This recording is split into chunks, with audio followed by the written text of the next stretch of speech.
Good afternoon, everyone. Good afternoon. My name is Helen Holton from the 8th District and Chair of the Budget and Appropriations Committee, and we're reconvening the budget hearings for City Council Bill 16663, Ordinance of Estimates for the Fiscal Year ending June 30, 2017, for the purpose of providing the appropriations estimated to be needed by each agency of the City of Baltimore for operating programs and capital projects during the fiscal 2017 year. To say who we've been joined with today here, to my left, your right, Councilman Jim Kraft from the 1st District, Vice Chair of the Committee, Councilman Mary Pat Clark from the 14th District, Councilman Eric Costello from the 11th District, member of the committee, Councilman Brandon Scott from the 2nd District, member of the committee, Councilman Robert Kern from the 3rd District. To my right, your left, we have Marguerite Murray, staff to the committee, Councilman Carl Stokes from the 12th District, Councilwoman Rochelle Ricky Spector from the 5th District. Thank you, Madam Councilman Edward Reisinger, Vice President of the City Council, member of the committee. Thank you. We will begin, and Mr. Larry Green, who is the chair, the director of council services. Our hearings today are televised, and we will be hearing from Baltimore, beginning with Baltimore Development Corporation, followed by Housing and Community Development, the Environmental Control Board, Department of Public Works, Department of Transportation, and the Police Department. And our plan is to finish around 8 o'clock this evening. That is our plan. With BDC. We will begin with Bill Cole, former president of the BDC, former councilman of the 11th District. Mr. Cole, you're on, you may begin. And I will say we are joined by Andrew Klein, director of the Bureau of Budget and Management Research, Ms. Angela Gibson from the mayor's office, Ms. Jenny Landers from the law department, Mr. Andrew Smullian, Deputy Mayor for Government Relations and Labor. Deputy Mayor for Legislative Affairs. Close enough. Close enough. And we have been joined, I believe I did see Council President C. Bernard Jack Young. Mr. Cole, why don't you begin by introducing the staff you have brought with you today, and then you may begin your presentation. Thank you, Madam Chair and members of the committee. Mr. President, it is a privilege to be back in this room again today. I will, as you suggest, do a quick introductions of the staff behind me. First of all, the Executive Vice President of BDC, Ms. Kim Clark, if they will raise their hand. I think everybody knows BDC staff. Jeff Pillis, who is the CFO. David Adamski is the Controller. Nancy Jordan Howard is Chief Operating Officer. We have our Managing Director of Neighborhood Development, Will Beckford. Managing Director of Business Development, Larissa Salamanca. We have Carl Bradley, Managing Director of Strategy and Analytics. Deb Tillett, who is the head of the Emerging Technology Centers, and Paul Taylor, who runs the Small Business Resource Center.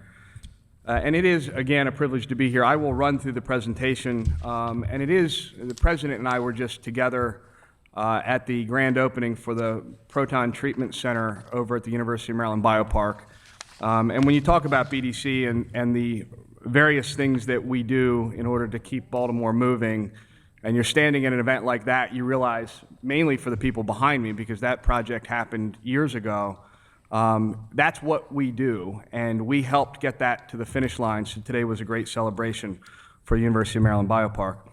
So we'll go right into our first area here, retention, expansion, and attraction of businesses, and just some key points. Obviously, after the unrest last year, the number of businesses that we served exploded. We went out on the street immediately after the unrest and continue to this day to provide service to those businesses to ensure that those were affected with physical damage from the unrest reopened. We continue to work with all the businesses that reached out to us or that we contacted directly, and we'll continue to do so. You'll also see on the bottom line there the number of businesses, or number of jobs retained or attracted to Baltimore City. It is a sizable number. In our next service area, 810, real estate development. Again, I think it's important to note, and any time I get an opportunity to do so, it is important to note that BDC is not a developer. We do not do development projects. We will assist occasionally but that is certainly not the norm. What we are is an economic development agency working on behalf of the city of Baltimore to help grow jobs and job opportunities here in the city. You will see that there are a huge number of projects in the pipeline. We're predicting $750 million, and the investment of our private investment, meaning the infrastructure improvements we do, generates a great return on the dollar. Next service area is inter-harbor coordination. This is a service area that was created many years ago, and BDC still coordinates activities. The primary chunk of this budget goes to the Waterfront Partnership for the services they provide. You'll notice that there was a dip in percentage of leases renewed. That is because the Spirit Cruises building is being taken offline and repurposed. Spirit Cruises is not operating out of there anymore. That was their choice and ours with Waterfront Partnership.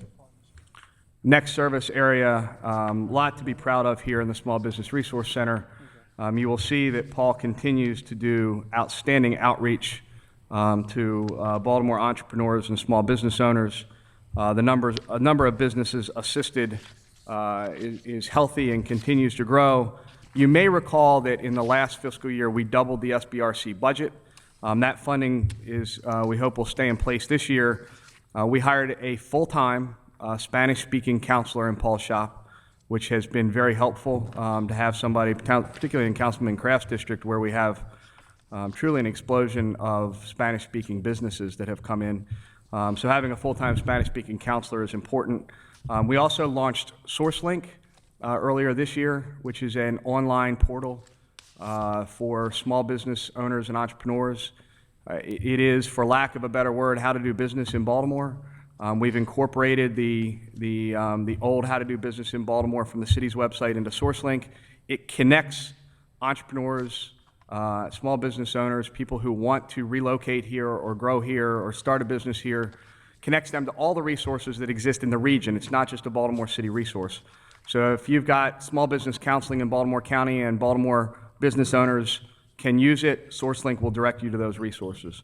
We can send out a link to you all. I think we've done it before. I know I sent out the press release when it happened, but we can send a link to you again if you'd like to see SourceLink. That would be helpful. Would you send it to myself and Marguerite as a part of the budget process, that we will get it out Sure. to all council members? Paul, is it BaltimoreSourceLink.com? BaltimoreSourceLink.com. We'll send it out, though. Okay, thank you. Our next service number is Emerging Technology Centers. It says center here because when this service number started, we only had one location. Those of you familiar with it know that we have two locations, one at Eastern High School, one on Haven Street.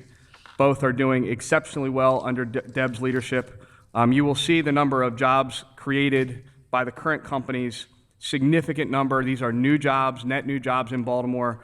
And I think the most important part is that these are businesses that stay in business. And a lot of that is the counseling they receive and the mentoring they receive while at the Emerging Technology Centers. Our goal at BDC is to work with Deb and those businesses when they grow out of the incubator phase and they grow out of that spotted ETC. We work very hard to keep them in the city. We want those businesses to stay here, relocate in a neighborhood, find a storefront in a Main Street district, for example, and grow right here in the city of Baltimore. That will continue to be our focus and effort with those startups. The last is the service number 814, Improve and Promote Retail Districts Beyond Downtown. Many of our staff play roles way across these service areas, so it's very difficult to pinpoint a staff position to a service area. Everybody at BDC works to improve and promote retail districts beyond downtown. We all play a role in that. And you'll see the number of outreach visits continues to increase, and the number of new businesses that have opened up in our commercial corridors is growing. I will say that we are right now studying Main Streets and RBDLs. We're trying to figure out how best to make those programs more robust. Main Streets has been around now for more than a decade. Many of you know Sonny Morstein, who is chairing our new Small Business Advisory Committee.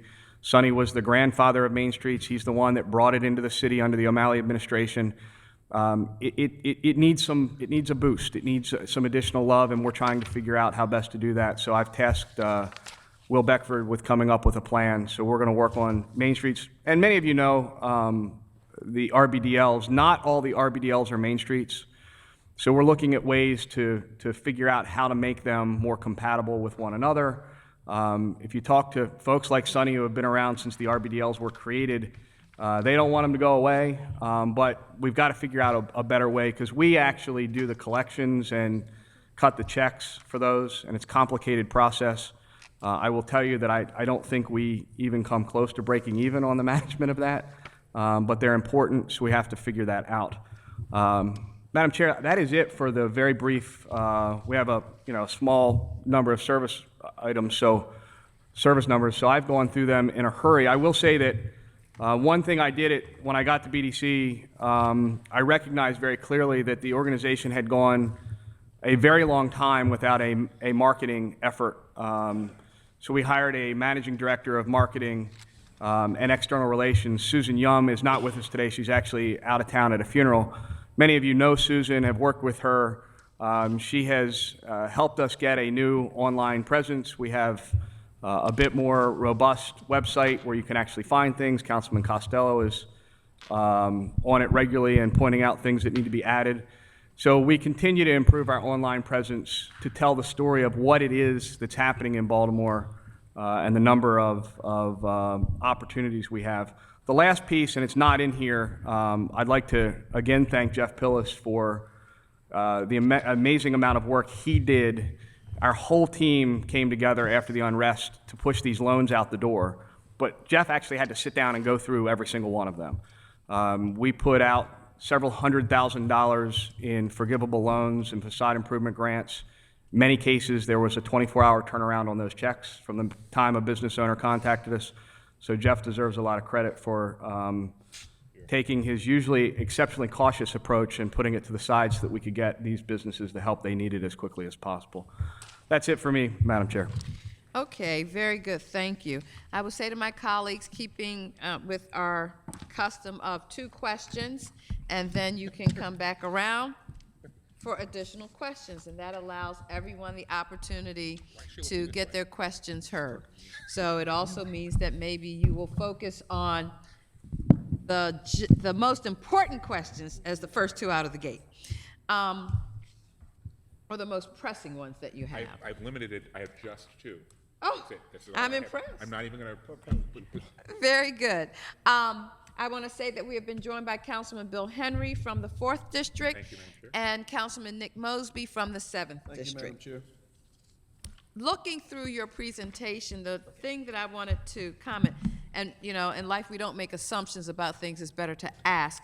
I'm noticing a dip in several service areas, 810, 812, 813, 814 in the FY16 target, the current year we're in, and then some of them have an upswing in 17. If you can say what that is about. So 810, I pulled it up here. Which service areas are you in fact? I said it, well, in each of those areas, 10, 12, 13, and 14, I noticed a dip in their output, and then 810 stays flat, but the others tend to pick up again. They're dipping down off of 15 and then coming back in 17. So I think the best way to say it is it's an inexact science in trying to figure out exactly what's going to happen, and I think we're trying to be realistic and set goals that we will achieve. I fully expect, given the customer service mission that we have, that we will far exceed every goal that we have in our budget book. We work with the Department of Finance. We have a team in Carl's shop that works with finance in creating these. I think they're best. Yeah, the unrest provided a huge bump, and we also knew that coming out of that, there's going to be some struggles. You always know. We know, for example, that we've seen some issues in the hospitality industry coming out of the unrest. We know how the restaurant industry has been impacted, particularly in our neighborhoods. So I think we just tried to create reasonable goals for every one of those service areas.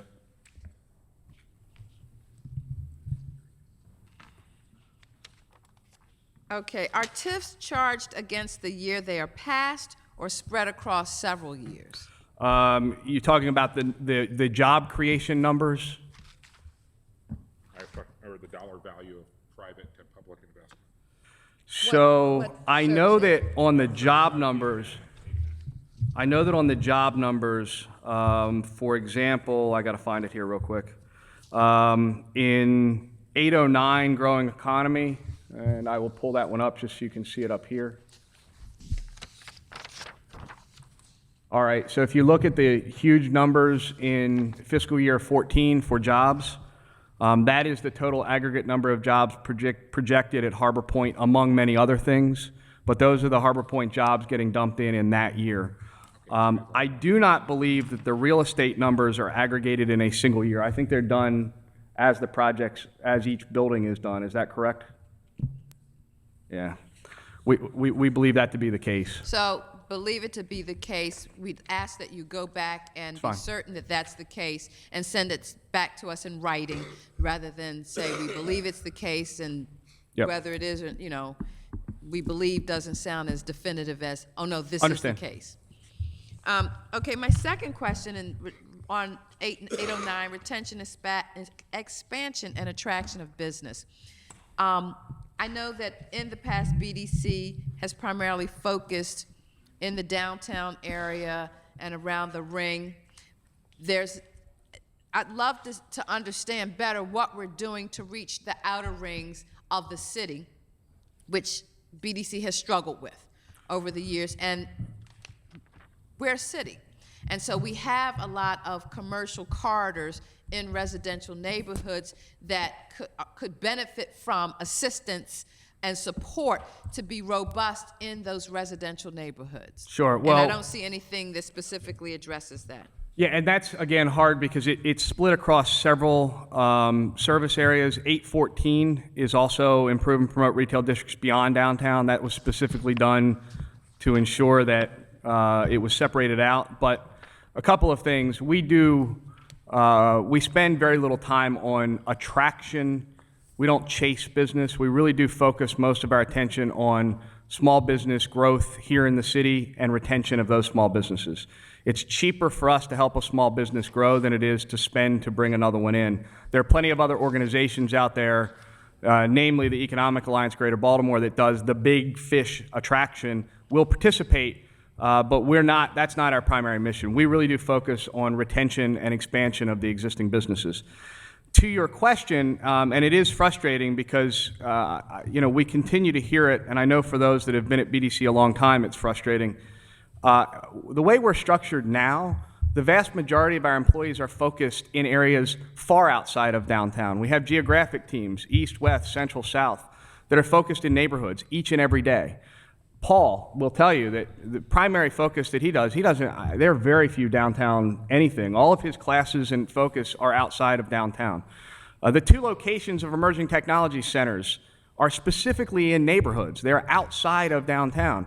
So it is frustrating, and I understand why it has happened. And it started when the city decided to make a focus on the west side of downtown and acquired properties, and BDC became the agent for those.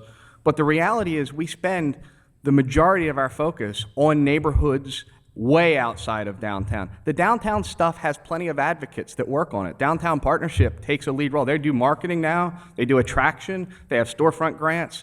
They do a lot of stuff. Waterfront Partnership does a decent amount of stuff now. So we have the capacity to focus, and we do. If you look at where we're structured, our manpower is focused outside of downtown. Unfortunately, the projects you see rising in downtown tend to be huge. I mean, they're high rises. You've got 414 Light, you've got One Light, you've got the cranes, but Stadium Square is in a neighborhood in the former 10th district, now the 11th district. That's a neighborhood development project, but I'm sure that there are people that will say that's downtown. It's a spinoff of downtown. So I'm talking about in the hinterlands, Howard Park, Edmondson Village, Irvington have had commercial corridors, Park Heights, for many years, probably dating back to the beginnings of BDC. Sure. And yet you don't see the focus of investment, retention, expansion, and attraction of business, and these are those commercial corridors that abut residential neighborhoods. So BDC has taken a lead role with several other agencies in this LINKS program to improve our commercial corridors, particularly those that are major commercial corridors to connect to the county. You and I have spoken offline about the Irvington tap that's coming up, but focusing on these commercial corridors, coming up with a plan, they've got to be safe for pedestrians. They've got to be well lit. They've got to be clean in order for businesses to survive. You mentioned Howard Park. I think the most significant thing that has happened there, of course, is the grocery store, which has been Absolutely, wildly but successful. one thing, what are you doing to leverage that so that it stays and thrives and attracts more? Sure, and it is a challenge in order to get businesses to relocate or locate in some of these areas that have seen 20 and 30 years of chronic decline. The chains, particularly when you talk to the larger chains, they look at the demographics, they look at the spend, and they don't see the amount of money that we know exists in these neighborhoods that's being shopped. It's really hard when we've got neighborhoods that are right up against the county because the rates are so much lower for a business to locate just across the line in Catonsville or just across the line in, up Liberty Heights or in any of these, in the first district as you head out Eastern Avenue. So we continue to do everything that we can. One of the things we did was we created Main Street in the Community, where we're actually sending BDC staff out in the field as opposed to asking a small business owner to come to BDC or to come to Paul. We go to them now. We'll set up one day in a neighborhood, and we'll be at a library or in a Main Street office or a real estate office, whatever we can get, and we'll provide services that day, whether it's microloans or facade improvement grants or counseling or just general guidance. The other thing that we do struggle with, and this is probably the harder part, and that is the real estate. We don't own real estate in most of these commercial neighborhoods. The city doesn't. So I know Councilman Scott is constantly advocating for development on Bel Air Road, and yet those are all properties in the hands of a private developer. He has very different ideas for what that's going to look like than what, for example, we think is reasonable. So we continue to look for creative ways to partner. On the grocery store, you all approved a tax that will help us continue to attract grocery stores. We have food deserts. That continues to be a huge priority. You'll note that we have a full-time food policy person in BDC that is focusing on grocery stores in neighborhoods, fixing that food desert map. So I think we're doing a lot that unfortunately doesn't get the front page stories like a 28-story tower does. But we will continue to do everything to work with you to fill in those holes in our neighborhoods throughout the city. Okay, we'll continue the conversation. Yes, ma'am. Councilman Scott.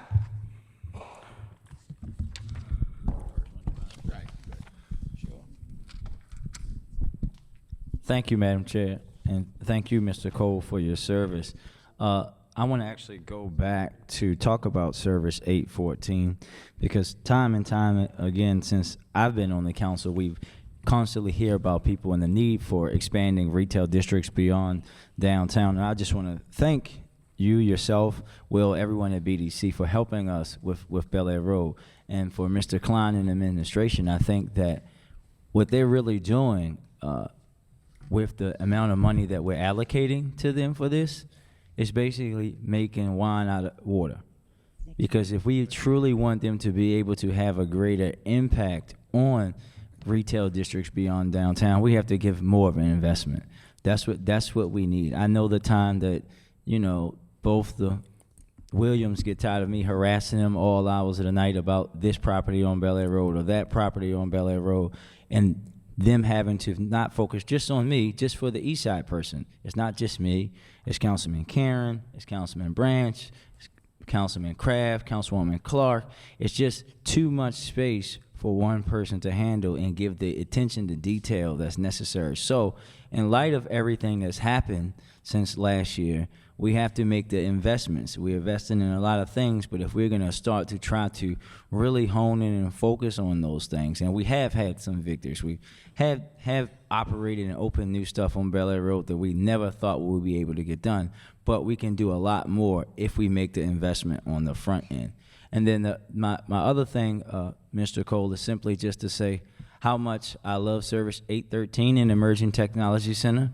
I know I'm not supposed to have favorites, but News Up is my favorite business inside the ETC because it's an educational tool. It teaches people news through tech, quiz, and media. And just to say that I think that when we look at Baltimore and growing the economy and growing our new workforce, when we look at the technology sector, that's a sector that we have to spend more investment in because that's where the businesses are growing. That's what the young people are interested in.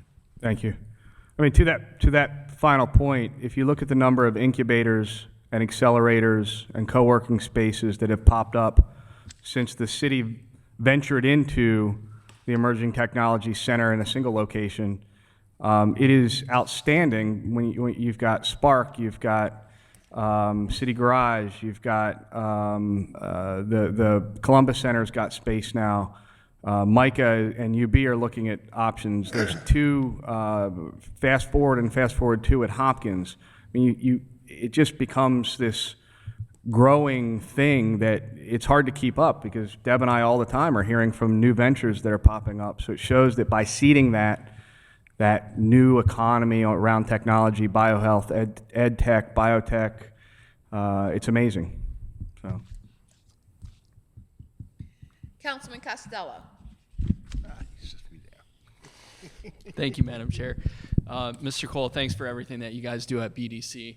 Can you talk a little bit more about the recovery efforts after the events of last April? So obviously, you can never really prepare or expect to have to change course that quickly. We were we had just finished and published our SEDS, our Comprehensive Economic Development Strategic Plan, and we're working forward with a couple of other initiatives at BDC. The unrest happened, and we had to figure out how to repurpose our loan funds and our facade improvement grants in a way that would provide meaningful assistance to the businesses that were struggling to reopen. As a result, we were out in the field. Everybody who could actually go out from BDC was out the next day, and many people spent weeks in the field identifying, triaging, trying to figure out how we can provide assistance. And again, for some of those businesses, that continues today. Our employees continue to interact with those business owners to follow up, to make certain that they've gotten everything, or that they're aware that the state has now come out with another financial assistance tool. So we've circled back to a lot of those businesses that were still short. There were a little over 400 businesses that had some form of physical damage. We were able to reach every single one of them. And 95% have reopened in some working capacity right now. Most of them are back up at full capacity. And so, and that doesn't happen overnight. We spent $790,000 total on our recovery efforts.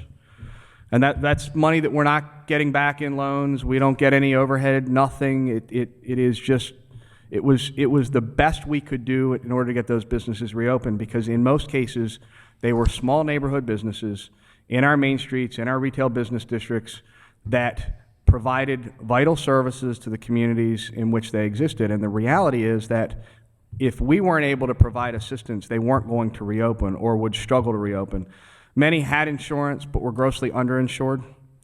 That's something that you just can't predict. And I had somebody tell me we were having a reporter was asking me, is it our fault that they were underinsured? Well, in many cases, they were paying as much as they could possibly pay. It wasn't a function of, if they wanted $1 million worth of coverage, they would have gotten it, but they couldn't afford to pay it. So you can insure higher, but if you can't pay the premium, then what good is the insurance? So, we did the best we could in order to get those businesses reopened. I'm very proud of our efforts, and it was a challenging time. And now we've come out of that and are refocusing on executing our Comprehensive Economic Development Strategic Plan. reviewing the main streets and the retail businesses, business districts, and figuring out ways that we can provide targeted assistance to help stimulate the type of small business growth that the chairwoman was talking about. Definitely appreciate that level of detail, just so we all understand how critical your efforts were in the city's recovery efforts. Thank you, Madam Chair.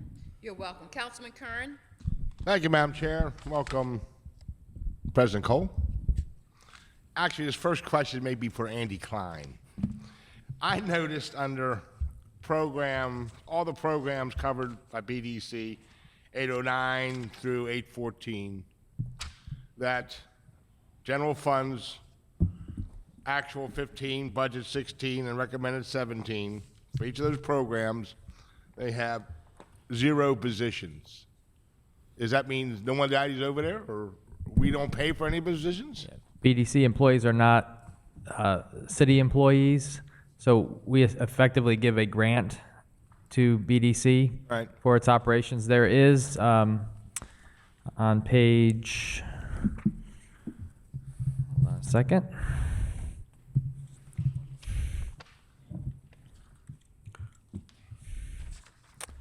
On page 327 of, this is volume 1 of the agency detail, is a listing of BDC's positions and salaries. You got 50 people over there in all those programs, right? That's fair. You didn't have them breaking down by program now. Okay. All right. 814, since I can't get a scholarship to 813, the emerging technology centers. $1.5 million, President Cole. What do we get for $1.5 million? So that's the entire program for what we're spending on Main Street. How many main streets do we have? We have 9 total main streets. 8 currently have a manager. Yes. We have 1 that we are continuing to operate while we look for a hosting agency. So we have 8 active main streets. There are 13 RBDLs in the city. There is some overlap. There are some main streets that have RBDLs, and Does the $1,588,000, is that divided among all the main streets, or does some get? so we more than others? provide some operating assistance to each main street. Right. The rest of that is for our staff efforts and the maintenance of the facade improvement grant program, our small business loan programs, the outreach that we do, the services that we provide. I mean, just as an example, we got a call from a business in Councilman Kraft's district that was their construction was finished, but they were way late in getting open. They're paying rent, landlord's getting the full rent, and they're still not open. They contacted us and said, we need help getting these, we got to figure this out. That's the type of service we provide. Now, they didn't indicate that they had contacted you. They contacted us. We just took care of it. We contacted 3 city agencies. We figured out what was done. We do that a lot. I mean, that's really what our role is. We're an economic development agency, and we try to assist businesses to open in a timely fashion. We work with housing and fire and whatever licensing agencies we I've can. been doing for the last, not quite 21 years, but the last dozen or so years, but just one last question. Does BDC know how difficult it is to be a businessman in this town? We were here yesterday with the liquor board and the number of fees that go up for every little thing that happens, live entertainment, capacity over 200, and that's just the liquor establishments. Obviously, I'm not using them as, but I can go up and down Hartford Road, how difficult it is for businesses to maintain with the fees and the inspections. And this is Councilman, not a business-friendly town, President Cole. it is a challenge, particularly when you look at our tax. BDC's fault. No, I hear you, and we hear it.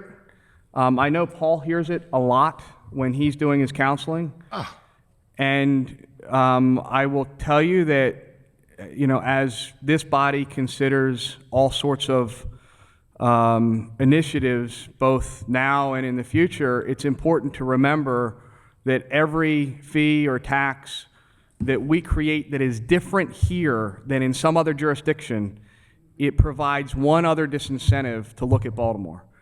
And I will tell you that and the president knows this, when we were meeting with retailers at the shopping center conference, one of the things that comes up is, well, heck, it's cheaper for me to go here, and they'll point on a map because of any myriad of taxes or fees. So we're cognizant of it. We are constantly looking at ways to improve it. One of the reasons the mayor created a small business advisory committee is so that we could discuss these things and hear from the people who are literally fighting it every day. And as I said, Sonny is chairing it while we get started. But we're hearing from business owners that are truly scared about what may be to come because of the fact that they're having trouble right now keeping up. One last question on the shopping centers. Have you any luck finding me a non-pharmaceutical grocery store for Northwood Commons? And B, what are we going to do at the Mars? That was my one of my planned unit developments years ago. The Mars was quite a shock, and the grocery industry is challenging. Mars is only one store in the city. There's only one in the city. Yeah, right. There's a Shoppers that's now closing. I just read in the county. Grocery stores are tough. On Northwood Commons, we can have that conversation offline. I think we're very hopeful that you will be happy. I think we are. We need a grocery store that doesn't have a pharmacy. We will do everything in our power to make certain that Mars store gets filled because we already have a food desert issue in Baltimore. Wait when you say that. We don't want to exacerbate that food desert issue by not trying to find ways to find some grocer to come in. And I will tell you that Will and Kristen Dawson, who some of you know, who is our food retail coordinator, all she does all day, every day, is talk to grocers and try to figure out ways to entice them to come to Baltimore. It's a nice spot for a Wegmans. Yeah, nice spot for a Wegmans, yeah. Councilman Henry. Surprised you didn't mention Trader Joe's. Thank you. And a thank you to my colleague from the 3rd. Now I don't have to spend one of my questions on the Mars, but we will be talking more offline for that. So the Small Business Advisory Committee actually dovetails well with one of the questions I was going to ask. So people think of the GBC as being big businesses. They think of the Downtown Partnership as being downtown businesses, which may or may not be big. But is there a citywide small business group because I have small businesses in my district that want to advocate on issues, and really, technically, they can only advocate to me because there's no reason for any of my colleagues to have strong feelings about a business in somebody else's district. But they want to know if there is some larger group that they can be part of that speaks to their shared issues and concerns. I mean, the immediate answer that comes to mind is the Baltimore City Chamber of Commerce has attempted to fill that role. The committee we formed, I guess now about 4 months ago, I think can fill that role, and Charles Owens is on the committee. So we actually put the Chamber of Commerce, I guess is he executive director or president? Executive director. All right. He's on the committee. So that's not a committee of fixed membership. That's anybody can come and No, participate? it was the mayor appointed 15 or 16 businesses from around the city. It's incredibly diverse, different sizes, types of businesses, all small, all very much invested in growing their business in the city. Do they have regular meetings? Is it something that people can come to? Yes, we will. Literally just had our first meeting about 2 months ago. We're having our next meeting in a week and a half or so. But yes, we will figure out a way. I mean, again, it's just starting. But the whole idea was to try to ensure that small businesses had a means of providing feedback to legislation, initiatives that are happening in Annapolis, concerns about the regulation and or the fees that Councilman Curran talked about. We hear it, but it's different for me to come before you and say, this is what the small business community, rather than getting 16 small business owners to stand before you. No, I get it. My second question is yesterday I had 3 pages for Mr. Klein on the budget overview alone. I had to do like 5 rounds. All right. You can do 5 today, too. No, I can't. I can see the housing people getting anxious in the lobby. The RBDL in my district is thinking about converting to be a BID, a business improvement district. And so my question is, an easy question is, are there any other RBDLs around the city that you're aware of who are considering that such that they should be working with them to see if we don't have to keep recreating the wheel? I'm aware of at least one other. We should talk, Okay. because there is some. You should also talk to Chris Ryer. Okay, and the second part of that is, I think if they do it the way they're thinking of doing it, it should actually make BDC's job easier in terms of what continued partnership BDC has with them as a retail district beyond downtown. Yep. Yeah, we should talk. We'd be happy to assist. That's exciting news, actually. Okay, and you know that when I thank you for your service, I'm always talking about your past service, not what you're doing now. Okay, thank you. Thank you, sir. Councilwoman Spector? Yes, thank you, Madam Chair.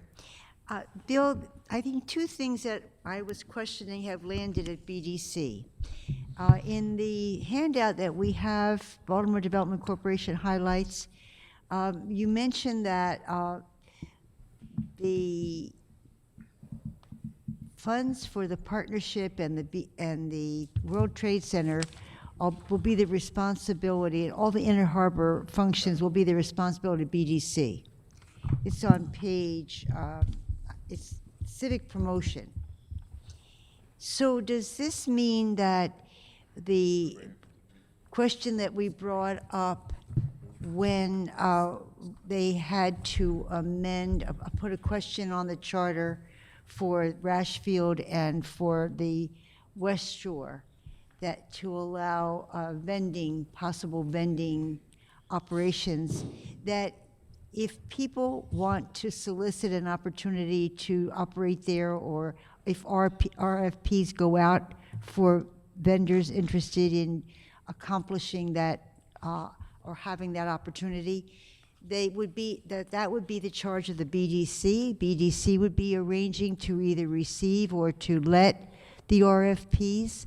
I'm not clear on whether it's done through BDC, but it looks like in this paperwork it is BDC that's responsible for all Inner Harbor functions. We are presently, and we work closely with Waterfront Partnership, and we'll often come up with agreements to allow them, because we are providing them with funds that we used to use to manage it. They've stepped in and filled a significant portion of that role now. So we work closely with them. They're working on Rashfield under our guidance. They've created their own advisory committee, and they went out and solicited a bunch of money. Rashfield is to study how it maybe can be more utilitarian, or how the public would like to see us add features to the use of that park. And they have funding to do some significant. Someone, an entrepreneur, looking to do business on that property. Short on answer that is land. that they should contact us, and then we'll figure it out. That's how it happens now. And that's how it would be. I mean, I can tell you that in some instances, because we're single-member districts, people would go to the council person, or they would go to the president.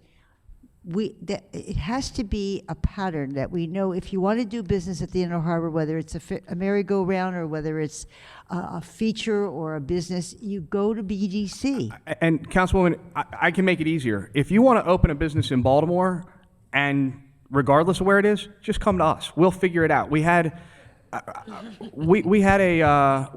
business owner from the county who saw a piece of city property, not ours.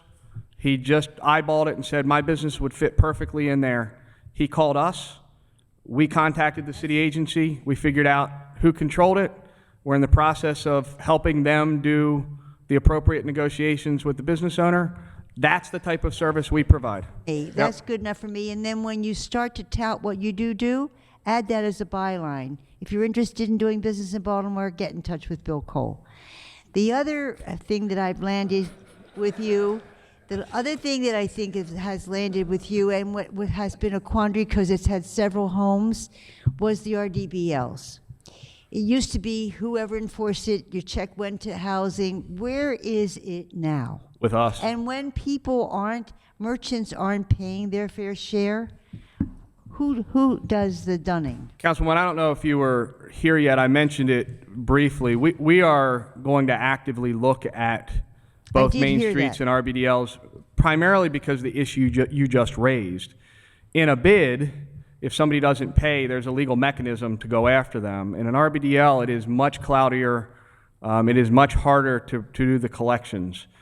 And that's one of the primary challenges we have. We don't have the capacity to file liens against these business owners. The law department certainly doesn't want to provide that service. It's complicated. So Isn't it a lien like all other liens? Because Why is this not different? because it is a different legal mechanism. It's not like a special tax. It's not like a special benefits district. The RBDLs were is it considered a license fee? Somebody will remember this. No, it's a fee. It's a special fee, like It's a license fee. it's So a fee, like a special Right. benefits district fee. That's what I'm. Why is that- it not the treated? special benefits district is a tax that is actually a lien on the property. This is a fee on the business. So it's hard to collect. I mean, the law department can. Thought they were fashioned for the same reason. They To wa- be a benefit to the area, and your tax, that fee is because of it. It's not fair that if you have a benefits, a commercial, an RDBL district, like I have several in my district, 3 people pay, 3 people don't pay. So it doesn't make sense to pay. You just made the argument for why we need to look at a better way of doing this. That's exactly the concern I have. Well, there are people that have a higher pay grade than me that have figured out how to do it.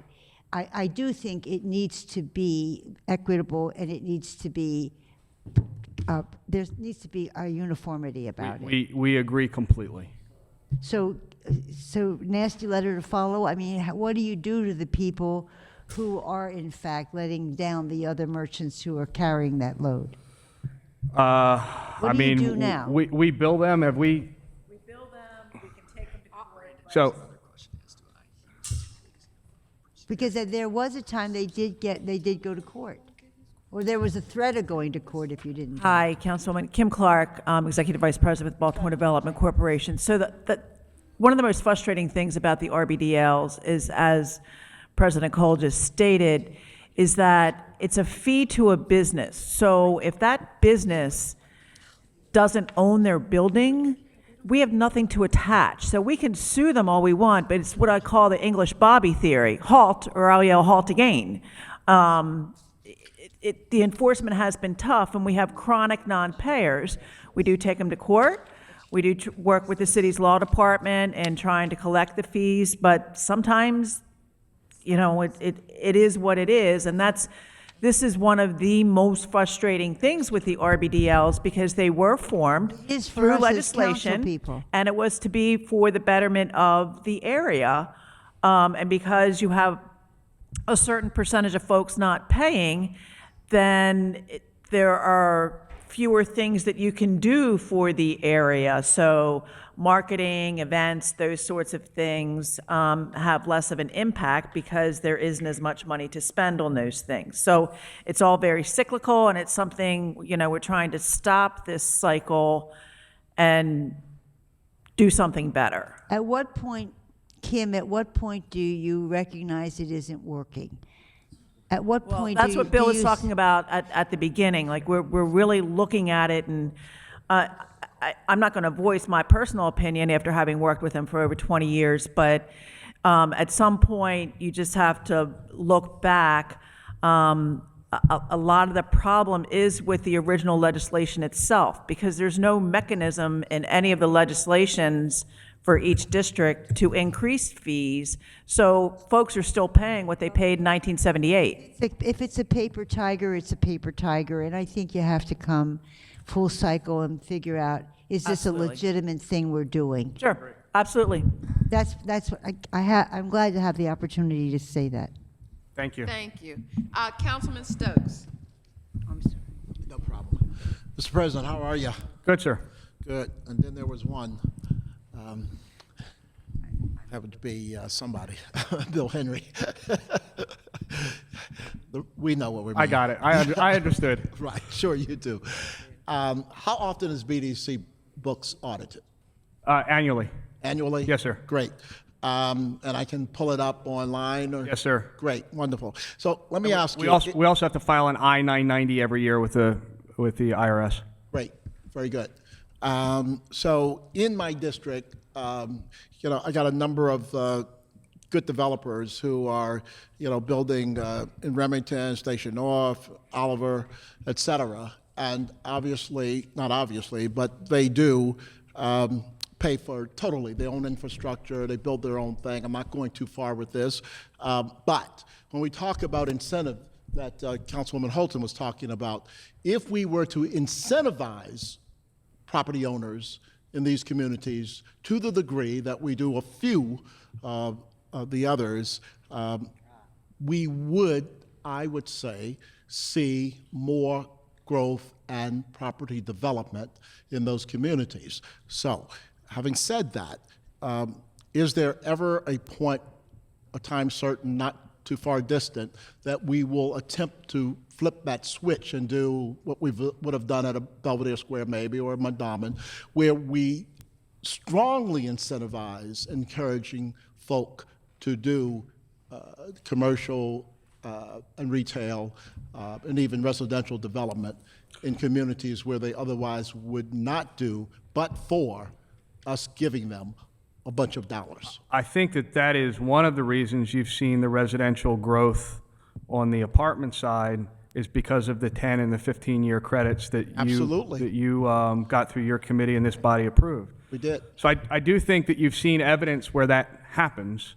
I also will tell you that we have developers that will come to us to explore the possibility of pilots beyond the by right, or we'll explore the possibility of TIF, and it's something that we will engage. It has nothing to do with a lack of desire. If you have a project and a developer that wants to do a project and there are ends that need to be met, they should be sitting down with us and trying to figure it out. We're doing it right now, as you know, in East Baltimore. I mean, you're well aware of projects over there that are happening, and we're working through that process there. I think that some of the issue comes down to property values. In some neighborhoods, the property values are so low that the level of incentive required may be very small, and there are other ways to get the type of gap filled. But we should have that conversation. If you have a development or a project that needs assistance, we should be talking about it. Mind you, most of the projects that come to mind are getting some form of historic tax credit, new market tax credit, historic tax credit, enterprise zone, focus area of the enterprise zone. There are a lot of these projects that may not be getting a direct package of incentives from the city that come through BDC, but they are benefiting from credits or other types of financial incentives. Might I mention, and as I close, is that several of our TIF programs have those plus. Yes. Have those plus. Correct. They also have 2 or 3 other things in addition to. That's correct. All right. Thank you. Yes, sir. Mr. President, how are you today? Hey.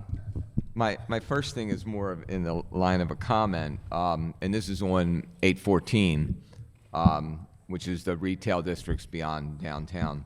Part of it is looking at these statistics, that output efficiency numbers, those sorts of things, and it's on page 325 as Yep, well I'm as here. your thing.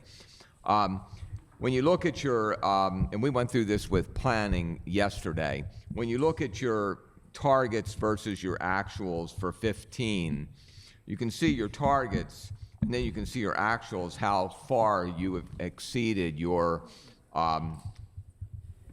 targets with your actuals. And then you show your 16 and your 17 targets. And when we were talking with Mr. Stoser yesterday, what Mr. Stoser was saying was that your 16 and 17 targets were being established before you actually had your 15 actuals, so that it was very difficult to look at and create realistic 16 and 17 targets when you didn't have the actuals from those years. So would you say that that would be similar in your situation? I believe so. Also, remember, in 15, we had the exceptional circumstance of the unrest, and we're providing far more boots on the ground because we had to be out there identifying. And, you know, we happened upon many businesses that didn't have any form of physical damage, but we were still providing some level of assistance to. But I would agree with you, particularly given the amount of outstanding people we have in our neighborhood development and business development teams that are out every single day, these numbers will be exceeded. And then a comment about main streets and RBDLs. Just a quick thing. I see Will back there. Will Beckford and Henry Raymond and I, about, I guess, 4 or 5 years ago, spent a significant amount of time, and I think that my office reviewed every financial record for every RBDL in the city. I mean, looking at the collection records, we talked with the law department about the lawsuits and everything else. And Mr. Raymond actually stood here and said, and you may have been here at that time, I was here. where he said it wasn't worth, the program was not worth the cost of operating it. And so they weren't even really concerned about collecting the money because it cost them more to go To through do the it. collections, yeah. It wasn't worthwhile. Yep. So yeah, I'm glad to hear that you're looking at something else because you know, they need the assistance and they need the funds that are generated by the RBDLs for those areas, but that's not the best mechanism for doing it. And when you're looking at that, and this goes back to as far as when Mr. Gallagher is here, you have this double taxation that we've gone through over and over again, and I know we tried to fix it better than we did, but you know, the whole thing of people are paying in some of these areas minor privilege fees on an annual basis that are higher than the RBDL fees. You know, and we tried to set it up so that you would pay one or the other, but not both, you know, which is something that we need to look at also. Yep. I will tell you that the Small Business Advisory Committee, one of the things that came up in our very first meeting was how appreciative they were of the relaxed minor privilege permit fees, the pay one and be done, and the stuff that the administration has done. But they still want to continue to explore ways to lessen that annual burden on minor privilege fees. My second question has to deal with a bigger picture, and that deals, we were talking yesterday a lot about sort of turning things upside down and looking at doing the business of the city in a different way. And there are certain areas where we say 20, 30, 40 years, nothing's happened. No matter, we put a lot of money into it, and it just hasn't changed. And a lot of these, as the chair was talking about, are areas that are on the periphery or, you know, that nothing's happened. And we talked about in terms of some of the areas where it's residential, just bulldozing these vacant houses and finding development tools, which we'll talk about with housing a little bit later. But, you know, what is your thought about employing eminent domain to a greater extent than we are employing it at this time, particularly in these areas? I mean, you can go along West Baltimore Street, I'll use that as an example, when you get over to maybe like the 2000 block, 2500 block, where you just have lengthy blocks where just it's just boarded up block after block after block, and people have been sitting on these properties for a decade or more. I think it's a great idea as long as BDC doesn't have to do it.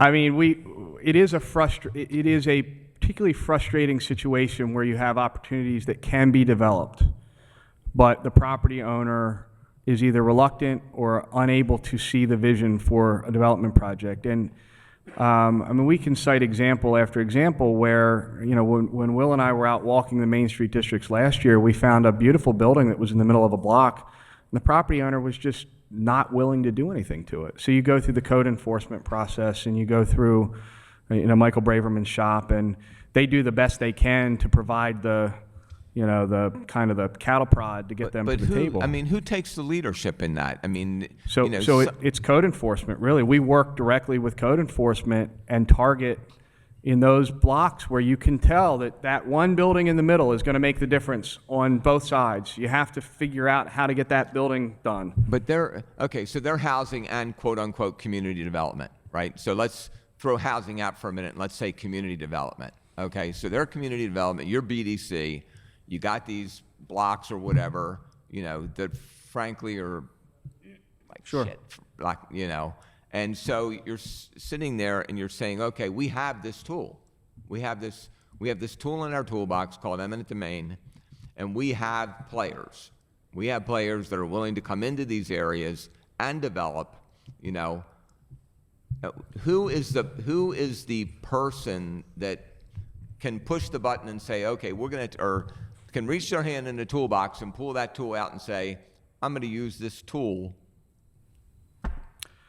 I think it'd be a great question for the housing commissioner. I mean, you know, I can cite the west side of downtown and the city's acquisition efforts from 25 years ago. 25 years ago. We're now just seeing the fruits of that labor in many of these blocks. Properties that were acquired through condemnation or eminent domain decades ago, that sat, and you know, and then the city gets criticized when the property gets, you know, has been sitting there. When you take that property, you better be able to take care of it, and that's the part that people don't often think through, because there are carrying costs for these older properties unless you're going to knock them down right away. And that's yeah. And I'm not talking about where you have historic buildings or something like that, where you have a preservation obligation. I'm talking where many of these buildings have no historic value, where you can clear them, and you know the value of clearing them. Sure.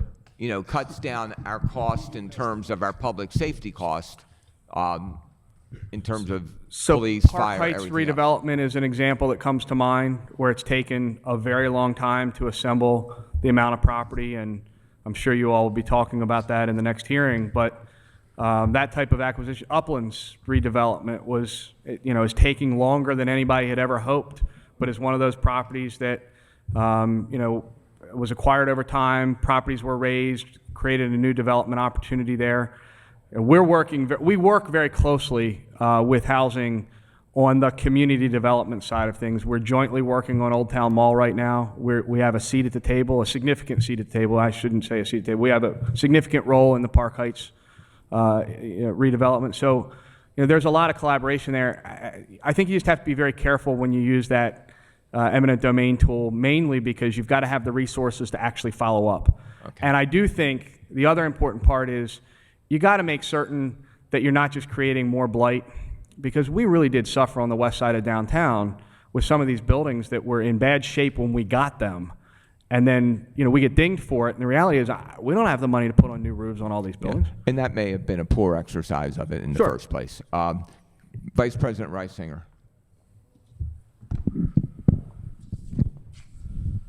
Thank you, Mr. Vice Chair. Mr. Cole, I know you've been standing there for a long time, so I'll try to keep it brief.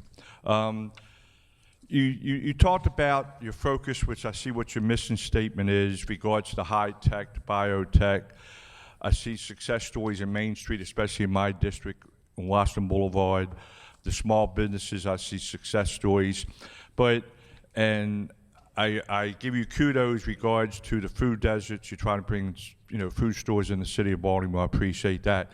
But the one thing I haven't seen, and I'm hoping someone can answer this question, regards to your focus or your mission statement is regards to manufacturing and industrial parks. Like, you know my district. Yep. When you look into Fairfield, Hawkins Point, Carroll Canyon Industrial Parks, for those jobs with the high tech and all, you're looking at education. And in my district, when you cross Hanover Street Bridge, a lot of the citizens and residents in my district doesn't have that education. So they're looking for jobs. And especially, we're looking at with, Sagamore coming into Port Covington, is that you can set up, Sagamore, Under Armour's got their campus, and a lot of those jobs are highly educated. So what is BDC? Are you focusing, or part of your mission statement, in regards to those industrial parks for people to get those jobs who aren't qualified for those high tech? Absolutely. It's part of our comprehensive economic development strategic plan. Larissa, who you know well, spends an inordinate amount of her time on industrial areas and manufacturing. We do provide service to the city's industrial parks still. We work very closely with all the manufacturers, and I will tell you that there are some initiatives coming down the pike that are scaring them to death, and it is affecting our ability to do the growth of those industries right now. Those are entry-level type jobs that have the ability to have a great vertical growth projection for an employee to get to a living wage quickly. But there are concerns in the manufacturing area right now. I will tell you that we've got some success stories that we're very proud of. Blueprint Robotics is opening up in a couple of weeks on Broning Highway, brand new manufacturing facility. It is high tech but low skill, which is great. The low barrier to entry jobs. You don't have to have a formal education. You do training on site. A lot of these employers are willing to overlook prior drug use as long as you don't have a current problem. We work closely with all of our partners at the state and with the trade organizations, Mike Galeazzo at RMI and all the other alphabet soup of manufacturing organizations that exist. The reality is manufacturing played a significant role in Baltimore's past, and we believe it will play a significant role in Baltimore's future. Just 2 weeks ago, I was at a outstanding ribbon cutting at 1100 Wycomico on the 6th floor for a manufacturing facility that just opened up in that building, right in Pigtown. So things are happening right now, and it doesn't get as much play in the press, but we do have some manufacturing growth. I mean, in your district what's happening with Marlin Steel Wire and the facilities over there. Maryland Thermoform has it's a great operation, and so we continue to provide service. I don't think people understand how much time we actually spend with those manufacturing firms, because those jobs are critically important, and they have growth and expansion needs in a lot of cases, and you know this very well. In a lot of cases, they're concerned about residential encroachment or lack of rail access. Double stacking is an issue for a lot of these manufacturers because they got to be able to get their stuff in. So these are all the types of things we work on. Broning Highway corridor is very hot right now. When Amazon opened up, they were projecting 1,500 jobs. I believe they're at 3,600 today. Thank you. Yes, sir. Councilman Mosby. Hey, President Cole. Hey, sir. Real quick, a couple quick questions. When we talk about communities that have not necessarily seen investment, so basically, because of disinvestment over decades, they've seen residual decline, specifically the socioeconomics, and we know the areas far east, far west in our city.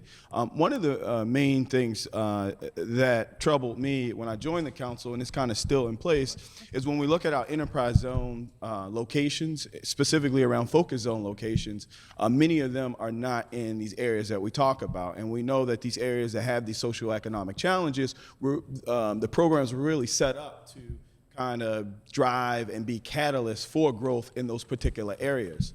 The one question I have for you is working with DBED, is there any strategies in place to ensure that we have more direct access to enterprise zones, particularly in Central West Baltimore, and focus zones, particularly in West Baltimore.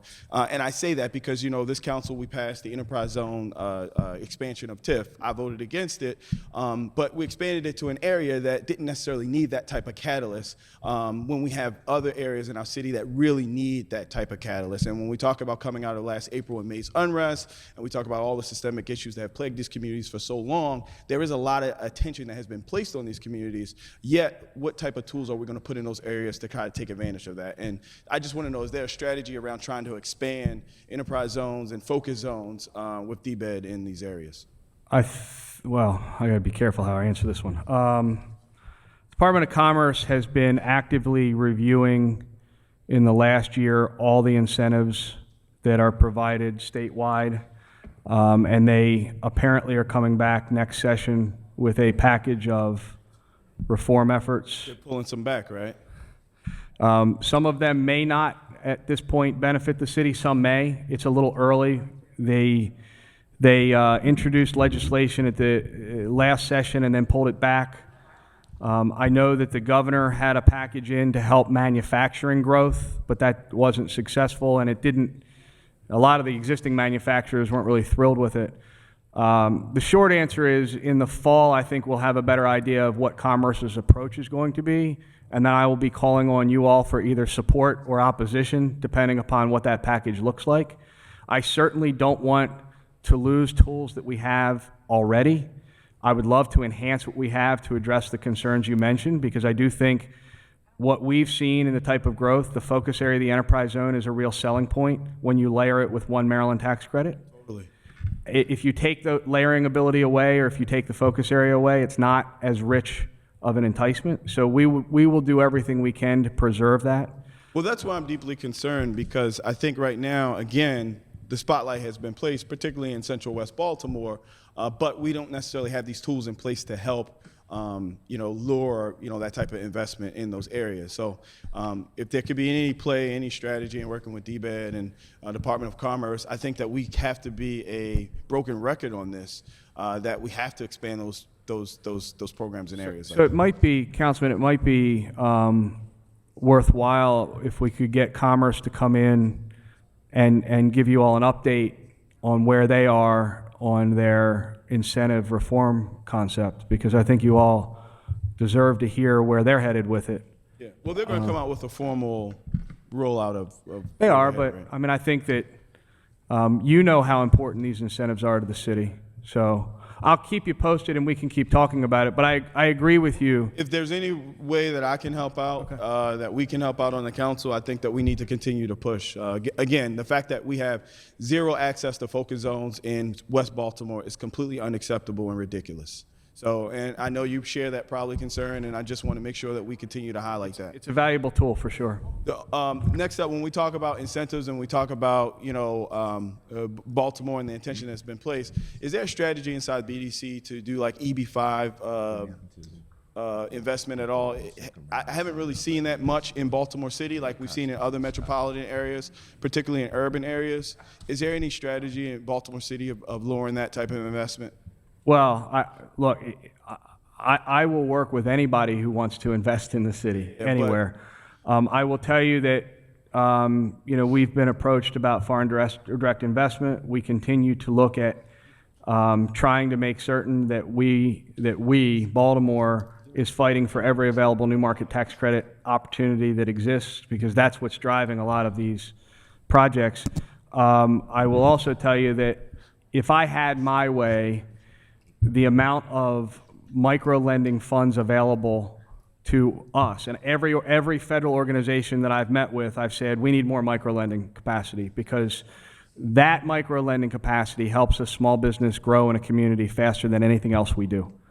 So anything that we can do to increase our portfolio of lending options at low interest, non-traditional type loans will help grow business in neighborhoods that otherwise wouldn't be able to get a traditional lender to support it. I'm trying to think of some of the other funding sources that we've been looking. Agree with those funding sources, but the one thing about EB5 is it's direct investment with private money, right? Sure. And when we talk about Baltimore City in comparison to neighboring jurisdictions, you know, with our property value being low, with the access to market and opportunities here, with the vacants, there's a lot of opportunities. And, you know, a lot of times with these foreign investments, they're not going to necessarily know because we're not necessarily competing in that market. So when we see it in like Howard County and we see it in like Prince George's County, I just wonder why we're not seeing it in a place like Baltimore City and wondering, do we have a strategy around that? I'll follow up with you. We can sit and have a meeting about it. We are starting to hear from outside investors. Jeff and I met, was it Jeff and I? Will and I met with one a couple of weeks ago. Yeah, we've been meeting with them. We just don't lure them for some reason. Yeah. Haven't gotten the, you know, some of it is the size of the investment that they're looking to make is huge. Yeah. Well, there's a minimum. Yeah, Ports America was EB5. Oh, okay. Yeah. All right. And then my last question is around TIF oversight. So I'm a Joe Smo developer, right? And I come to the city, I ask for a $100 million TIF. Comes through the council, I'm granted that TIF, right? And inside that TIF, there's 10 different tasks of $10 million. How do we, one, ensure that we're trued up from the beginning that those 10 tasks actually account for $100 million? And then when I actually go out and perform the work, that I've actually spent that $100 million to perform those 10 tasks and not to perform 15 other tasks. Is there a level of TIF oversight after it's kind of approved through city government? So I can speak to the most recent one, which is Harbor Point, and the process that is going through, because it is the first TIF that had multiple tranches. The UMB Biopark TIF has not been funded yet. We have a number of TIFs that were approved but never funded. Westport is a good example. We've had some that were used and successful, like Mondawmin, but it was a single tranche, and Belvedere Square, which is a single tranche, and Hollander Ridge was a single tranche, right? It wasn't. I meant Frankfurt Estates, sorry. So in this case with Harbor Point, there is active reporting on the items that were required by the council or through an MOU, and the Board of Finance has to review every future issuance to make certain that the developer and the project remains on task. They cannot issue the next tranche, for example, until the developer demonstrates that they have the financial capacity to go vertical. So in other words, you're not going to issue the infrastructure improvement on the next round until they can go up. On all of the agreements, there is reporting on Harbor Point. I can't speak to the ones before there. Yeah, but maybe you're comfortable, I don't know, but what I'm trying to get to is the level of detail associated with, yes, I spent $10 million to complete this task, but what level of oversight does the BDC or the city have to ensure that I really spent $10 million to do this particular task? And I'm not trying to say that it's happened where money has been hidden or diverted to these other things. I'm just trying to really understand, do we have the mechanisms in place to ensure that we can ensure that there's a checks and balance, that money is actually going to those particular areas? The Department of Finance and Board of Finance do provide, Board of Finance particularly provides general oversight, and Kim can talk a little bit about the process. So, and when you're talking about the work, so if I'm understanding you, you're also concerned that if we've identified $10 million, the developer's saying, I have $10 million worth of infrastructure work, and so they provide invoices that show that they spent $10 million. There's third-party oversight. There's an independent inspector, an engineer that inspects the work and also certifies the costs. So Specific to the TIF work? to the TIF work. And they report up to finance, or they report up to BDC? They report to the Department of Finance, and in the case where there are bondholders that are not the developer, they report to the bondholders as well. Got you. So we're comfortable that the money that's intended is going specific to the task that's associated with it, and that they're spending all the money on those Correct. particular There's areas. several levels of checks and balances along the way. Always interesting, if I have a $100 million TIF, that I spent $100 million exactly on what I said I was going to do. Right, so, and we want to make sure that, $0.9 million on $100 million that I thought it was going to cost. pardon me? Have the other TIFs always spent the full amount? No. Yeah. So- I asked her, have the other TIFs always spent the whole amount? And the answer is no.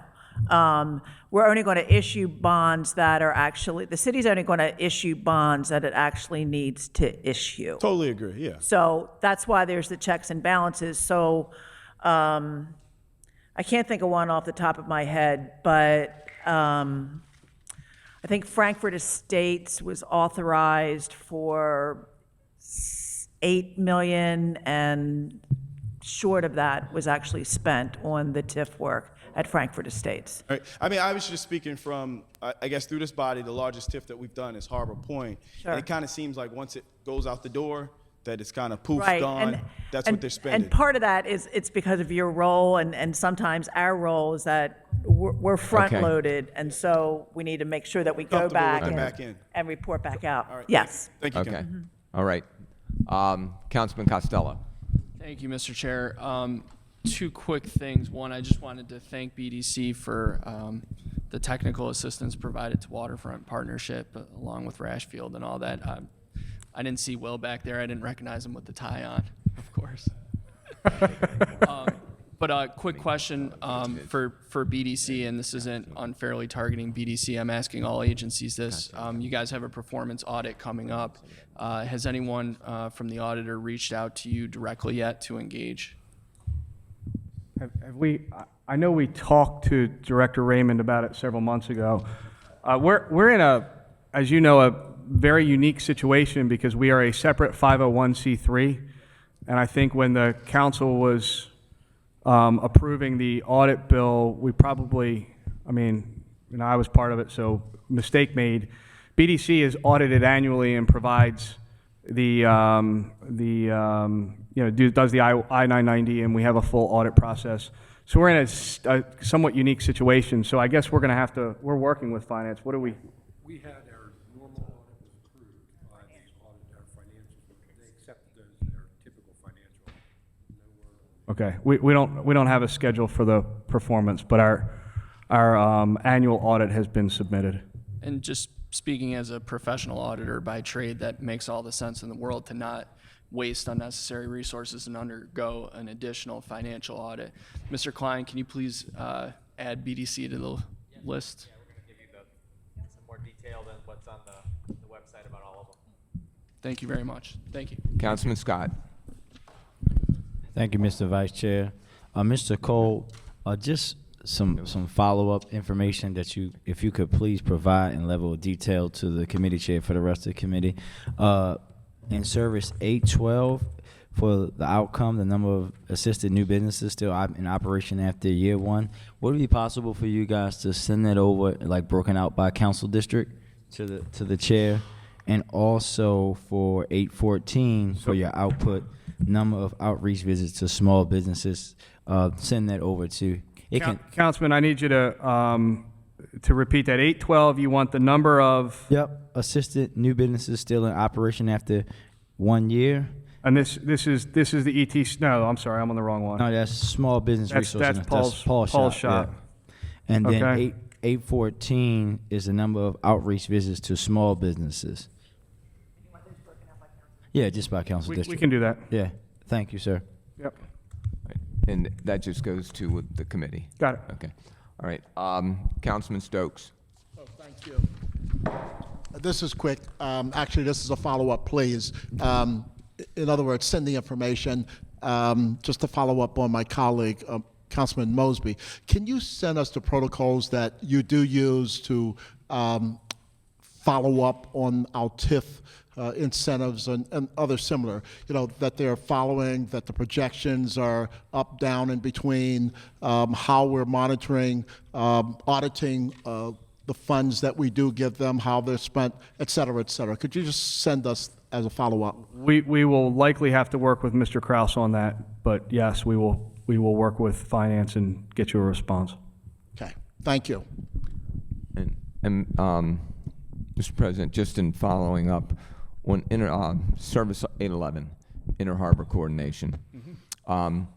We had an informational hearing the other day, and I'm going to apologize because I don't remember the exact topic it was on, but it was with regard to the Inner Harbor, and we were talking about trying to figure out who was in charge and who was going to actually run the project. And the question was, Which project? I Rash can't- Field redevelopment?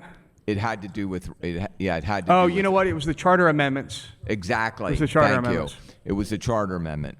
And so when we were talking about that, we were talking about, okay, as the project moves forward, you know, depending on what the activity was, who was going to be in charge of it? Was going to be Rec and Parks? Was it The easiest answer is it's going to be BDC. Okay.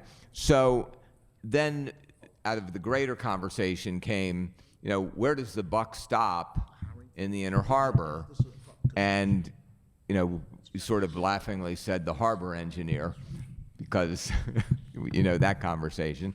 But, you know, at some point, and because de facto becomes in many cases BDC, and I know there have been many committees dealing with many things. We had the maritime, and we've had all these studies and everything else.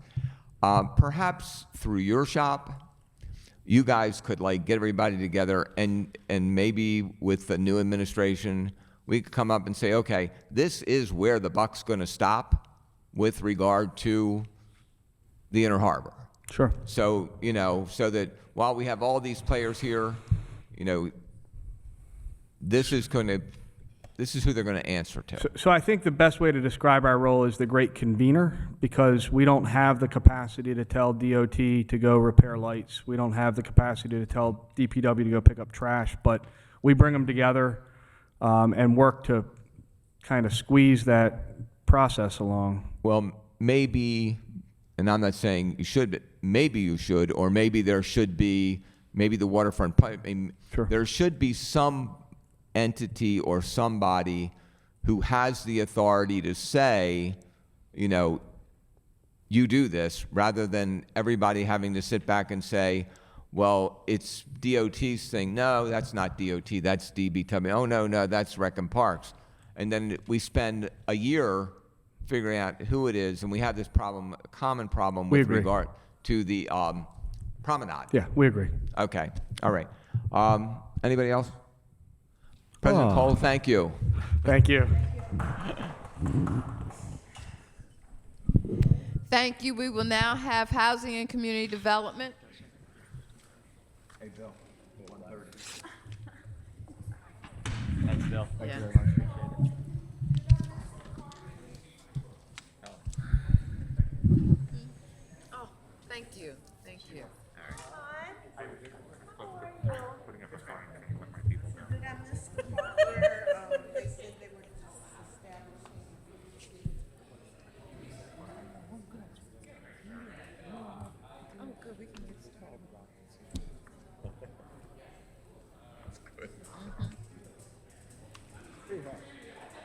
It's true, huh?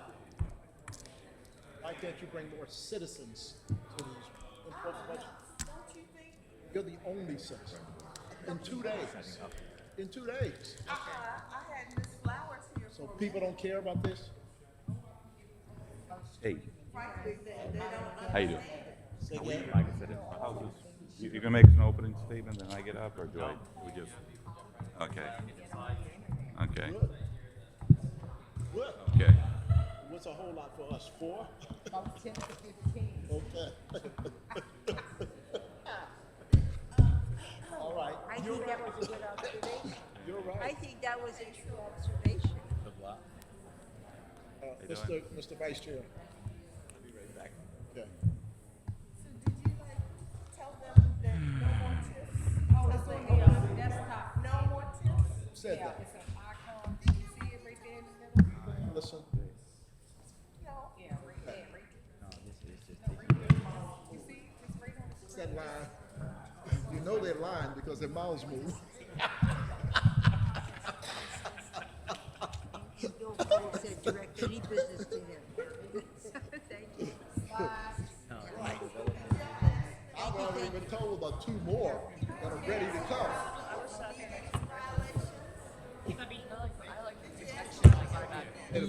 Not the line of fire. You in the line of fire, Mike. Yeah, I'm gonna stay back. There we go. Or maybe the. Okay, so it's just 2 o'clock. Somehow I don't think. It's just 2 o'clock. 2:30? I mean, it's just, no, it's just 1:30. 2:45. No, it's 1:30. Oh, okay. Thank you, Sarah.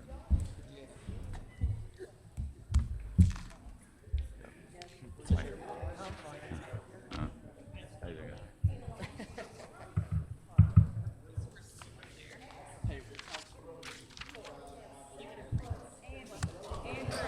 No, Dan. Was yesterday called off? Yeah, see it. Yeah, it's televised and live streamed. Hello. You out there? Sorry for my left. 25.com or whatever. Oh, the cable channel. Okay. I mean, call it back at 3:30. The Donald Trump style or something. No, one's enough. everybody. One's enough. Okay, we're gonna get started. Are you ready, Paul? Good afternoon, everyone. Good afternoon. We're resuming with the Agency Housing and Community Development. Hello? Hello? We're resuming with our hearings. Thank you. With Housing and Community Development. Mr. Graziano, thank you for coming before us today. If you would begin by introducing the staff you have brought with Sure. you, and then you can head right into your presentation. We will allow you to complete your presentation. My colleagues, you have 2 questions each on the first round. Thank you. Okay, thank you very much. It's good to be here. Let me see. I'm going to read them out the way they are on the chart, so then I'll try to turn around and see where folks are. I have my Chief of Staff, Kim Washington, and Janine Dunn, the Senior Director for Policy Program and Strategic Initiatives, sitting right next to her. I have Julie Day. Where's Julie? Right there. I can't read with these and then see. Yeah. I tried to buy some bifocals once and I fell down the stairs. Steve Janes, Assistant Commissioner for Research and Compliance.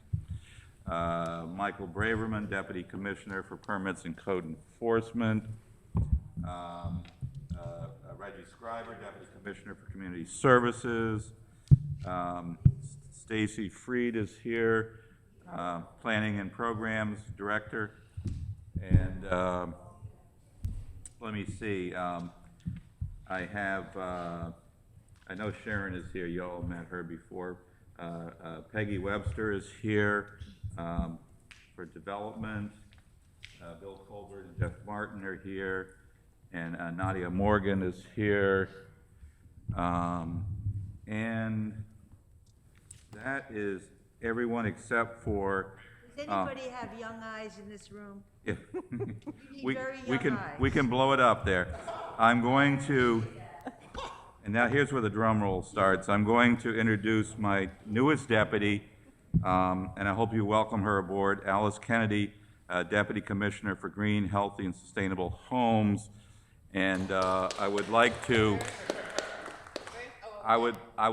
thank 2 people, Larissa Parrish, right there, who filled in for the last month or so, did a great job, and I want to give a special thanks, and I hope it's on the record somewhere here, for Ken Strong with his service for so many years to this city.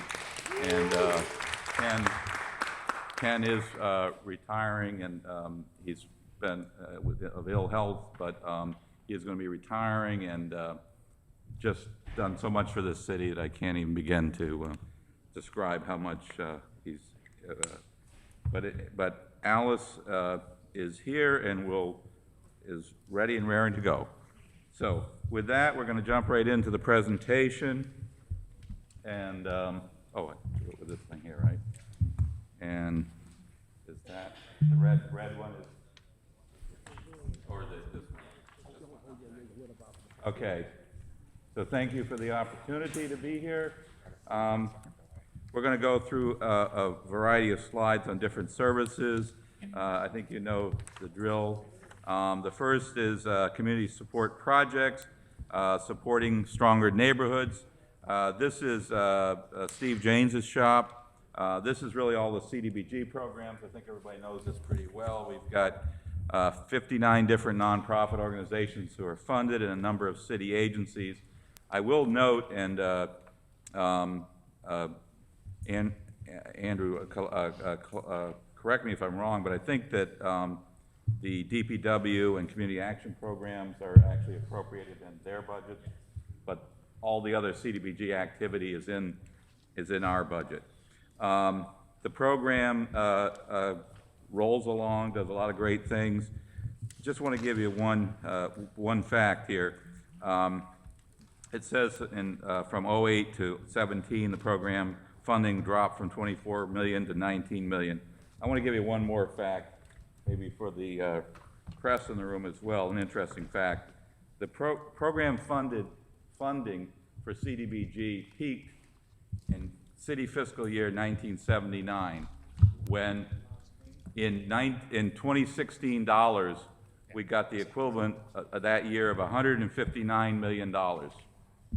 So we got in 1979, we got, in today's dollars, $159 million. This year, we're getting 19 million. So that tells you something about the drastic reduction in federal support for urban challenges.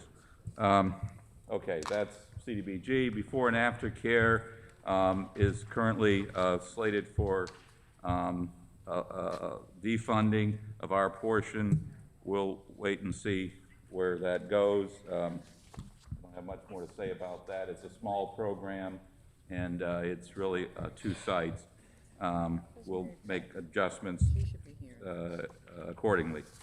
The administration is really the interesting point here is that there is a full-time tax sale coordinator position that is being created, recommended for creation in this budget, that we will be working very closely with the finance department and with nonprofits throughout the city, and each of you, as you hear of people who get into trouble with their taxes, arrears.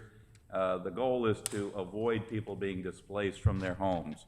And so this is a full-time tax sale coordinator position. It's in our shop, but it's really a resource for all of us citywide. It's a critically important position, and we do hope that out of this position there'll also be some ideas generated and some advocacy for perhaps some new legislation to mitigate the challenges of people being displaced. So that's an important addition. Weatherization, this is Deputy Commissioner Kennedy's shop. This is a program that has been very, very robust over the last 7 or 8 years, I guess. It started with the federal stimulus funds, ARA funding, where we got $17 million of federal funds. Then we got the Public Service Commission through the Customer Investment Fund.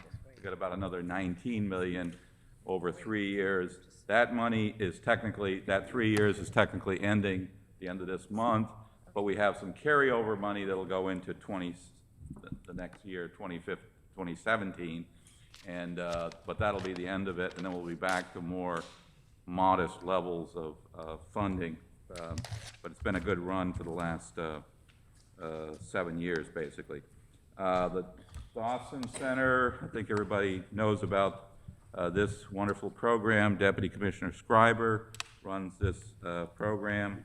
I just would point out there's one typo that I think when it got reported, and I just want to note that in the FY16 target, there really should be 6 programs, not 50. That was just an error, I think, maybe when we submitted it.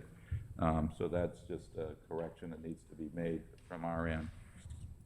The next one is promoting home ownership. This is also Alice Kennedy's shop. And again, I want to commend Ken Strong for the terrific work. He had sent me an email a couple of weeks ago indicating that we'd had an excellent April and that we're on a record-setting pace for home ownership. This 850 target is probably a very realistic number for the actual for FY16. We also been working with the state of Maryland on their Grand Slam program. We've got several hundred additional home buyers. This is obviously a very successful program. You can see that it is basically doubled since 2012 in terms of the number of home buyers. And many of those are new to the city as well, so that's a great program. There's a technical note here. We've moved 5 positions out of the CDBG budget into the regular, the operating budget here because the CDBG program is a means-tested program, so we can't serve as many people if we limit it only to people who are CDBG eligible, income eligible. So to give us maximum flexibility, 5 positions are in the city budget through general funds. Code enforcement, everybody knows about code enforcement, Deputy Braverman. A couple of enhancements here. The first is $21,000 for direct mailing enhancement. This is kind of interesting because it allows us to actually determine the properties that are vacant, but that may not look like they're vacant and abandoned. And so it gives us a better read. It's basically, it determines whether mail is being received at that address, if there's anybody living there. So it'll help us to count vacancies beyond the vacant, abandoned, and uninhabitable structures that we measure in our vacant building notice program. It'll help us to get a total picture. We have a lot of discussion in the city about the number of vacants. We measure vacant and uninhabitable structures. This would allow us to expand that and understand the other vacancies that are just unoccupied structures and what the context is in a particular neighborhood. The other one that's a special initiative is $80,000 for surveillance camera replacement and upgrades. I think every one of you has probably called us at one time or another about illegal dumping. This is a very powerful tool for a special investigations unit to be able to apprehend folks who are doing illegal dumping. And as the note says, we have successfully prosecuted 232 cases in the current fiscal year to date, with additional cases pending. This will give us the technology to do more of that, to get good nighttime readings and read license plates better and so forth. So that's a very powerful tool at a modest price. Register and license properties and contractors. Again, I think you're all pretty familiar with this, multifamily dwelling licenses, the burglar alarms, all that sort of thing. This is also Deputy Braverman's shop. The Housing Development, Finance, and Project Management. Peggy Webster is overseeing that area at this time. Deputy Commissioner Peter Engel left us some months ago. Just one number here, I want to give you an update on the fiscal year 16. Actual is going to be 265 units, affordable units produced by the home program. So the target was 110. We're well above that. And we do expect that we'll be in the 200 range for next year as well. Some of this is about timing of when projects close and when they get reported back to HUD, but we did very well this year. Blight elimination. This is really a combination of Deputy Commissioner Julie Day's shop and Deputy Braverman's. I think the money in here is mostly Julie's shop, but the activities, obviously, there's a reference here to whole block demolition.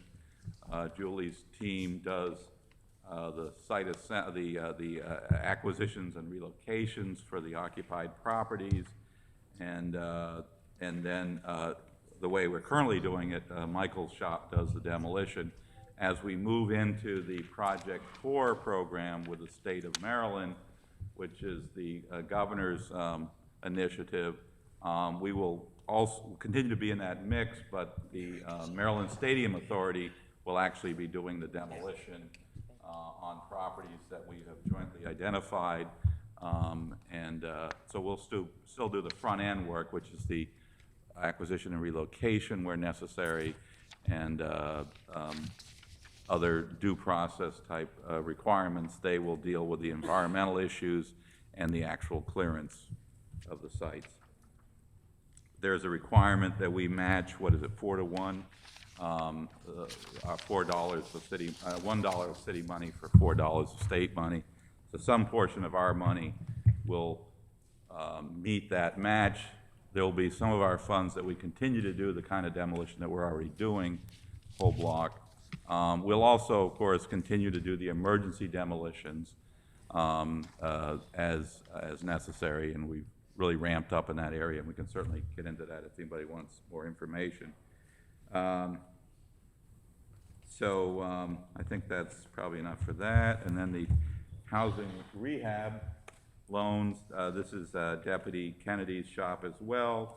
This is where we provide a range of forgivable, deferred, and below market interest rate housing rehab loans to low and moderate income households. And again, we get a lot of inquiries from each of you in terms of constituent demand there. We do a lot of work with everybody, but especially a lot of work with seniors in that program. And there's also a major de-leading element. We've got a federal lead hazard reduction grant, and we got our second actually, and we work very closely there for properties with children. And then, let me see, building and zoning inspections and permits. This is also Deputy Braverman. Will maintain current level of services. I think everybody understands this pretty well. The construction is booming in the city, and so these guys are very busy. And that's, they're the folks that issue all the permits and ensure the work is done in compliance with building codes. Community outreach services, this is Deputy Commissioner Scriber again. This is, everybody knows the drill here, 24 hours a day, 7 days a week. Reggie and his team are out there dealing with whatever emergencies come up, whether they are individual family situations or severe weather, other catastrophic events.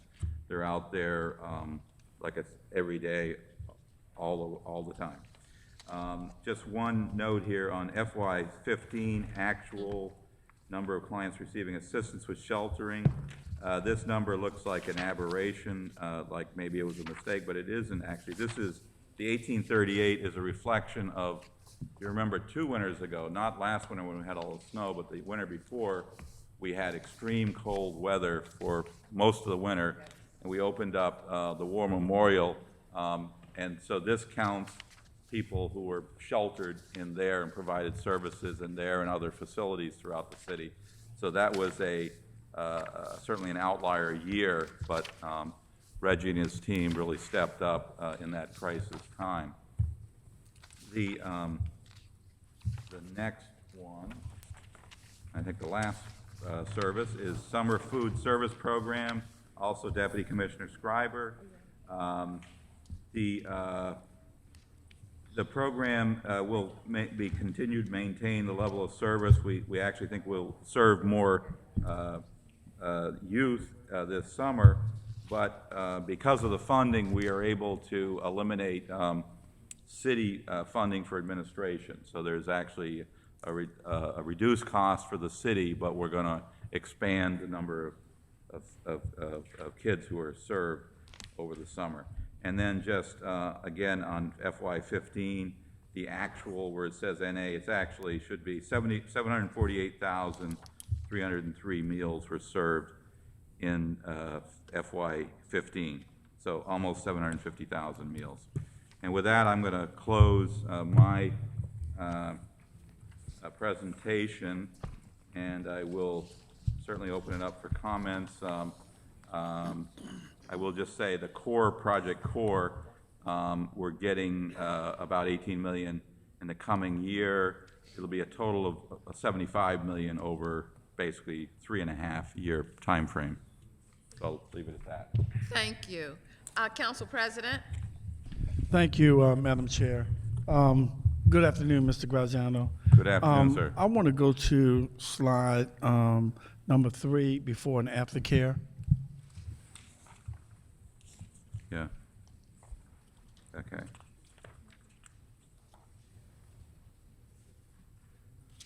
Is that the one with the Waverly and the Northwood? Yes. Okay. I know that ACD has a large enough budget that they can find the funds to restore these 2 daycare centers. We're talking less than what, Mary Pat, was it? 167,000. I might add the commissioner has $170,000. I know you could somewhere in your budget find that to keep these 2 after-school programs open, after-care programs open. I mean, these parents depend on this. It's different from what you did what the administration did when they closed Dunbar and I forgot the other one, because they were actually like Head Starts. Yeah. And they're totally different from this aftercare. And I know you can find at least $170,000 to keep these 2 programs running. And that's what we're asking you to do, is to find the money to keep these 2 programs running. Housing do a great job with that that aftercare program, and that's not a lot of money to ask for. So I'm hoping that you could go and look and find the $170,000 to keep that program floating. These are little things that we shouldn't have to really fight over. So, Okay. I'm just asking you to go back and find that money. Mr. Andrews can look all he wants. We want that $170,000. We don't want this to be a real budget fight where we have to send this budget back to the administration, because this budget is not a budget that we feel is taking care of the core factors and the core issues that we have in the city. We all remember the unrest and what happened with the unrest. People are mad, they're angry, and they're angry at all of us because we failed to take care of the least of us. So I'm hoping that you can find $170,000, Mr. Andrews. You have to find this money. The 4.2, which Paul don't have nothing to do with, but we must keep these aftercare programs open in the city. We don't want to cause a big fight where we send this budget back to the administration. It'll be your budget. Thank you. Councilman Costello? Thank you, Madam Chair. Service 738, is that right? Weatherization? 738. So I read the narrative about the end of the CIF state funding, and the number of positions appears to be nearly cut in half along with the budget. But under fiscal year 17 for the target, the output of number of homes weatherized, the 16 target was 1,000, 15 actual was 1,071, so that seems relatively stable, and this year's target is 900. How is that going to be possible with a 50% cut in funding? Well, we got a 3-year grant from the Public Service Commission, and technically the 3 years ends in 30 days from now, basically, the end of this fiscal year.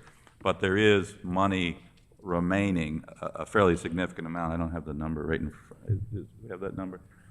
It's pretty sizable, and so we'll carry that over. There's no penalty there. We carry it over, and this next year will be a transition year. We'll be able to hit numbers that are close to where we were in the prior 2 years. But, and then it's going to really drop off because it'll clearly all be spent by a year from now, basically, or 13 months from now, it'll be totally spent out. So 5 million, the 5.151 million, that's general fund dollars? No, those are state. The whole fund dollars. pot is state money. Right. Yeah, we have some stuff in the pipeline too. I know that I don't, we know it's going to drop off. I don't have, I guess that's the best projection. I don't have a breakdown. We can get you more of a backup on that if you want. Yeah, and the previously appropriated funding that is unspent, since it's in a grant fund, it automatically carries forward. It's not reflected here because it doesn't need to be reappropriated. So I don't think there's anyone up here who hasn't been able to connect one of our constituents with someone from Ken Strong's shop. And I know you guys are huge advocates for this program. Right. How do we keep this program going? Well, I think this public service thing was an opportunity when it was part of the merger, the utility merger and so forth. I think we can go back to them and try to make the case ongoing that there is a need, and they're always, arguing. I mean, the utility companies have an obligation to try to reduce energy consumption. I mean, the federal energy laws, many of you probably know, require utility companies to affirmatively establish conservation programs. So I think we can show it's been effective. We can show that we've delivered. I don't know how successful it would be, but we'll certainly. I know Alice comes to us very familiar with this program because what was your cut of the grant when you were running the? 8 million. Yes, $8 million for her piece of it. I think the whole grant we got was like 52 million or something like that, and there was about 19 million for weatherization, and Alice's shop was doing the door-to-door organizing and educating people on ways to save money and so forth. So I think I know I can say without even asking Alice that she will be out there looking for every dime for conservation because that's where she comes from. Got it. So that's definitely a commitment from HCD to move forward. See what with we it. can do. Yeah, And- but this year the next year will be pretty steady. It'll just we got to get some more money after that. And Madam Chair, if we could just request that HCD keeps us updated on the status of those efforts moving forward. And I have a couple other questions about code enforcement, if you could recycle me at the end of this, please. For sure. Okay. Councilman Scott? Thank you, Madam Chair. Mr. Commissioner, I want to talk about 754. Just ask for a little bit more explanation. So it says with the $250,000 cut, it says decreased funding no longer needed to cover expenses of unconsumed meals. So how are we making that up? Because I know that the children, we don't always consume all the meals. So how are we making that up? I might have to defer to my deputy on this. Mr. Schreiber, you want to talk about this? He's the man who lives and breathes this particular. Yes, he does. Councilman, good afternoon. It's a reimbursement program. So what happens is that we get a percentage of the meals we served, and so the more sites we have around the city, the more reimbursement we receive. So what we anticipate is that last year we had about 408 sites. We are working vigorously to come up with another 100 more sites this year. We have outreach workers now moving throughout the city of Baltimore, especially in those areas. Your district is part of, as Brooklyn and Cherry Hill are districts in Park Heights, areas of the city where we think are underserved. So every time we get another site in place, and at least we have to have 10 children per site, we get reimbursed on those meals. And so that's how we anticipate making up the difference here. Thank you, sir. Councilman, I would also add, you may recall from yesterday's planning department hearing, they're receiving an enhancement for an additional position that will assist Mr. Schreiber with the program and reducing those unused meals. Thank So you. I think the program has been very, very successful, but as Deputy Scriber just indicated, there are pockets where we're underserving, and so that's where the growth will occur. Thank you. My next question is about one of my favorite services in city government, 745 Housing Code Enforcement. I think they do a great job. I know that I probably rely on them more than any other agency outside of BPD. But I just want to, if we can, talk about, I think it's very needed that we do the replacement and enhancement for our surveillance cameras. But if we could have someone talk about the effectiveness and how they've been able to impact dumping, and Michael, what the results have been from the existing cameras and why we need to expand, because I think it's something that's much needed. So the question is, the camera program, illegal dumping camera program, clearly the numbers indicate that it's been very successful. My understanding that this technology that we're bringing in gives you much better images at night, and also in addition enables us to better read license plates and so forth, as we're trying to identify the specific culprits there. And Michael, if you want to add anything more to that, that's... Hello. Good afternoon, everybody. Mr. President and members of the committee. Councilman Scott, and just jump in if I'm not getting to the particulars that you're looking for, but we had 15 existing cameras that we've carried for a long time that don't have lithium-ion batteries, that are solar-powered, and we do all our own maintenance. So we go up on the bucket truck. Actually, I probably shouldn't have said that. But we take care of them, and so that requires us to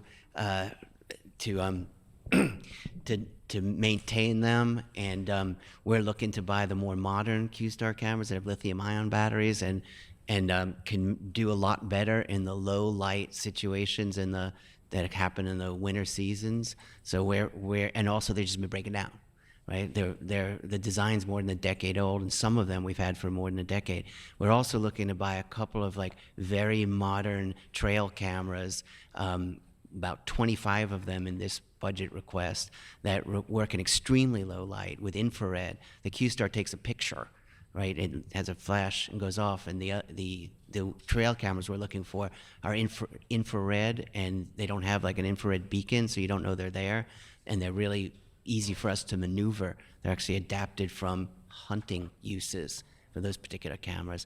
So the thing is, we have found them to be extraordinarily effective, but we've also found that some sites, no matter how many people we identify and how many prosecutions we do, some of those sites stay hot. Not all of them, but some of them do. And I think solutions lie, in addition to enforcement, they also lie in making it as practicable and as inexpensive as possible for people to dump. Legally dump. Some places are far away and their hours aren't convenient and they're expensive, and that's really got to be part of the solution. So the cameras are a great multiplier force for us, and the enhanced technology can only make it that much more effective. I think it's the bottom line. Yep, thank you. We know that Michael Shop has more than made up for the expenditure in their work, so thank you. Yes, and of course these are one-time expenditures, and they'll serve us well. Councilman Kraft. Good afternoon, Mr. Graziano. Good afternoon, sir. My first question is about blight elimination. Okay. So the money that we're getting from the state and is going to be administered by the stadium authority, right? They'll procure the demolition contractors and the environmental guys. So they'll handle the back end of it, but we're going to be doing everything up to that point. Will that be the entirety of our demolition at that point? No. I would say there's maybe 4 buckets of demolition work. One is our emergency demolition that we'll continue to do, and none of this in any way will impede that or reduce resources for emergency demolition. In fact, we have dramatically accelerated and expanded that effort, looking at new ways to measure what buildings are vulnerable. We're doing aerial photography shots now to understand, and so that will continue and expand. There is whole block demolition and demolition that we'll be doing of significant amounts that we'll do in-house that are already in our pipeline, or that we'll do because the state is focusing on something else. There'll be the major effort with the state of Maryland for whole block demolition. And then there would be what I would call project-oriented demolition work that would be either related to some major redevelopment like EBDI, for instance. There's within the footprint of EBDI or within the footprint of Park Heights, we're doing a lot of demolition within that redevelopment area. Or if there are projects that come to the fore related to the state funds, some of that will be specifically targeted demolition for specific projects that are already identified. Okay, so there's well, blight elimination just to get rid of the blight, and there's blight elimination related to specific identified projects. Okay, so if we look at page 289, and it has there on outcome number of vacant unsafe structures in targeted areas made habitable or raised as a result of code enforcement. Is that the total? And I'm looking at FY 12, 13, 14, 15, and it shows how many were raised each of those years. I'm sorry, what page are you on? 289. It's in. Yeah. Okay, outcome. Got it. So Yeah. you got 431, 637, Yep, 791. I got that. Okay. Right. So is that, do those numbers reflect the total number of vacants raised during a given year? No. Okay. Where is the number that tells us how many, the total number of buildings that are raised during the year, a given year? Michael, you want to? I know that there, for instance, there are properties, and I don't think they're in these numbers, there are many properties that have been demolished in the EBDI footprint the last couple of years that were done by third-party contractors, but with funding that we help coordinate, that they wouldn't be measured in here. But Councilman, I'm not sure the number is in here. Right. Okay. So I can tell you off the top of my head that in this calendar year, in the fiscal year that just ended, we probably do 400, probably do 600 in the next year, and then once the state resources come on board, probably top 1,000. Okay. The reason I asked that question is, and I said this yesterday, and we had this conversation last year, and that is, we have the Vacancy to Values program, which has, received a lot of awards, a lot of recognition, and justifiably so. But, basically what that program has allowed us to do is to tread water.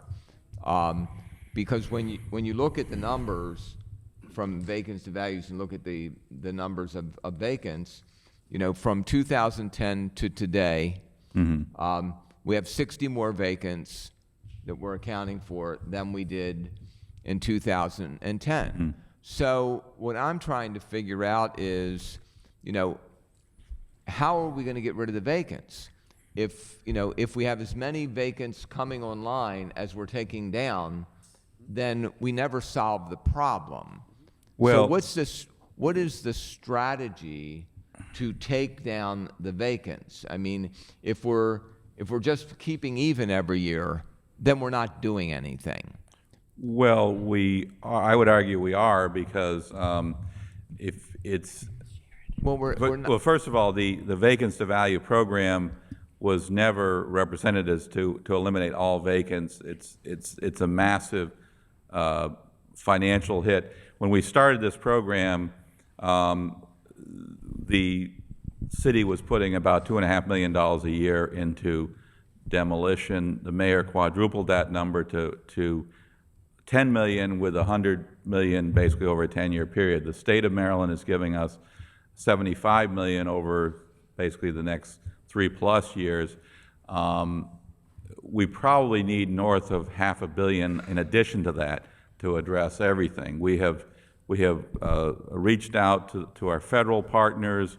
The U.S. Treasury Department has a program called a Troubled Asset Recovery Program that has a special designation for hardest hit jurisdictions that places like Michigan and Ohio were getting hundreds of millions of dollars for demolition out of that TARP fund. Unfortunately, Maryland didn't qualify. Well, let me interrupt that for a second there. When you say unfortunately Maryland didn't qualify, if you watch the news, they're talking in the last year, they talk about 5 cities in the United States in this presidential campaign. And every time they talk about 5 cities, Baltimore City is in those 5 cities. Right. But about the systemic problems that Baltimore City has and everything else. And one of those problems is the fact that we have all these vacant houses. Right. And that is a systemic problem which bleeds out, and I use that word loosely, but it bleeds our budget because all of our money has to go into law enforcement and public safety because we have to patrol all these areas. We have to have a huge fire department because we've got all these vacants that we have to take care of. We've got a health department because we have all these rats and everything else. And if we can't get that money, then who the hell else deserves it?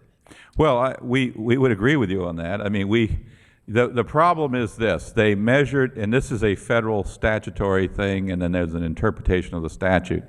These determinations are made statewide, and Maryland didn't stack up when they did their snapshot of the number, because it's tied. Remember, the TARP program, Troubled Asset Recovery Program, was related to straightening out the banks and dealing with foreclosures.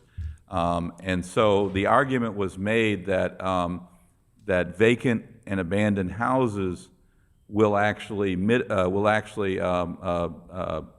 contribute to foreclosures because you're driving property values down. So what they did is they went out and they looked at states that were so-called hardest hit. We didn't hit that target. There was a couple of reasons. One is that it was statewide. It's not the city of Baltimore. If you looked at Baltimore, our numbers are going to match up with anybody's, and worse than most in terms of the number of vacants. But the other thing that happened is because the state of Maryland did a moratorium on foreclosures, it ironically reduced the number of foreclosures at that time when they were measuring. So states like Michigan and Ohio scored very well. The state of Maryland did not. We have gone back. We're going to continue to push this at the federal level. But I will say the city has stepped up. The city is $100 million over 10 years. The state is stepping up $75 million. Well, let me come full circle then. So with the federal money, I mean, with the city money and the state money, right? What type of net reduction do we look to make in the total number in fiscal 17? I mean, I would hesitate to make an estimate right now. We're in the throes of heavy-duty planning. We're working with the Baltimore City and the state of Maryland planning offices, and the state housing agency and the city housing agency together. We expect that there will be several thousand properties demolished over the time frame of this particular grant. That doesn't answer my question. Well, no, I understand, because it's not a static model where you're saying there's X number of vacants and all we got to do is knock them down. What we are doing is we're taking out the worst of the worst, and there is investment. We have thousands of properties have been renovated as well. If I have 10,000 vacant houses, and I look at the last 10 years, and I can figure out that I'm taking down 1,000 a year, and over 5 years, I still have 60 more at the end of the year, then I know that I've taken 1,000 down and 1,000 have come back on. So, you know, this is simple math. So if I want to get all the vacants taken down, then I know that over a 5-year period, I'm adding them at 1,000 a year, then I need to take down, you know, 2,000 a year over 10 years, and then I've got my number. Or I need to take down 2,500, you know, every year, and then I've got in, you know, 6 years, I've got my number. And so the question is, you know, what is the plan to get rid of the 10,000 or get it down to where it's only 2,000 or something like that, rather than, you know, this. And I know I heard your number, you know, $500 million or whatever. But, you know, if we can't get $500 million, then how do we get them taken down in another manner? How do we, you know, do we say, okay, here's this area. There are 600 vacant houses in these 4 square blocks, you know, and we will award these to a developer. And in return, we give them to the developer tears them down, and the developer develops the area, and we get our money on the back end, or something like that. We do have what are called community development cluster areas, where we have identified areas where investors are already in there putting a lot of money. We are doing strategic demolition in those areas to support their investment. We have conveyed virtually everything that we own in those areas to these developers so that they can renovate them. If you look at the target areas where we have designated for community development activity, we have a very, very measurable reduction in the number of vacants in those areas. The reason why it's a dynamic model is because we're not just knocking stuff down, we are building a lot of new housing in this city. So when new housing is built, that's a good thing. And some number of those new houses are occupied by people who are living in old houses. And so getting people out of decrepit old housing into new housing is a good thing. And so one other way to look at this is to count the number of occupied properties in the city as opposed to just the number of vacants, and to say that the number of households formated and the number of new properties being built and the number of units being occupied. It is a complex market-driven mechanism, but we have made progress. We have 2,900 vacants that have been long-term vacants that have been renovated under this vacancy to value program. We have another 1,800 that have been demolished, along with other efforts like EBDI and Park Heights and so forth. Replaced by 4,700 new vacants. Well, what I'm saying is that's the market that we're dealing. You know, that the market is dropping. The inventory at the bottom of the market is dropping out. There's new construction coming in. But one thing is clear, that $75 million more from the state and the money that the mayor's put in is going to make a difference. You know. Council President. Thank you. I'm quite sure Councilman Kraft knows that I'm concerned about the vacants as well. But I want to ask a question because I've been noticing a trend that's been taking place when houses catch on fire, and some of the homeowners do have homeowners insurance, but they'd rather take the money and leave the house. What mechanism do we have in place to stop that kind of stuff? Because if the insurance company give you money to rehab your house, you take the money, you move to the county, you leave the vacant house in the city. I mean, what is it? Anything we are doing or anything we need to do to, you know, make those folk really use that money for what it's intended? Because I'm quite sure the insurance companies, when they look at replacement, it's for to replace the house. Yeah. not to take the money and run. Well, an owner is responsible. Because that's contributing to our vacant and blight problems throughout the city. You know? Yeah, the owner is still responsible for the property, even if they've vacated it. But Michael, do you want to comment further? But let me ask, I guess, a more direct question. Can we, as the City of Baltimore Housing Department, have something in place with the insurance company that we make sure that these houses are brought back up to code? They give them money to totally rehab the house. They take the money and run, and I know what I'm talking about. They take the money and they leave the property to us. I know we'll give them a code violation. We'll continue to fine them. They'll let it run on until the lien is more than what the house is, and then we collect it and we look like the owners of all the vacant properties, because that's how it works. I think, Commissioner, if I may, the short answer is no, we don't have that authority to get between the insurance company and their client. But if the house is in a place where you'd expect it to be rebuilt, then we can pursue our code enforcement remedies and get it rebuilt. Or if it has to be demolished, we can demolish it. Once it's demolished, I think we could do a better job as a city of collecting the demolition liens from people who have the money because they got a settlement from their insurance company. But they take the money. If they spend it already and they're judgment proof, that's one thing. But the point is we could get the outcome that's appropriate, because the point you were making that we're not netting down. There are some markets where we're continuing to see decline in population and where we expect to do more demolition.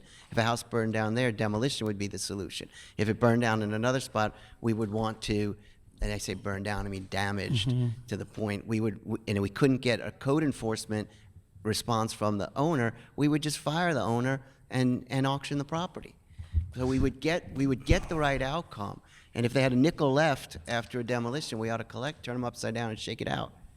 But the problem I have is when you have homeowners insurance and there's a fire, they have a certain amount of money for dwelling and for everything that you have. If you take that money and you choose to use it for something else and you leave the blight on the city, isn't that fraud for the insurance company? It's not fraud? No, it's, the money that they get is like the property itself. There are property rights that relate to the real estate. There are property rights that relate to the cash they get from the insurance company. So we don't have a right to take their property or take their cash. What we have to do is go through a due process that Michael just described. I mean, it's possible, I don't know if it could ever pass constitutional muster, but it's possible that legislation could be passed that was gonna be at my the state next- level or something that would Yeah, maybe say, we can get the but state I to think it'd be help. very difficult to, yeah. But they Yeah. have the right to take the money and do what they want and leave the city of Baltimore with their screwed up property. Well, there's two different things there. One is, I mean, it's So like, we're talking about what Jim was talking about, Yeah. the vacants. As much as we knock them down, as much as we try to rehab some, the list continually to grow. And it's because of these kind of things where people houses catch on fire or whatever Right. happens to the property, they choose not to fix it up with the money they have. They choose to leave the city of Baltimore. I know a few of them that have done it, and leave the house. Say, hell with it, let the city deal with it. well, And then we look like the bad guys because when you ride up and down North Avenue, when you ride up and down, what is that other street over in West Baltimore? Park Heights. When you ride, Fremont. When you ride up and down, I can't think of the others. It's India Street, and you see rows and rows of vacant houses that people own. And then they become the property of the city of Baltimore, and the taxpayers of Baltimore have to foot the money to get them clean, to get them boarded, and then we become the owners of them. I'm with Yeah. Kraft. We got to do something about the vacant housing and how we go about doing something with them. well, I think the key is to have a focused effort, and there's there are many places in this city where it has made a dramatic difference.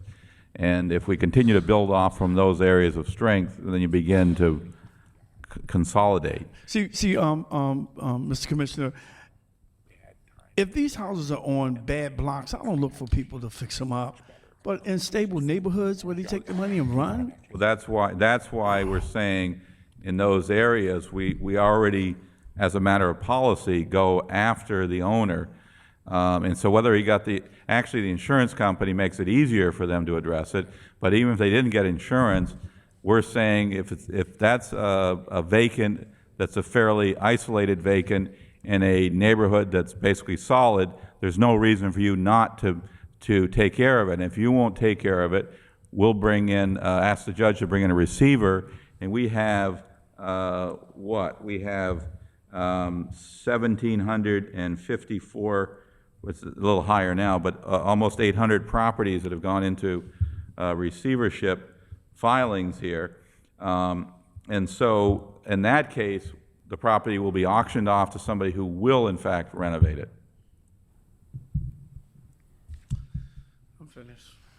Councilman What did I Costello. say? Did I say 1,700? I don't know what I just said, but 1,750 is the number. Councilman Costello. Thank you. Commissioner, as you are aware, HCD is one of the 13 agencies required to undergo a quadrennial audit. I'm not targeting HCD, I'm asking Right. every agency this.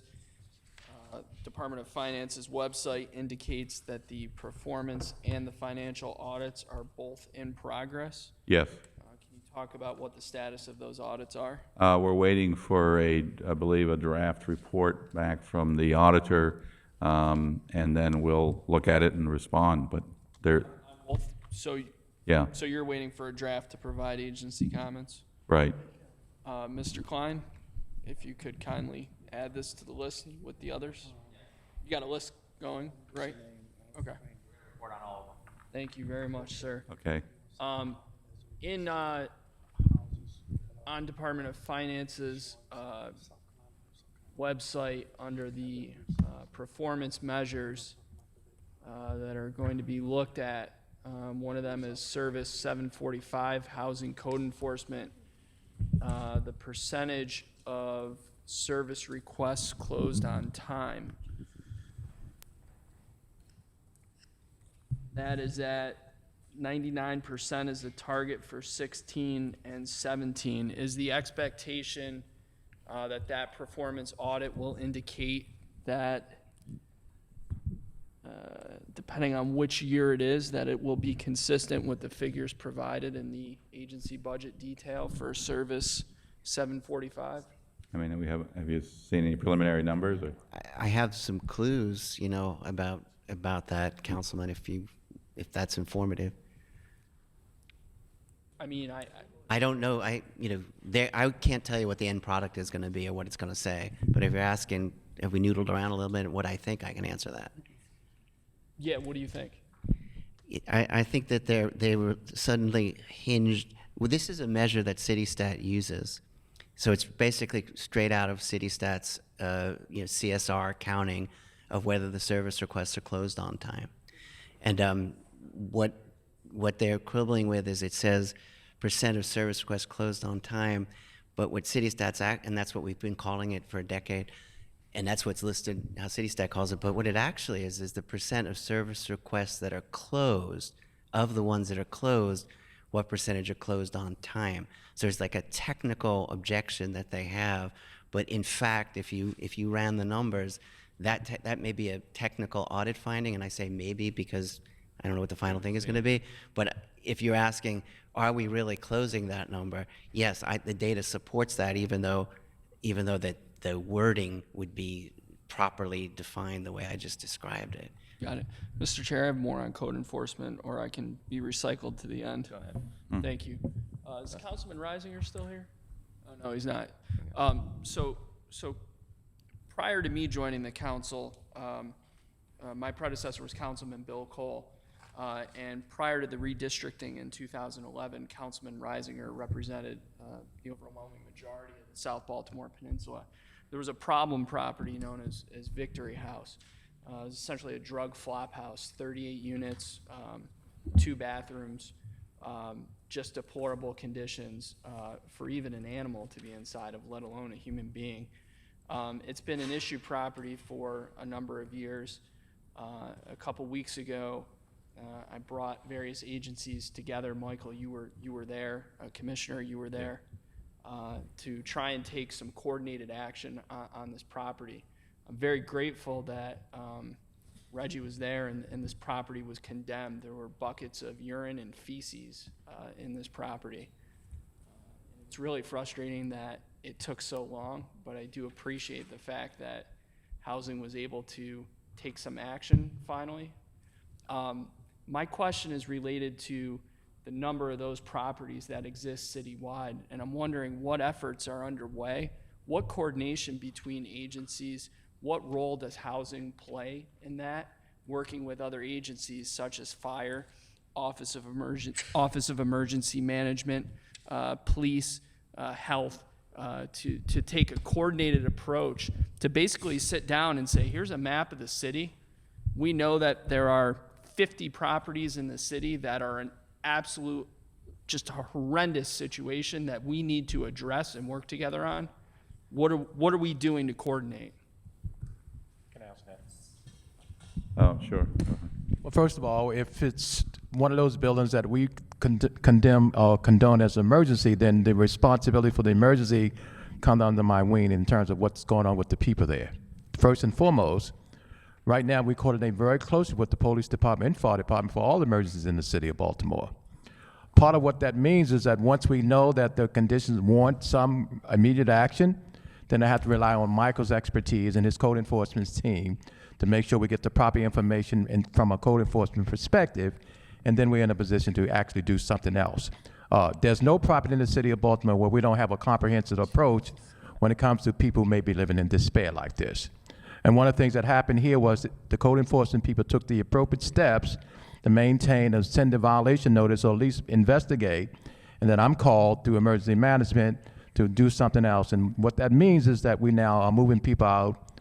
We have an obligation, once they are displaced, we have an obligation to find permanent housing for them as well. So this is not something strange to us. This is extremely comprehensive, but it takes a coordinated effort, the police department, the fire department, Michael's shop in code enforcement, and my shop in terms of the emergency relocation aspect of this matter.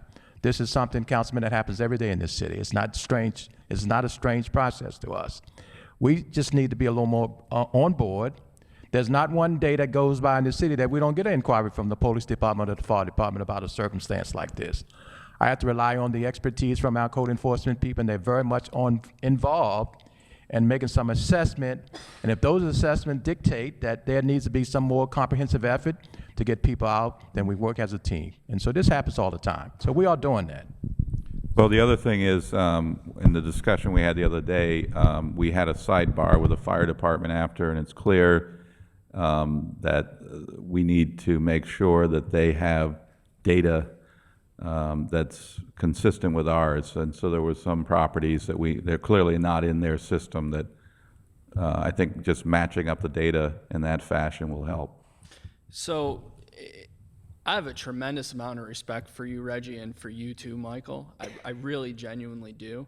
But this has been a problem for over a decade. I don't work for the Office of Emergency Management. I'm a city councilman. And to me, it doesn't feel like there was much coordination between any of the agencies. And while this is water under the bridge and we got the right outcome here, my hope is that there is some type of coordinated effort, some type of proactive approach where all the agencies related to emergency management and housing are sitting down at the table together, looking at a map and saying, these are our frequent flyers, our problem properties. This is what we're doing to get all the agencies that are important in the same room to talk together to start to address these problems and get these problem properties shut down as soon as humanly possible.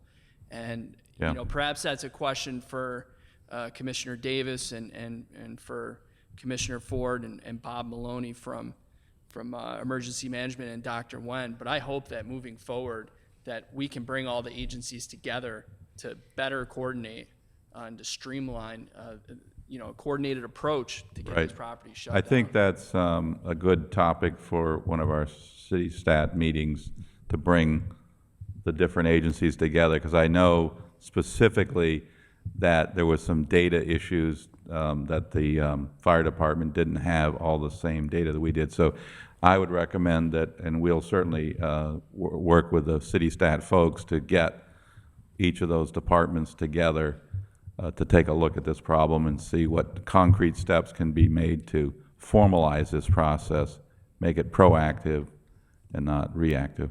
And Deputy Mayor Smullian, I'd love to be included in those conversations. I know your team in the mayor's office have always been receptive to my concerns, and I hope that I can be a part of that conversation. Okay. To make sure that coordination's taking place. Councilman Scott. Thank you, Mr. Vice Chair.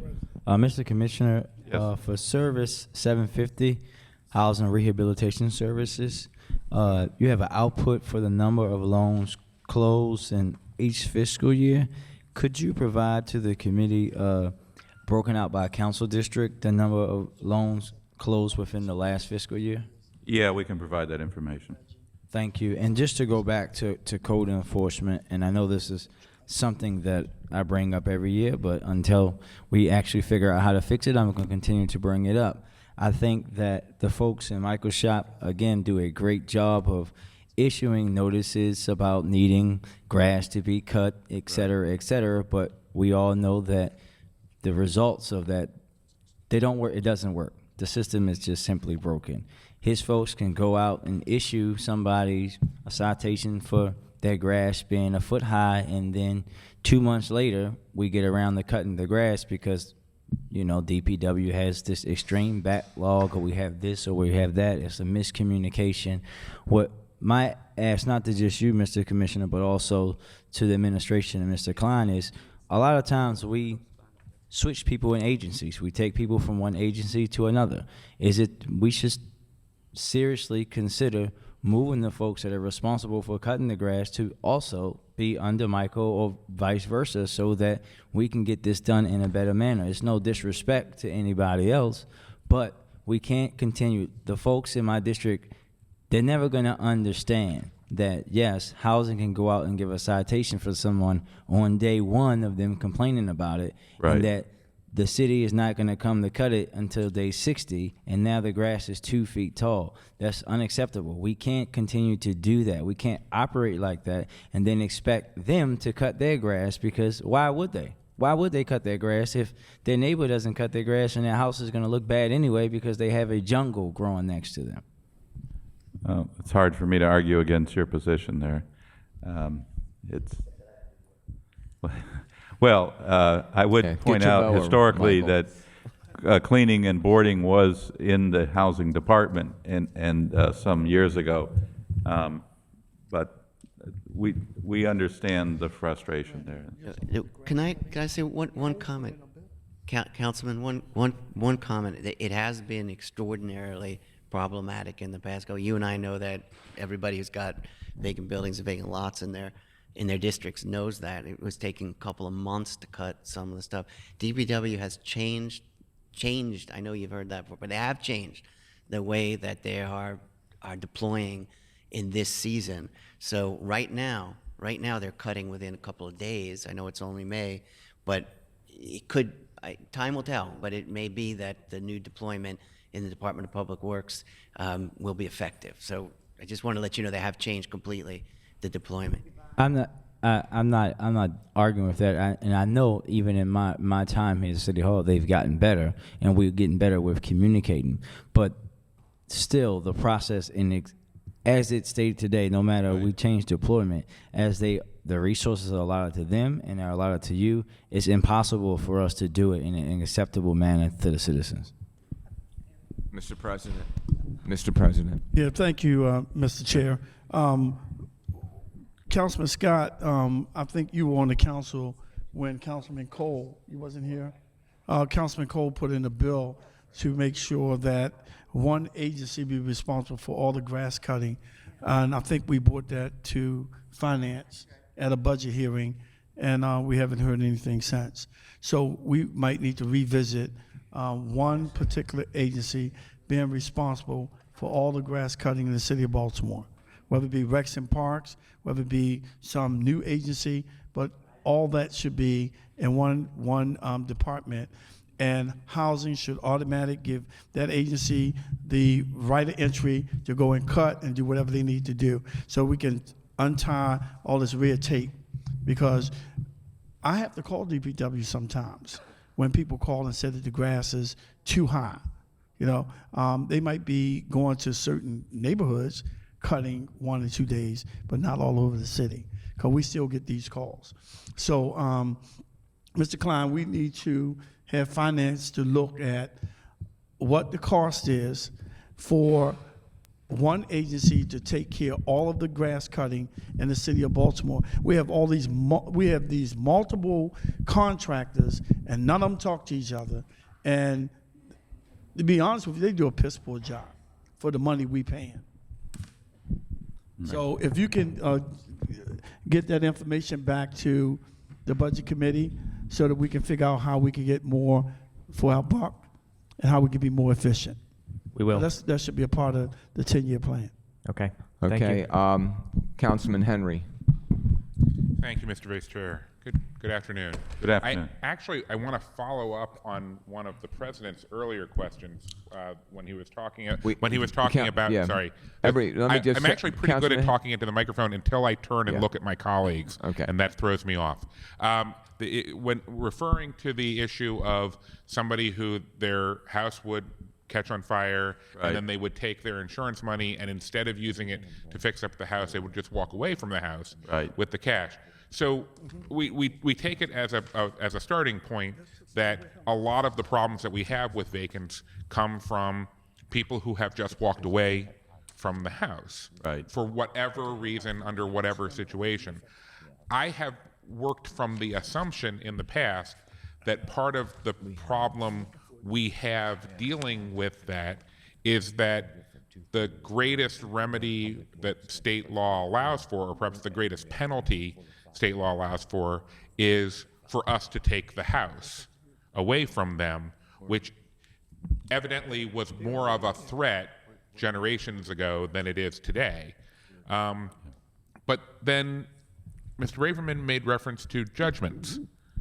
And what I'm curious about is under which situations can we pursue the owners of property for the blight that their property has created in their own personal capacity as the former owner of the house, or the legal owner of the house, regardless of whether they've continued to pay taxes or do any kind of upkeep? Well, I mean, the expenses that we have exercising the police powers that are due and owing by the owner of a property, and often become liens in the nature of taxes. All those things are collectible against the entity that owns it, as well as a lien on the property. So if you own the property in your name and we demolish it, and you actually have, $500,000 or something, so that we can collect from you, we can actually collect from you personally. But I think part of that narrative is, at the 10,000 foot level, and this goes to Councilman Kraft's issue too, it's a demand issue, right? We have 620,000 people living in a city built out for 1 million, right? Bethlehem Steel is closed. The old industrial economy that Baltimore was built for doesn't exist anymore. So at the end of the day, there isn't demand for a lot of the properties, and not all of them are people that walked away. Lots of people died. Lots of people's children went and moved to the county, and they don't want their house, and when they died, the house isn't even probated. That's a huge part of the problem too. So it really isn't there's a bunch of people to blame, and if we could only grab them by the neck, we wouldn't have our vacant buildings. The city of Baltimore needs to essentially, it's an infrastructure issue to make us competitive in the 21st century. And that's gonna cost $500 million, and we don't have it. So we just have to be as strategic as we can with the money that we have. Well, I think we need to, our thought process needs to be the same as those individual homeowners who are making rational decisions. If I lived in a block with 25 vacants and my house burned down, I am probably not going to be inclined to take the insurance. Well, first of all, I probably couldn't get insurance in that block. In that block, I couldn't get it. But either way, I'm not likely to reinvest in that property. But if I'm in a neighborhood that's solid, then then I've got a decision to make. I can justify renovating that property. We can really hold their feet to the fire on that, but we can't say to them, take your insurance money and put it here. We can use all of our other enforcement powers to say, well, whatever you do with your insurance money, you're still responsible for this property. And in that case, the absolute threat of us taking the property away does have some it does have some positive outcome on the back end, because we can, if they're not interested, we can find somebody else through the receivership process. So it's if it's a resellable house. Well, that's what I'm yes, saying. right. That's why I don't think that the thought process of the individual homeowner is any different than ours in terms of, if I'm in a good place, it's worth considering reinvesting there. If I'm in a bad place and I got this opportunity, maybe I'm going to move, with my Just add, newfound Councilman asset. Henry, if you want my back of the napkin from having looked at this for a couple of decades, I would say that in our distressed markets, at most 5% of what we would pay to do a demolition is recoverable. Meaning that in a block that you're thinking of, different council members have called out, where the majority of vacant and abandoned buildings, the vast majority of those buildings are not, there's no demand and they're not collectible. There isn't a body on the other end that can cover the costs. So it's a capital dollar expense and not a person to go after and shake. So at most we'd collect 5%. We should be collecting that 5% from the one or two people that have it. But the bulk of it is just a capital dollar problem for the city, and not about a bad guy to shame or a bad guy that caused these macroeconomic problems we're living with. I'm torn, and I say that because, as you and probably several people, I love to live at the 10,000 foot level. I love the view from up there. I get that, but I repeatedly go to meetings in my district where my constituents put a lot of time and effort into dragging me back down to the 5 foot level.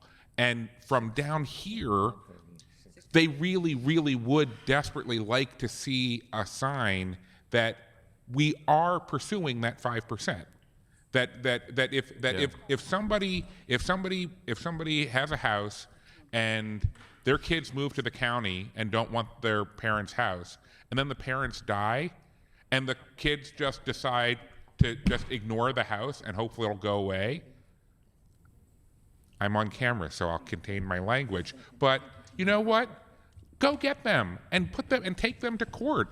And I don't want to know that they're out in the county, having, living nice, comfortable middle class lives when the house that they technically should be responsible for is making the lives of my constituents unpleasant. Can we please go make their lives unpleasant? Well, if they're foolish enough to accept that bequest, then we would pursue them. But chances are they wouldn't, and it's often not probated, and they have no legal responsibility. Is there legislation that we could be pursuing at the state level that would enable us to do this? I mean, is anyone even trying to have this be one of the tools in our toolbox? I think that you've hit on something. We ought to be collecting for all the demolitions that make sense to be collectible. Absolutely. This is not about trying to rebuild houses that we don't need. This is about trying to make people who are responsible for, even if it's the next generation, responsible for the fact that blight didn't just happen. Blight is conscious disinvestment on each property owner's, in each case, and it just is very hard for me to let go of the anger that somebody is responsible. We should be trying to find them. Okay. Sorry. Thank you. Michael, I just have a follow-up question to my colleague, and that is, what is the cost of emergency demolition on average? There's only one additional cost. That's $2,500 for the call out. Otherwise, it's the same price as any other demolition. So it's just a $2,500 call out. Right. Um, For them to get there within 2 hours. for them to get there within or 2 three, hours. yeah. Okay, so it's like an expedited fee to get them to Everything come right else away. is just whatever the type and the size of the building and all that is just the same cost. And then does that include the cleanup or what have you? You know, because emergency demolition says we did not anticipate that it was going to fall down before it fell down. And so I'm sure there's some ancillary costs. No, the cost should be $2,500 plus whatever the cost would be if I planned it. Okay. Very good. Thank you. Councilwoman Clark? Let me begin with a question. So we all know I have a question.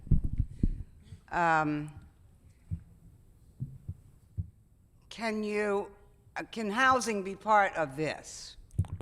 Let me talk about what Okay. this is. So we've talked about a lot of things here this afternoon, and we've been talking this week, and I'd like to just summarize some thinking just in my own mind. Sure. One of the things we talk about, not this week, but we do talk about, is where we direct our TIFs, I know you don't do that, that's finance No, and the it's Board fine. of Estimates, but where these get directed, all the subsidies for development. Let me look at my notes so I can get through this quickly. Okay. One of the things we've been talking about today is demolition. And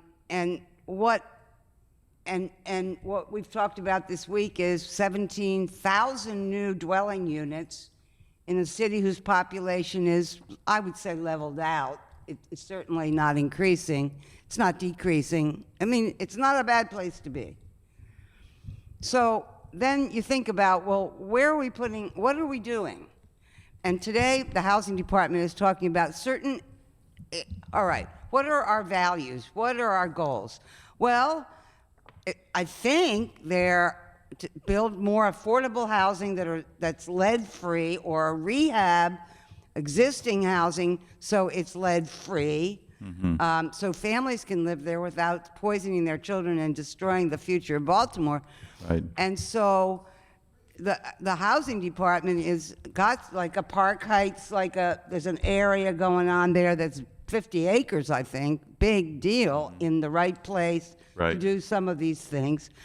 Get some businesses in that are going to hire some people that make sense in the local area or citywide. That's a goal that we need. If there are jobs that city residents can do and the developers don't say as soon as we get them, as soon as they get their graduate degree or whatever. All right. So what we talked to planning about, and my colleague was involved, was, but especially me, was this.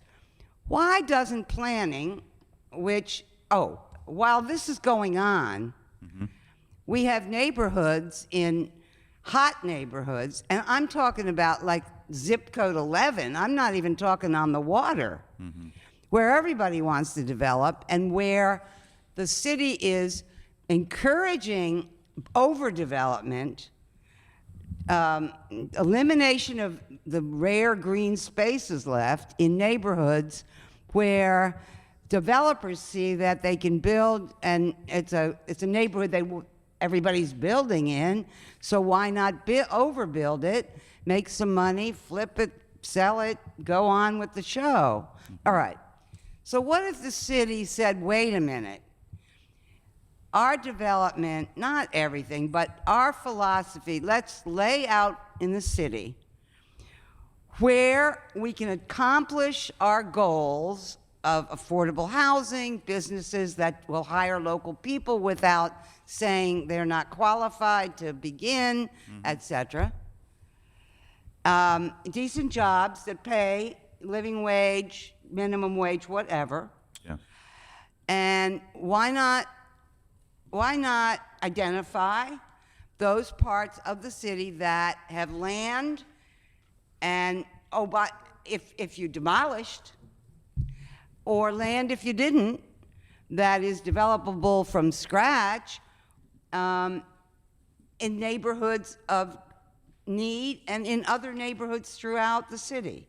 What if the map was not, so what that would do is say, okay, this is what we're trying to achieve: affordable housing, practical businesses that hire people from the city and give them a decent living, et cetera, what those values are. Right. And so map and use your incentives for those developments instead of what we do now, which is not you, we, which is wait for some, and I'm not talking about anyone in particular, wait for a developer to show up with a proposal.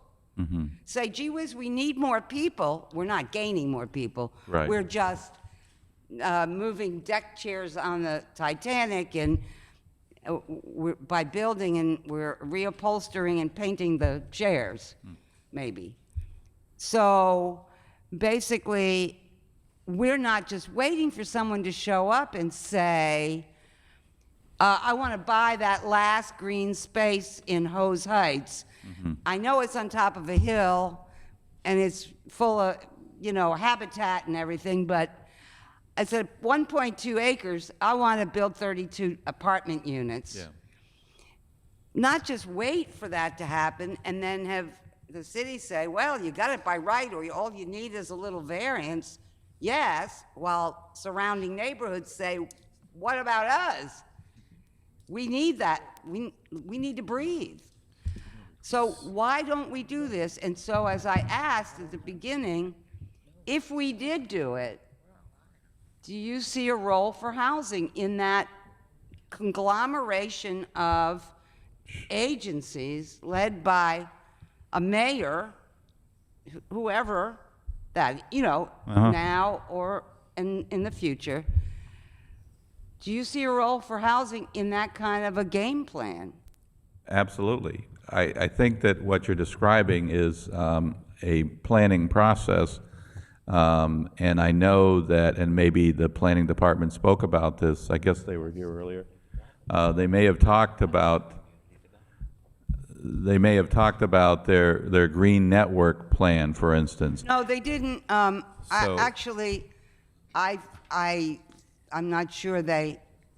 Well, well. I didn't phrase it right for them. Okay, I just so let me announced it. Okay, so let me try to tie some things together here, because it's hard to disagree with anything you just said. Yeah, but we're not doing that. No, but this is what we're. When I talked about a while ago about how the state planning office and the city of Baltimore planning office and the state housing department and the city housing department are working together in concert related to this project core, the governor's money, and how we put our money on top of it and so forth.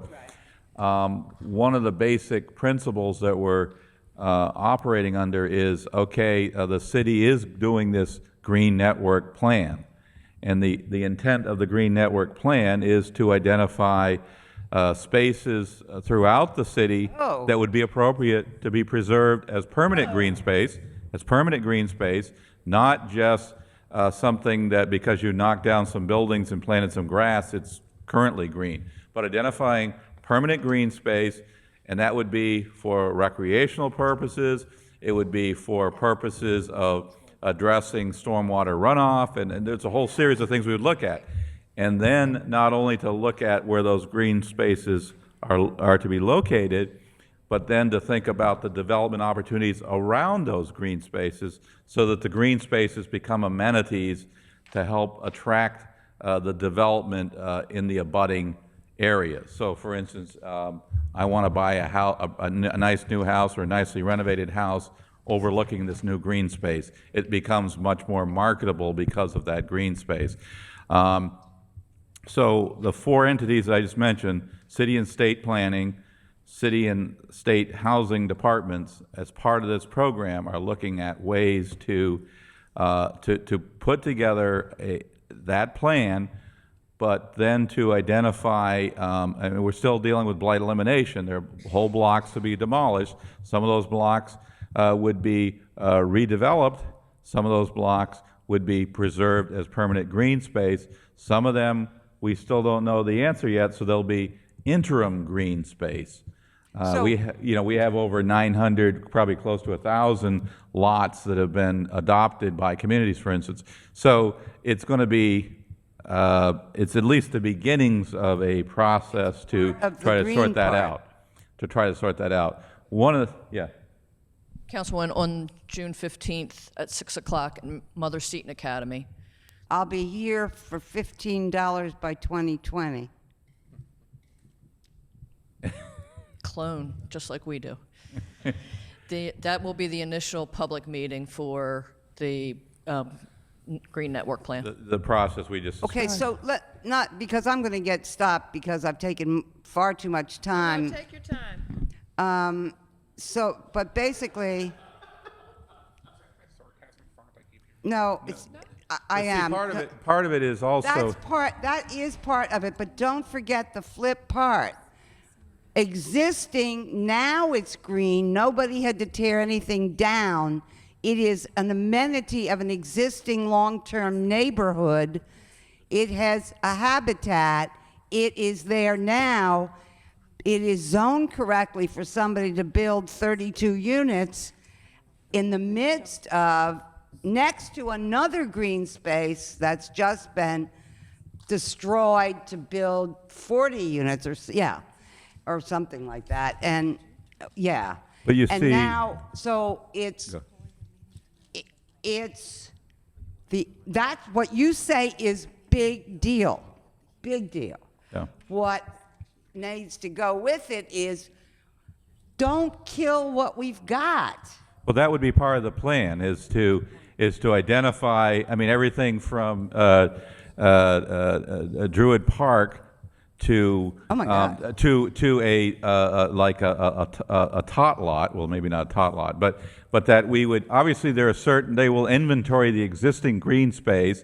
That which the city already controls, the major parks and so forth, nobody's going to go out and knock those or build on those. But what I'm saying is we have to, if we have sites like you just described, if it's part of that network, then if the city owns it, it should be designated for preservation, and that includes obviously you need some resources to maintain it. If the city doesn't own it, then we get into a situation where we have to purchase that property from the private developer, because we cannot just say that you cannot develop on this. That would be a taking. Oh, I can do that. Well, then you'd have to compensate them. The point is to have an overall framework in which to make those decisions, and then there are investment decisions that have to follow that. And so. All right, so I'm going to lose these lots anyway. But can I put in a moratorium on a lot until this all gets sorted out and we can figure out whether it should ever be developed? If it's city-owned, No. I mean, if it's not city-owned, then the city cannot, if somebody as of right can build on that property, we cannot stop them without, that constitutes a taking. At that point, we would have to compensate them for that. Okay. If they're trying to get a variance or something that rezoned or whatever, then the city has a role there to say, no, but it's about site control. So also, and this is not your role, but for what you're saying, if we also changed the city's attitude that if it means tax dollars or more people, new units mean new people, then we're going to do it. Because that's what's happening now, at least in my part of the world, while across the other side of my district, your agency is working hard to help us clear a site for development while we pray that someone would come and want to develop it when it's cleared because it's not in one of those hot neighborhoods.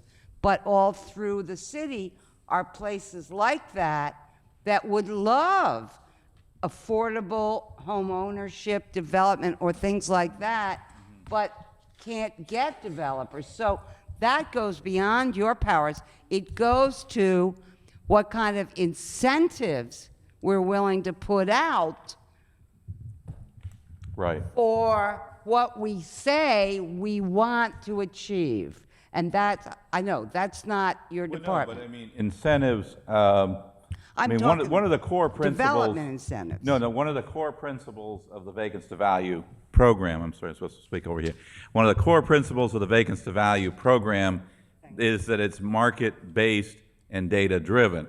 And so all the things that we're talking about, we have to be at least initially aware of what the market condition is in that place. And there are many places that have more market strength than other places, and there's not enough money in the world for a local government to say, I'm gonna just rewrite all the market rules. But what we can do is to try to focus as much and to try to build off from strength and to create some incentives as you described. But you can't totally turn it upside down. Well, no, I think we're going to have to. Well, no, I mean, I think what you do is you build off from, I mean, there are places where we've done major reinvestment. I've seen them. Yeah, and I know you can and do they it. but they cost hundreds of millions of dollars. And that's what we got to do. And we are doing some of that in And certain we need locations. it in a planned way across the city. You're doing it. I see it. Yes. But it's not a policy. It is a project. It might be a big one, but it's a project. The policy should be to do it citywide until we achieve affordable, decent, mixed-use housing, and then the businesses that generate the jobs, so people will want to buy these houses or rent them, because you don't build housing first, you build jobs first, and the housing market develops itself. But you can, as an agency, can do only so much. I'm not asking you to do it all. But part of this philosophy has got to be, we talk about what we want. Housing does a lot of what we say we want. But housing is not the only player. It also we have to use our money and incentives to drive and create markets where they don't naturally exist, and not sit and wait for somebody with a bright idea to come to us and say, let me have the top of your hill. Let me just close on that to say, in certain circumstances, we definitely should do that, and we are doing it. I will also say there are neighborhoods in this city that 10 years ago I would have said this is not going to make it, and they have turned around, and the market is now taken over, and we're putting very little public money into them now. So things can change and do change over time, and what happens is you get an area of strength, and then people start building off that, and another one, and then they kind of fuse together. But we can't go everywhere at once. There's just not enough resources or enough demand. No, There can be a city plan. plan. Yes, that's what I started with. Was that it's the planning process, and it covers all those things. So maybe what you're doing can be a template that other agencies can join in on to create something like what I'm talking about. If there's enough will to do it, I got to stop talking. I've talked too long. Yeah. Well, okay. Right. Anybody else? Okay. Thank you, Commissioner. Thank you. We appreciate your time. We appreciate the time of your staff. Thank you very much. Thank you. We're going to hear from the Environmental Control Board, and then we're going to take our break. Okay, thanks. Okay, all right, no problem.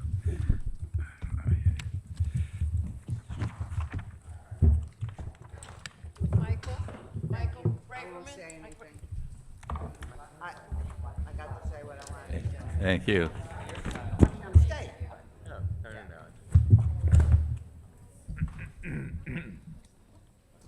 Jim. Why are you here? Are you? Thanks. Then my message is- Yeah, thanks. Thanks for that. I like to sneak in. That's important. Thanks. You raised a great question. Conversation for a couple of years. Something that we all have been talking about for days.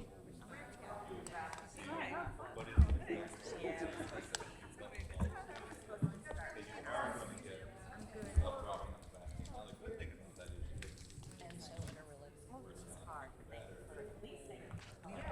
I find as I get older, I get Next year, angrier. just move to the side. Which No, is no, no, you wrong, can. because it's the young. It's supposed to be the angry young man. It's supposed to be. I feel I'm past the age of consciousness and outrageous rage. But I get. I'm more interested in wanting bad people to be punished. Bad people is the wrong word. Bad people is the wrong term. Environmental Control Board. Welcome. Thank you. Thank you so much. Can we take these other conversations out of the room? We're getting started with the next I'm down for agency. beer. Thank you. Please introduce yourself and who you have brought with you. You can go right into your presentation, and then if we have any questions. Thank you very much. And I'm not sure how to get to the next slide. It should be the clicker. Do we have the clicker up there? Yes, right there. I think the clicker right on the podium should take you to the next place. At least that's what they tell us. I don't think so. I think It doesn't? There you go. Oh, no. Keep going. Keep going. Hit the enter button again. they're all one. I think this might be just the housing presentation.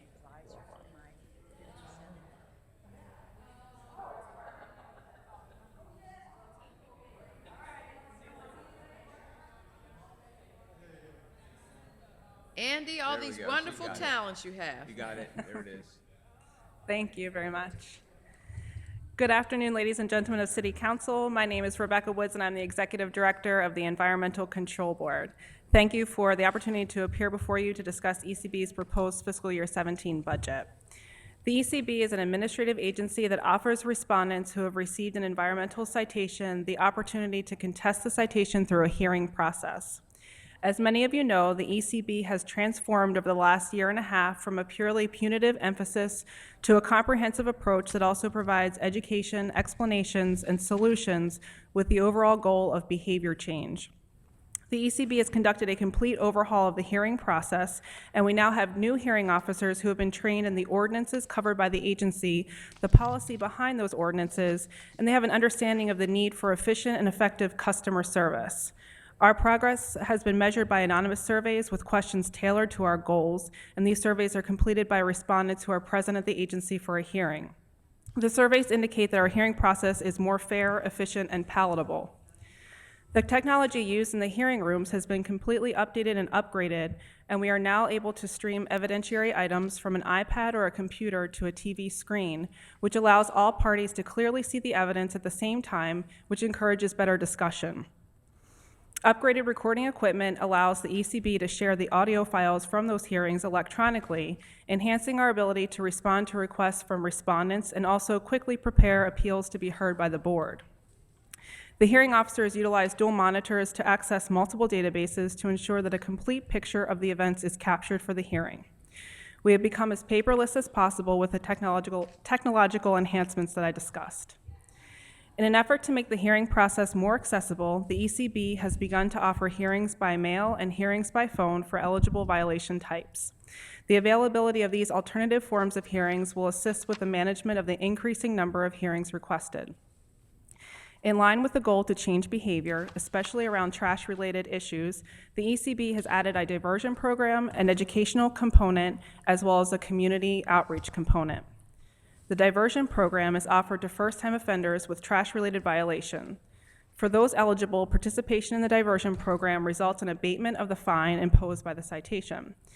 The diversion program includes a classroom component about trash and recycling, and the participants are given take-home reference materials to assist with the implementation of recycling at home. The educational component is a partnership between ECB and a nonprofit to develop an educational curriculum in Baltimore City schools, linking animal-related issues to trash-related issues.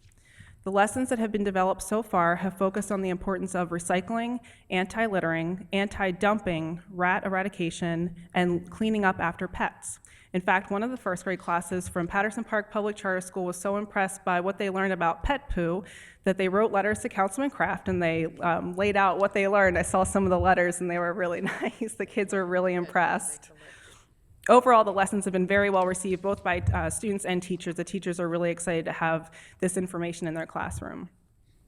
The community component involves the Mayor's Clean Core Initiative, which is a collaboration between city agencies and nonprofit groups to create and maintain a peer-to-peer network focusing on making Baltimore a cleaner city. The ECB has added a contractual position to provide a point person among the city agencies so that residents can contact one person to get their answers and not make multiple phone calls. As noted in the agency overview, there is a budget increase proposed for fiscal 17 budget.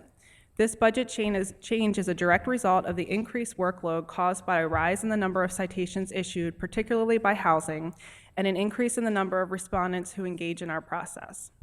The number of hearings held has increased by 54% from fiscal year 14 to fiscal year 16, and the difference between fiscal year 15 and 16 is an increase of 28%. Because of the higher volume, the ECB has had to utilize the hearing officers more than in previous years, and the number of letters generated and mailed has also dramatically increased. It is important to note that along with the increase in the number of citations issued and heard comes an increase in the revenue generated. As you can see, the ECB has expanded its function as we work to better serve the residents of Baltimore City, and at this time I encourage any questions that you may have.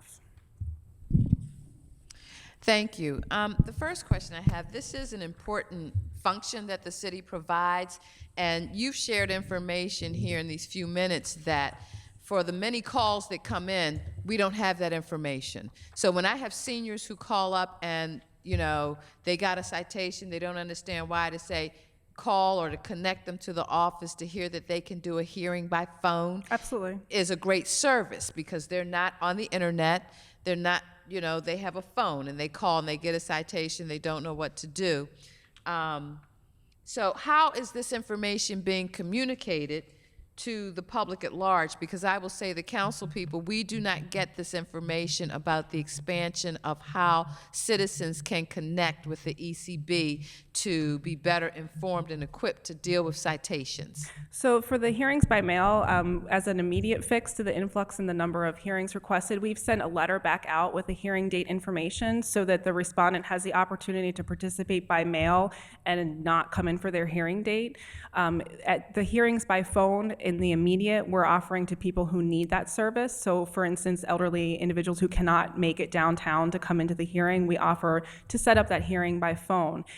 At this point, as a mass scheduling issue, we haven't offered it to everybody that we would like to, so we're doing it in small components until we can manage how long these things take, how long it takes for the hearing officer to review those by mail, to conduct those by the phone, and also to set up conference calls for the hearings by phone, because we need everything to be recorded.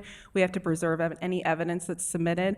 So we're working through the kinks. So the hearings by phone, we're starting to increase as the need is presented to us. So we're offering that as the situation arises at this point until we can figure out mass scheduling. At that point, the option's going to be added to the citation return form. So someone who's requesting a hearing, they have the opportunity at that point to check a box that said they want a hearing by phone, or to check a box that is requesting a hearing by mail, and then they have the instructions attached where they will know what needs to be submitted if it's by mail, and they'll know what information they'll receive from us if it's a hearing by phone. And I'm just suggesting, I think it's a wonderful opportunity to help seniors who aren't necessarily able to get downtown, or citizens who don't have cars, and our public transportation system leaves a lot to be desired. And so, but as council people, our constituents call into our offices, and this is information that we don't know. And so it is a disconnect to even say to a council person, if you have a constituent that can't get to this process or what have you, to be able to share that information. So if it's so brand new that it's really not being launched, and here we are at budget cycle, that it's like, oh, and this is something new and great we're going to do, that's good news to hear as well. So this hearing is televised. So there are citizens, if they're tuning in, who can get this information. But I think what I'm hearing is a disconnect in sharing more of the good things that are happening to give value to the tax dollars that citizens pay, versus being log jammed or citizens being frustrated because all they know is they have another citation to pay money for something that wasn't their fault. Maybe they did not know, and they certainly want to address before they're attached with a penalty and other things for not addressing it. My office just went through a lengthy process with a senior citizen and going back and forth with ECB on how to deal with the situation, and because we could not get this information, we basically said, pay the fine so that it doesn't continue to accrue penalty. So I'd absolutely love to know who you talk to, because every time I'm contacted, I offer this as an alternative. So I would like to know, because I want to ensure that my staff is sending out the same exact messaging that we've been sending out for them, because anytime someone's contacting us and says that they can't come in for a hearing, we offer this as an alternative until we can do the mass scheduling that I discussed and so earlier. I will certainly follow up with my office. Absolutely. It may have ultimately gotten to that point, but when I have an 80-plus-year-old citizen on the line, which is exactly why we want to offer this alternative form of a hearing. so that's great. As I said, this is the first time I'm hearing about it. So it's great to hear that that's something that's going on. And I was going to ask, because I know at one point there was a terrible log jam of people attempting to get a hearing because the office was small. I mean, I've been here since before there was no Environmental Control Board. And it is a valuable service that's needed to help citizens. The next question is about the classroom trainings of how you're educating people, and when did that begin, and how, once again, you know, council people are often the first line of when there's a problem or when there's something that citizens don't understand, because 311 operators don't always put them in place, and there are times that they will call where, you know, some of us have staff that are working hours that most agencies are not open. And so we'll get those calls, or we'll get the emails. And so it goes back to sharing information and making and having some reliability that a council person can discern when or when not to give information if something is new or started, but also being sensitive to those citizens that aren't necessarily able to move through a regular traditional process of addressing a citation. Sure. Was there a question about the diversion program? I'm sorry, I think you started to ask about it. The classroom training program, I mean, you were going really fast, but if you could talk about how that came into being, how would a community association tap into something like that, that maybe they want someone to come out and talk about this program because they're bringing citizens together because they have some issues and they want to be able to better educate their neighbors on how to address issues in their community, whether it's with a neighbor, themselves, or whomever? Sure. The diversion program is actually for those who have been issued a citation and they're first-time offenders. So they're screened by the agency, and if they're eligible, their hearing is scheduled on a day that is also a diversion date. So when the respondent arrives for their hearing, they have the option of either participating in the diversion program or going in for a hearing. If they participate in the diversion program, it's the education course and it's an abatement. The community portion of it is through the Clean Core Initiative, and across the city there are several agencies and several nonprofits who have come together to develop the Clean Core Initiative, and we're proactively going out into communities. We're starting with 25, and I believe it's up to 30 pilot neighborhoods, and we're making contact with those neighborhoods. We're identifying Clean Core captains who are then educated and trained and given materials to set up their own community-wide cleanups, and to also set up their own training classes with their own neighbors. So So it's a I would- peer-to-peer network where those individuals are trained in what is a code violation, what is not, how to respond to certain situations, how to engage with their neighbors, how to set up a community cleanup. And so that's the community portion of it, and that's through the Clean Core initiative. So here's a recommendation that if we spent more time on the front end educating, so I love that you're starting this Clean Core program, would you please provide to the committee those 25 communities that are being piloted? Sure. And you can send that to me and Ms. Murray. The other thing is, I hear the diversionary program that it's after someone's been giving a citation, but I think if we invest more in the prevention and the education of what prevents a citation, that though the revenue may go down, we may end up with still a cleaner, safer city from an environmental perspective. I would 100% agree with you, and I'm using everything that I have to try to do the education, the community outreach, while also balancing my requirements that are set by ordinance. So I'm trying to do both. I was here when the ordinance was created, and I get it, but at the same token, people get really frustrated when they get cited for things that they did not know was a citation, was a citable offense. And so rather than say, oh, your hearing set on the day that there's a diversionary program so you don't end up here again, they're still having to come, and it may, by going through the diversionary program, circumvent some of the penalty, some of the fine, or all of the fine. I'm not even sure that if we did, like you're getting ready to pilot, the education piece, there are some communities that are very assertive in wanting to get this type of information and help, but they don't know how or if it's available. So I'm hearing you say this, it's a pilot, so I take it it's very new and just being rolled out to look at how we do this. But to me, this is one of the ways that we get the greatest bang for our buck out of limited resources that we have by empowering people to help keep their communities cleaner, to avoid the adjudication process of people being cited. I absolutely agree with you. Okay, Councilman Kraft. Good evening. Hello. Late afternoon. I just have one question here. On your output with regard to the percent of time the quorum is present for the board meetings, so we have in fiscal year 12, 44%, in fiscal year 13, 33%. You had a target of 90% in 15, and the actual was 50%. So half of the time, the board meetings were scheduled, and only half the board was there, right? Not necessarily half the board, but not a quorum. I mean, not a quorum, so you Yes. couldn't do any business. Correct. Right? Okay, so we're almost finished FY16, got 30 days left. So your target was 90%. So where are you in terms of this year? 100%. So for FY16, you're at 100%? Yes, sir. Okay, great. Okay, thank you. Councilman Costello. Thank you, Madam Chair. I just had a comment.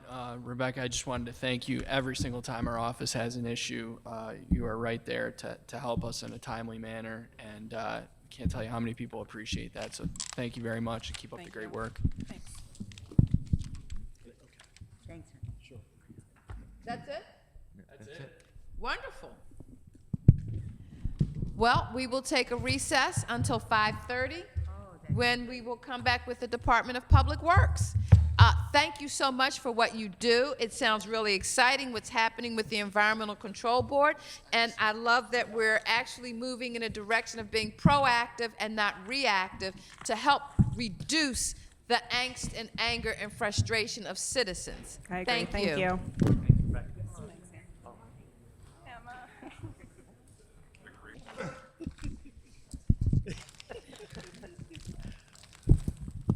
Good evening, everyone. We're resuming our budget hearings. My name is Helen Holton from the 8th District, Chair of the Budget and Appropriations Committee. I am joined by my left, your right, Councilman Jim Kraft from the 1st District, Vice Chair of the committee. Council President C. Bernard Jack Young, Councilwoman Mary Pat Clark from the 14th District, Councilman Robert Kern from the 3rd District, Councilman Eric Costello from the 11th District, member of the committee, Ms. Kara Kunst from the President's Office. To my right, your left, Ms. Marguerite Murray, staff to the committee, Councilman Bill Henry from the 4th District, Councilwoman Rochelle Ricky Spector from the 5th District, Councilman Everett Reisinger, Vice President of the Council from the 10th District, member of the committee, and Mr. Larry Green, Director of Council Services. We're also joined by Mr. Andrew Klein, Director of the Bureau of Budget and Management Research, Ms. Angela Gibson from the Mayor's Office, Mr. Victor Turcola from the Law Department, and Mr. Chow, welcome to your fiscal year 2017 budget hearing. Please come, and we ask that you begin by introducing the staff that you have brought with you. We will have you go through your presentation before we ask any questions.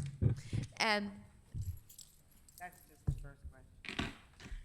And we do appreciate your patience and apologize for the lateness of the hour, and we try to keep you informed so that your staff could continue to be productive while we were getting through other agencies. Thank you.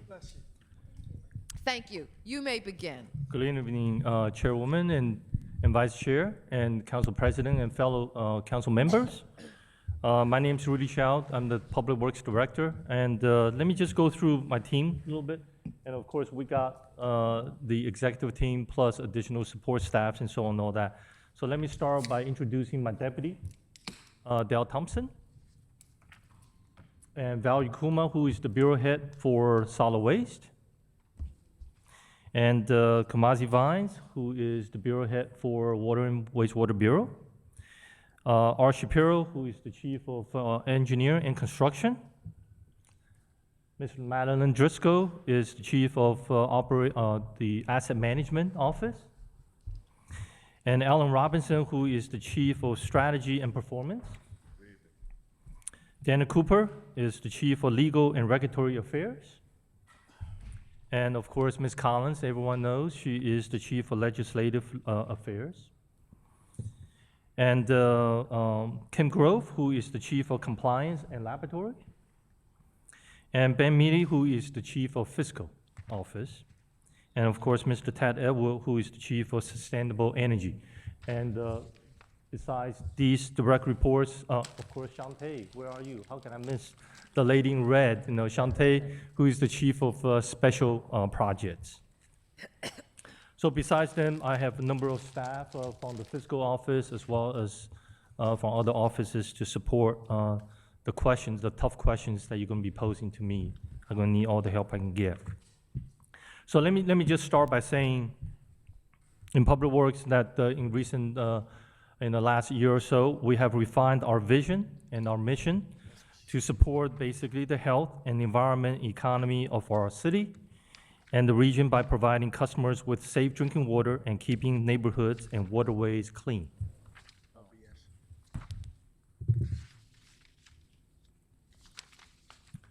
So that's the organization chart I basically just went through. And so who are we? And so basically we are Department of Public Works. We have about 2,600 employees.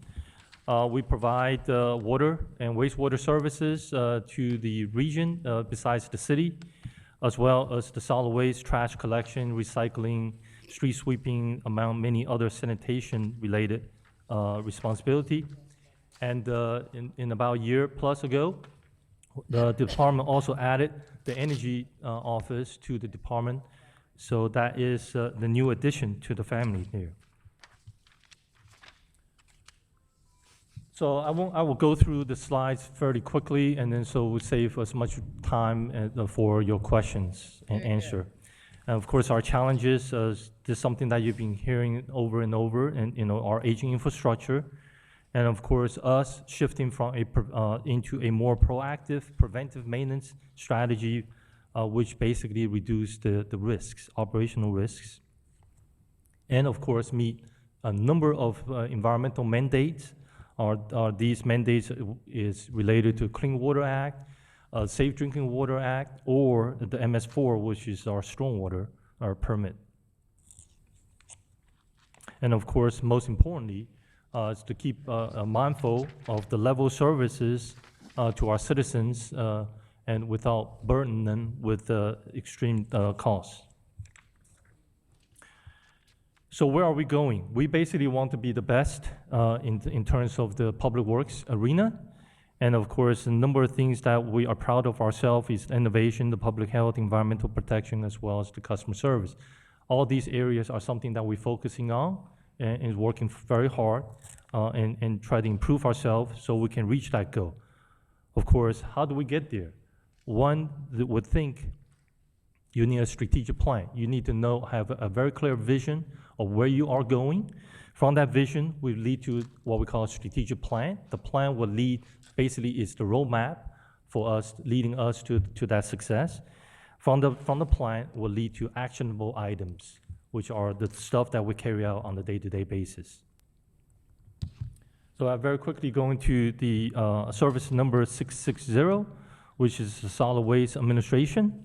The administration basically provides administrative support to the 4 divisions under the Bureau of Solid Waste, namely the public right-of-way cleaning, the vacant and abandoned property cleaning and boarding, and the waste removal and recycling, and waste to reuse and disposal. For service number 661, which is the public right-of-way cleaning, while we aim to increase our miles swept in FY17 to about 120 lane miles, 1,000 lane miles, compared to the FY15 where we were just slightly over 100,000 miles. Now, of course, this mechanical street sweeping is an activity that is partially funded by the Stormwater Fund in the amount about $3.4 million. 2.4 million is a direct 3.4. So out of the 3.4, 2.4 is a direct transfer, and this year we also done an additional $1 million transfer to support the street sweeping program.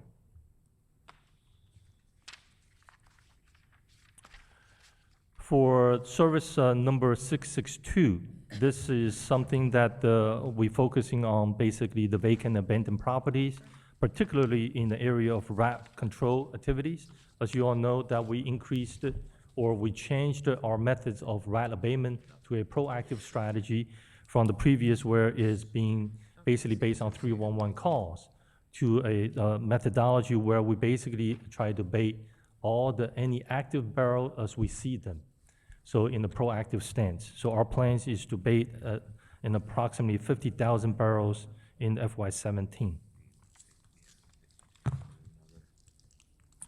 For service area 663, which is waste removal and recycling, well, the municipal trash can is a program under this particular service number. So just for your information, as of April this year, a total number of 130,401 cans have been delivered thus far, and we have about another 41,000 and change that's scheduled to be delivered by the end of June. So by the end of June, we should be completely dispersed all the cans throughout the city.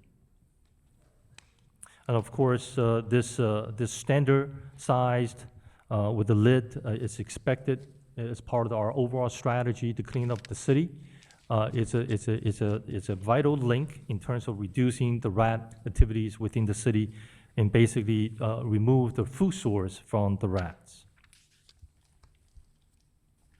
And of course, as a result of that, our mixed refuse vehicles are now outfitted with the tippers that is expected to improve worker safety and reduce injuries and reduce workers' compensation claims as well.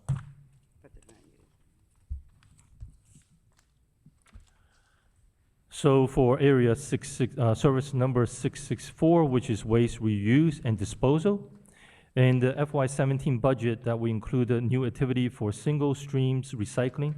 Well, due to the commodity market, instead giving away the recyclables where we used to actually generate revenue, and now we're actually going to have to pay for someone to recycle these recyclables, just simply because the commodity market is no longer favorable. And also, this service area included $865,000 for future landfill closure, as well as another $1.5 million for future landfill development costs. For the administration for DPW Water and Wastewater Bureau, basically this is to provide administrative support to the Maintenance Division, the Customer Support Services Division, the Wastewater Facility Division, as well as the Environmental Services Division for efficient management of operations. For service number 661, this is the waste management. The FY17 budget included transfer of communication center activities from service number 672 at a value just shy of $600,000. For the water and wastewater consumer services, for service number 672, this is the program where we are rolling out our citywide smart meters, as well as a new billing system to increase and enhance the billing accuracies, as well as this automated system where we have a much more robust in terms of the records and in terms of actual usages, because the fact that we're actually going to be capturing hourly consumptions from the households within the city as well as the county. So this is the Baltimore project that you heard of. This is something that we are actually going to be going live, rolling out comes October this year. So we are literally just a few months away from going live. We're very busy trying to get the two systems, both the AMI, AMR system, as well as the new billing system ready to go live comes October. Mid-October this year. October. For wastewater management, this is the program service number 673. This is the service area that provide critical support to the consent decree program. And by the way, the city and the regulator, Environmental Protection Agency, as well as Department of Justice and the Maryland Department of Environment, and the city has now come to an agreement where we literally just lodged or revised the consent decree in the court, in U.S. District Court today. It basically calls for additional 15 years to complete our consent decree, with the first phase completing by 2021, with the remaining consent decree activities between 2021 and 2030. So this is something that is something that we've been working very hard and negotiating with the regulators for the purpose of leveling out what we call the payment. We're talking about more than $1 billion additional dollar that has been invested. So we base it from affordability perspective, we need to spread out that time frame to a longer period, which will help to reduce the water rate increases that we would have to need for that. On top of it, this service area also supports the Back River Headworks project, which is a $350 million project that is ready to go to construction, hopefully by the first quarter of 2017, which in a way that would eliminate the hydraulic restriction currently exist at the collection system that leading up to the Back River treatment plant, which therefore reduced the number of SSO, sanitary sewer overflow, as well as the volume of sanitary sewer overflow. So for service water management, service number 674, this service area provided nearly $10 million for stormwater utility pay-go capital budget funds for fiscal 2017, including basically small storm drain rehabilitation, the BMP projects, citywide stream restorations, and so on, all that. So this program basically targets what we call the stormwater infrastructure currently is aging and needs quite a bit of reinvestments. Engineer construction, which is service number 675. For FY17, the water capital budget included a total appropriation of $58.7 million. Now, this plan included $28 million for the design and construction of the Druid Lake finished reservoir, where we're converting basically the open finished water reservoir to underground storage facilities. Additionally, the $18.8 million appropriation to rehabilitate a number of our water infrastructures by cleaning and lining and other things. The wastewater program in FY17, the capital budget appropriation is not $193.6 million. This plan included $130 million to improve the wastewater conveying systems from the state grants through the Bay Restoration Fund. Additionally, there's $41.2 million to basically allocated to improve the headworks projects. And of course, additional $12.3 million is being appropriated to basically to replace what we call defective house laterals that currently exist in our system. Then, of course, the program area service number 676, which is the administration for DPW, basically is to support the efficiency of the whole agency to help the agency to run effectively and efficiently to meet the needs of our citizens. The last program I'm getting to is service number 730, which is the public and private energy performance. This is a service area that does not receive any general fund appropriation. The internal service fund generates revenue through basically project fees, as well as service charges, project rebates, incentives, and others grants as well. So this basically concludes my presentation. I'm available to answer any question you might have. Thank you, Mr. Chow. Yeah. On the new trash cans, I didn't take them. Okay, so that's it. That's it. She'll bring them back on. what has been the means by which to communicate? I mean, I know I received the flyer, I got the postcard. I got the sticker to put on my old trash can by going to community meetings. I would say the majority of citizens do not participate in community meetings. How might they know that those stickers are available so that they may reuse perfectly good trash cans as additional recycling vessels at this point? Correct. So basically what we've been very proactively trying to use all the channels that we have available to us. Of course, going to community meeting is one method. Certainly, we put out flyers, as you know, the door hangers, as well as our community liaison going to the neighborhoods and talking to citizens, as well as the citizens that come into, for example, our customer service area for the water billing issues. We also has that as another avenue of advocating for that purposes. So, and of course, the normal tweets, as well as the other electronic means that we use in those as well. Okay, and it just, the average citizen isn't engaged so that they would not know that those stickers are available if they're not attending community meetings.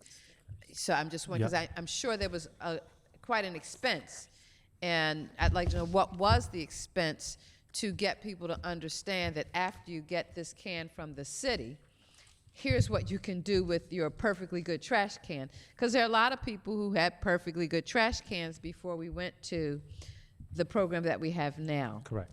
So, And, Val, you and want to if speak you don't about know it that? off the top of your head, you can send it to us. Absolutely, we can do that. Grab the mic. Go ahead, Oh, grab the the mic. microphones are on. Good evening, Madam Chair. My name is Valentina Yukwam. Yes, during the preparation for this program, we did push out that information as part of the overall messaging through our Media and Communication Office, through all the flyers and information documents that went out. And we are continually sending out tweets, like the director pointed out, to residents, telling them that this is available. And we're actually going to libraries, putting them at libraries. These people going to the schools are also taking them to the schools. The initial plan was to distribute them as part of the cans, but they're a little bit too big. So that's why we started pushing the information right from the beginning. That information has been going out through our media and communication office, letting residents know that this is available to them and that we're prepared to bring it to them through their community presidents. And we also actually did push it out through the community presidents too, that this is available. And they can also call 311. We did also mention in one of the, that they can also call 311 to request for that, and we'll mail it to them. Okay, I mean, I've been collecting some and giving them to like the neighbors on my block because they don't know. So, but if you get back to us with what the expense was, I'm just concerned. By expense, you mean cost? Because The it was part cost- of the overall information. Okay, so I guess what I'd like to a get is the separate line overall item. cost of this program. And I know there's like $1 million in this year's budget for lost, stolen, mutilated cans. And then the other question I have is, were these cans to ultimately be automatically dumped by a machine, or are they just big cans? Because right now I watch when they come to, because I'm like, it's an awful big can. And I can't seem to find a liner that fits the can yet. And basically what the solid waste workers do is they come, they open the lid, and they pull the bags out of the can.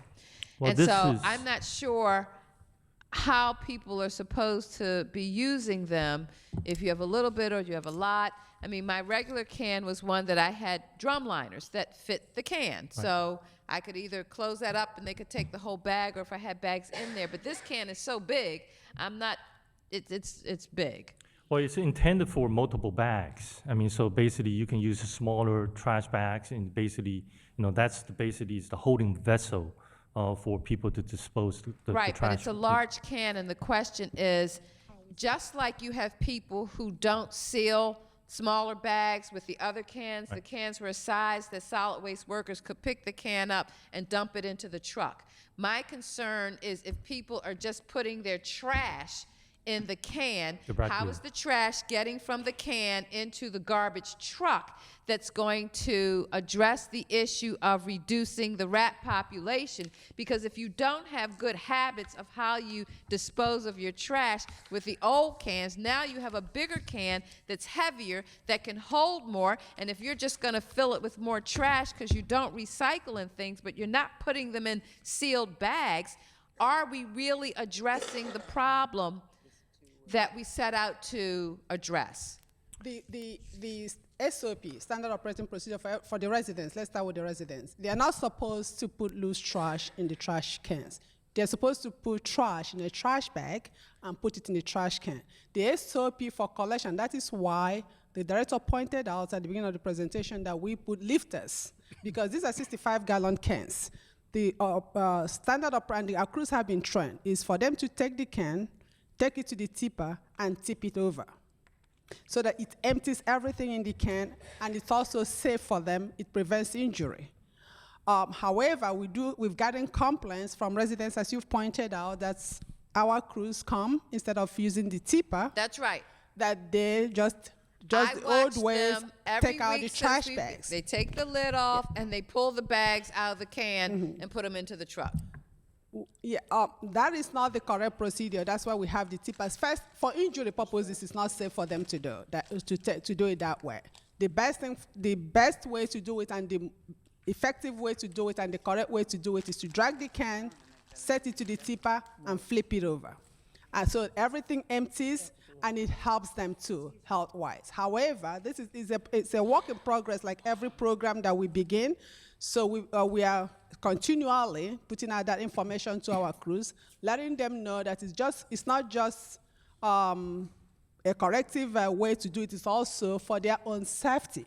So it probably would take time, but it's something we're working through with the crews so that they can do it the proper way. But however, It is a culture change, certainly for our workforce, not to mention the citizens out there. We just talking about the good habit of using these municipal trash cans. But we do have our workforce. Some of them are quick learners. Some of them are stubborn about doing the old way, or I guess our management staff and our supervisory staff is on a continuous day-to-day basis is going to have to continue to educate and then push out the proper use. Just like as we tell people the proper lifting, you can tell them 1,000 times, but if they don't use it, it defeats the purposes. But we're going to be enforcing that. We're going to be educating. We're going to be, but recognizing it's a role that we're going to have to. Okay, I mean, it's just a costly project, and I get the intent, but I don't know how long it's going to take for the intended effect to take root in our communities. You know, I mean, there's some neighborhoods that are going to get it, but there are people who are telling me the can's so big where trash is picked up in the front and they don't want to keep the can in the house because they don't necessarily have a yard. I don't know what the answer is, but I do know we've spent millions of dollars, and I just don't know if we're going to get to the intended end game where there was a need to address a more effective way of trash collection. Councilman Costello. Oh, Council President. Thank you, Madam Chair. I wanted to go to the trash cans as well. Where I live is a condo. We have no alleys. They have nowhere to put the trash cans other than in their homes because they can't drag it through the yard. And we have an aging senior population that don't want the big cans. They say they called 311. I asked them why they didn't talk to me earlier. They called 311 back in February, and they told them they could not, get the smaller cans. Correct. So my question is it too late for them to get smaller cans? Well, 'cause these are seniors, and they cannot, and they're in them homes by themselves, cannot lift those big cans. Understand. And they don't I have mean, alleys. In the initial rollout, we have certain criteria for people to get the smaller can. However, as we continue to roll out, we do have some surplus of smaller can, that which we have opened up for citizens to call 311 to do the swapping, and we actually have received a number of requests, and we are fulfilling them, actually. Okay, well, I don't know who they calling, but they said they told them that they could not swap them because they already have the large cans. I don't know, because they just pulled me up today. Yeah, they just pulled me up today. Yeah, Well, you familiar with SMU's condo? Yeah, like the director pointed, they can call 311 and they'll get 35-gallon because they will run out. Yeah. Okay. Well, certainly let us know, and we Well, they can, we great can do send it. me We can some reach kind of out. letter, they said, but Absolutely. I don't know. I don't know how many of them is there, everybody don't claim this. I was telling them everybody don't claim that they're a senior, but there's quite a few ladies that are widows and they don't have anybody else to do that. Understand. Yeah. I know. That's the only question I have. What I would like to see, I think I mentioned it to Mr. Klein, Councilman Cole at the time he was the councilman, put in a resolution, I think it was a resolution, I'm not sure what it was, that we have all grass cutting done by one particular entity.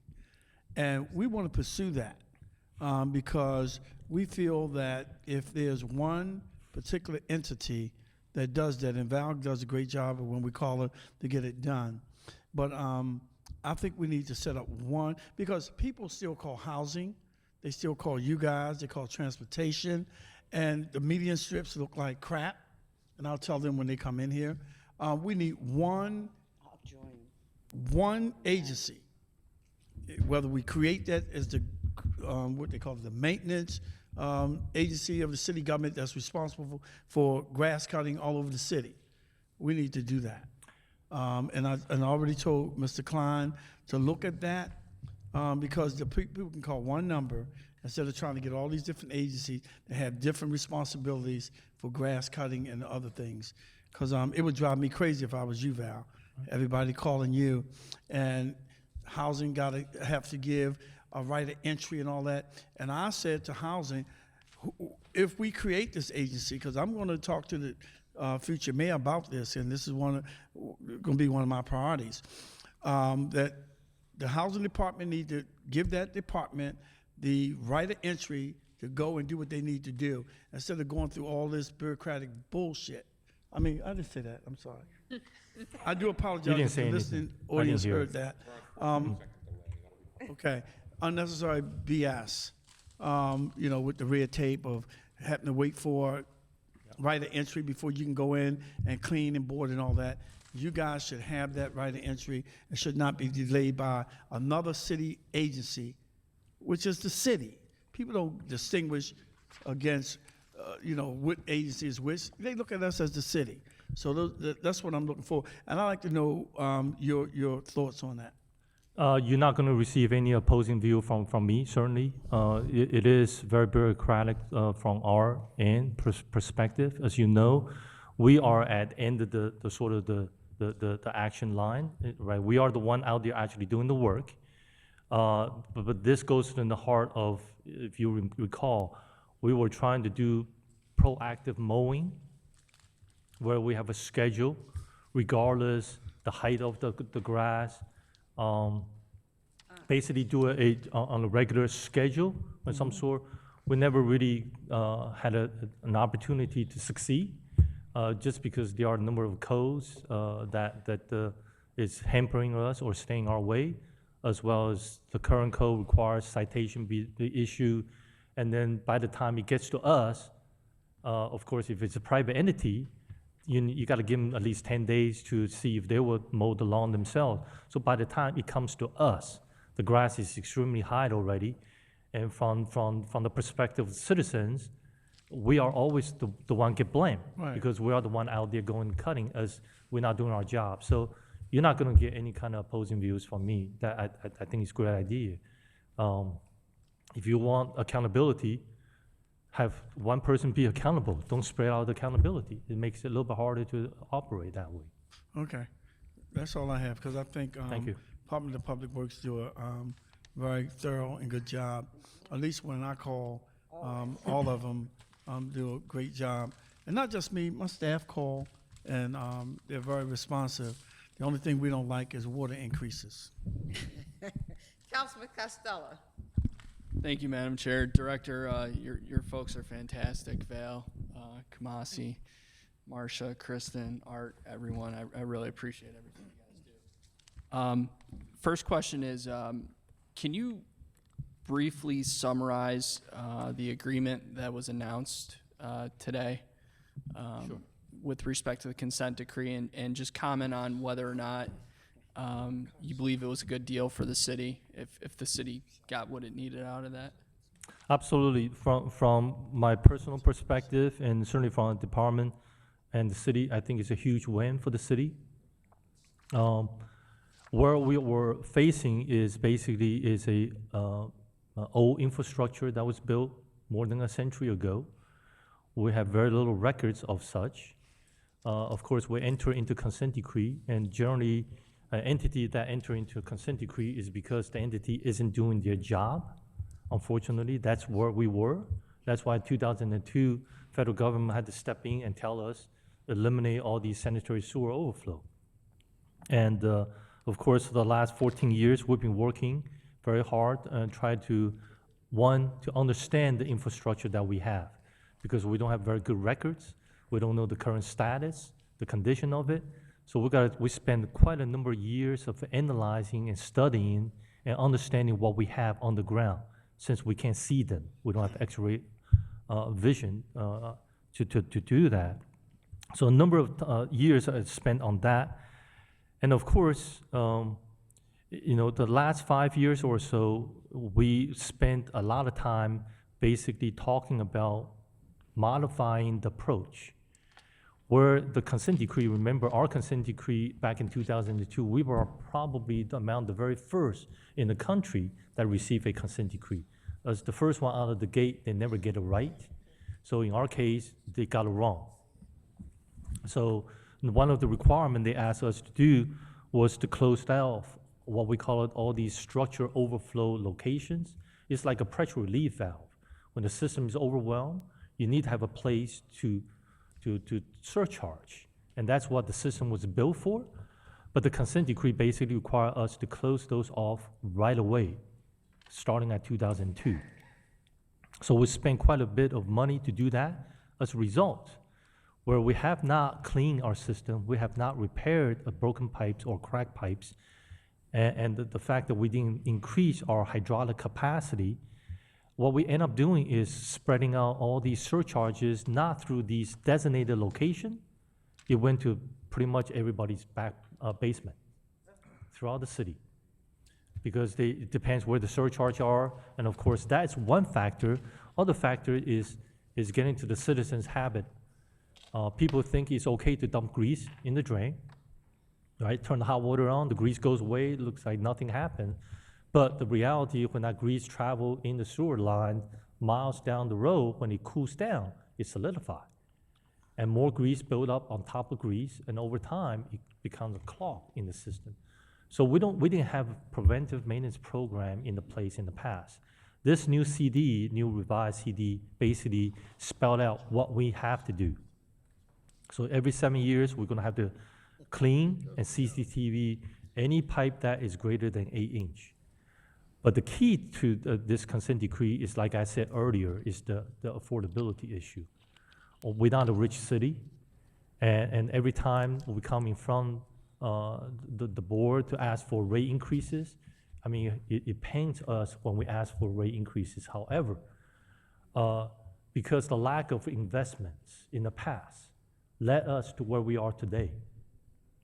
We can either decide to kick the can down the road and pay it later on, but the reality, the later on is always going to be more expensive. So we're taking a very progressive stance in terms of we got to start doing the right thing. So affordability is something that help us to negotiate to a lengthy. We got a 15-year extension. It's somewhat unprecedented. When there's not too many entities, I think we might be the one has got the longest extension in the United States right now as we speak, simply because our city, our citizens, the financial situation here. On top of it, we were also embattled with escalating construction costs.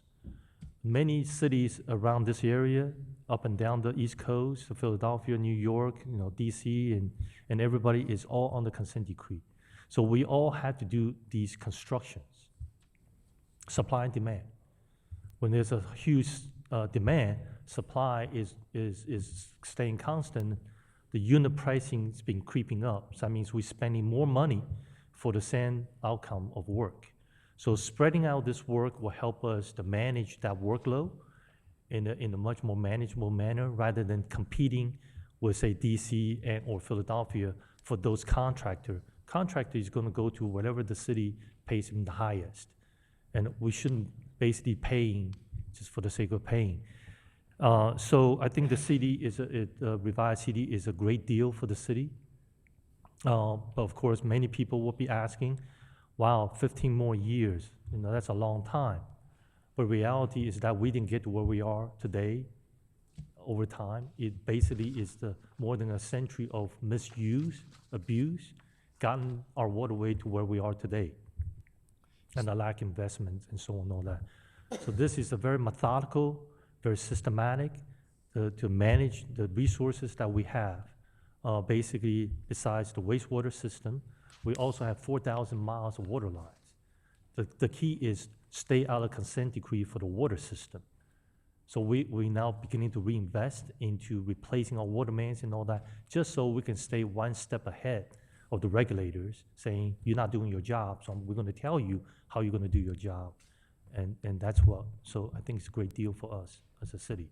So it sounds like a good thing to get the extension. The press release issued this morning, or this afternoon, pardon me, indicates that there's about $1.26 billion left in capital work to do. But because $1.26 billion in capital work left to do, but because that's spread out over 15 years, would it be safe to assume that that will not be as steep of an increase in bills? Absolutely, that was the actual intent. We know how much money we have to spend to either squeeze that into a shorter year time frame or a longer time frame. We know that has a direct correlation. So that is our intent to minimize, to manage the rate increases to an amount that our citizens can withstand. But any increases, people would not like it, but we are a enterprise fund. That means we don't get any general fund dollars from anything. So everything is water revenue. So unfortunately, that is the case. Understood. So this should be the last extension on this, right? If I have anything to do with, absolutely. Thank you very much. Madam Chair, can we request a copy of the consent decree for the committee? Absolutely. And can you please recycle me to the end of the list? Sure. Sure. I just wanted to follow up on Councilman Costello, because, Mr. Child, you know, I don't agree with EPA sending down unfunded mandates, but this consent decree was supposed to be done a couple of years ago, and we're getting a 15-year extension. And you said the total cost to get this done was almost $1.something billion. Is that correct? Yeah, we thus far, since 2002 to February of this year, we as a city has spent $867.4 million already. And we got another close to $1.2 billion to go. So the total price tag is about $2 billion. But the consent decree the question is, will this be it to get all of our infrastructure completed? Well, I mean, that is our intent. I mean, that's a yes or no question. That, like I said, it's if I have Because we anything to do with we it. don't want to come back again, Mr. Child. I probably won't even be here though. I don't want to have the future council, the future council to be asking the same question: why are we still in this consent decree when 20 years ago it was supposed to be completed? So part of the new negotiated consent decree is actually putting quite a bit of accountability on the city's part to basically to meet what you just talked about. We don't want to come back 15 years later and says, oh, by the way, we didn't do this. The new negotiated consent decree has teeth, has accountability. So we want to make sure the people come following us stay and stick to the plan, that actually get it done within the 15 years that we have spelled out. Yeah, because in 15 years I'll still be living. I'm planning on living to be at least 100. So I want to see my water bills decrease back down once we get the infrastructure done, because we as the citizens have paid for it. So we should get some kind of rebate. Thank you. Councilman Kern. Thank you, Madam Chair and Director. Thank you for your service and your division chiefs. Val and Kamasi and Dale, and they've been very helpful to this councilman over the years. And as I get ready to move into the sunset, I noticed though that you don't have your first line of defense here tonight. It's been a real pleasure and honor working with Kathy Stump over the years, and it's a very valuable asset to you. She's watching on TV, I'm sure. I don't think she's watching on TV. And of course, I'm going to go into my annual concerns. I guess if you look at Service 661, is that where my hokey guys are?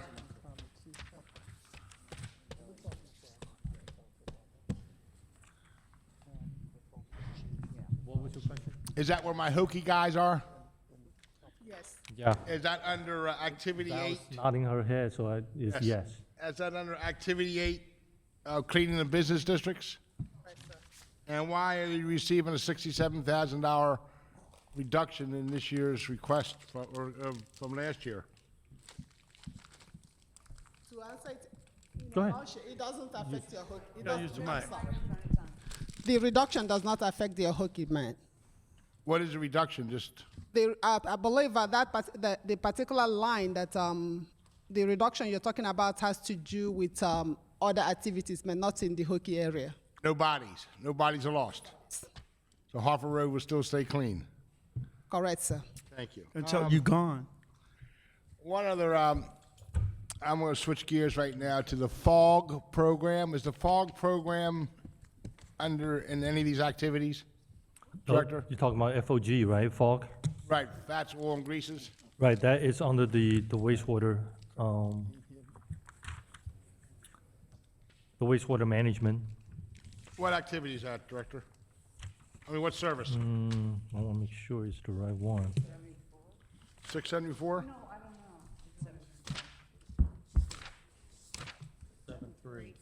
Yeah, should be 673, yes. Now, do we have inspectors that go out and check for compliance? Absolutely. How many inspectors do we have? We have 2 inspectors for basically inspecting the restaurants on Right. the For the cycle fog, basis. specifically for the fog program? Correct. Which I believe, I don't have a little problem with it. But I'm running into the same problem as I have with the health inspectors, where one inspector comes this year and says everything's fine. Different inspector comes next year and says it's not hooked up right. Do we have uniformity with the inspectors as to what is in compliance and not? And I mean, there is a standard details in terms of, for example, grease trap. Right. Whether it's inline grease trap or is a grease trap, underground grease trap. Right. There are protocols that they have to follow. There is measuring sticks in terms of from the inspection program itself. So the inspection program is a consistent. But we only have program. 2 inspectors. 2 inspectors. Now, it's a little different with the health department. We have the sanitarians where you might have 15 of them, where I can see 16, where I can see one sanitarian comes one year and says, or 1 month says, this is a problem, and the guy says next time that's not a problem. But if you only get 2 inspectors, I would hope that they would be on the same page. And I can, when the inspector that came to an establishment in the 3rd district said that it wasn't hooked up right, and the owner said, well, last year the inspector came, it was okay. When I get I don't know what the process is, do they send a citation or a, so when they send something through the mail, I'm gonna come to you and say, how come it was okay last year by the inspector, but this year, the different inspector says it wasn't? Yeah, let me know the location and Right, so we I'll can do that let's offline. check into it. But if only 2 inspectors, it should be that they ought to. Correct, absolutely. I agree with you. All right, but I just want to thank you for your service in DPW over the years. The 20 years I've been here through King George I and King George II, Mr. Winfield and Mr. Baylog, and now Mr. Fox and yourself, Mr. Chow. I've had a great run working with DPW because you guys is where the rubber meets the road with the constituency we serve. Thank you. Thank you.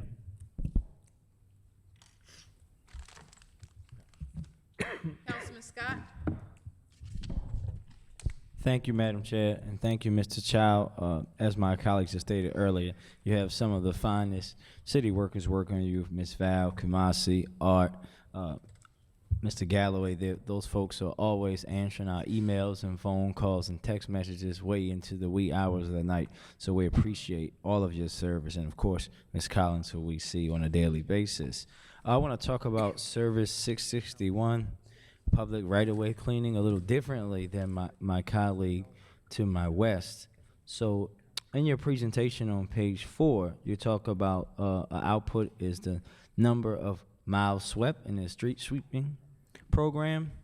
So I know that, Mr. Child, you know that we have had extreme problems in my district and Councilman Kern's district and Councilwoman Clark's district about actually getting our streets swept. We think that the service is very valuable. For example, I received a text message 2 Wednesdays ago from a guy who lives on Belmont Avenue asking me if Jesus was coming back because this is the first time the street was swept since the time I rode the sweeper myself. We have to figure out a way to make, if we're going to have citywide street sweeping, it has to be citywide because we can increase the number of miles that we sweep, but we can do that simply by sweeping the same streets over and over as we have done in the past.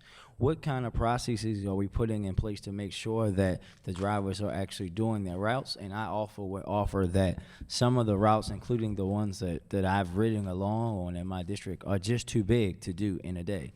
We have to figure out ways to be more efficient, but also to hold those drivers accountable for the streets that they're supposed to sweep, because so many in my area and in others that are in the outskirts of the city are not being done. And a lot of that is simply because people don't know where they are. You know, there are streets in my district that you can be in the middle of the street and block and it'll turn to the county. The driver's not going to know that. They're probably not going to even know how to get to that street unless we show them. What are we doing to educate our employees, but also once we do that, to hold them accountable so that we can make sure that all Baltimoreans are benefiting from this service? Sure. First of all, well, there are a couple parts I would touch on. One is certainly is availability of the sweeper itself. As you know, that many of our sweepers is quite old. I think the last year plus, we were able to replace a good number of them, but we still got a good number of them are still old, and they break down very frequently. And in essence, on a day-to-day basis, we need at least 25 sweepers that's available to do the program that we have. But number of days, number of times, we actually have sweepers that less than 25 that stands in the way of us doing our job. So that is something that we're working very closely with DGS fleet operations. They have been very proactive. They have been very responsive in helping us.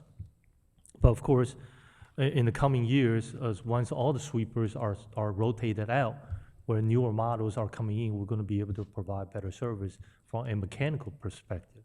Certainly from the personnel perspective, we know there is quite a bit of turnover among the sweepers, the operators, especially the CDL drivers and others.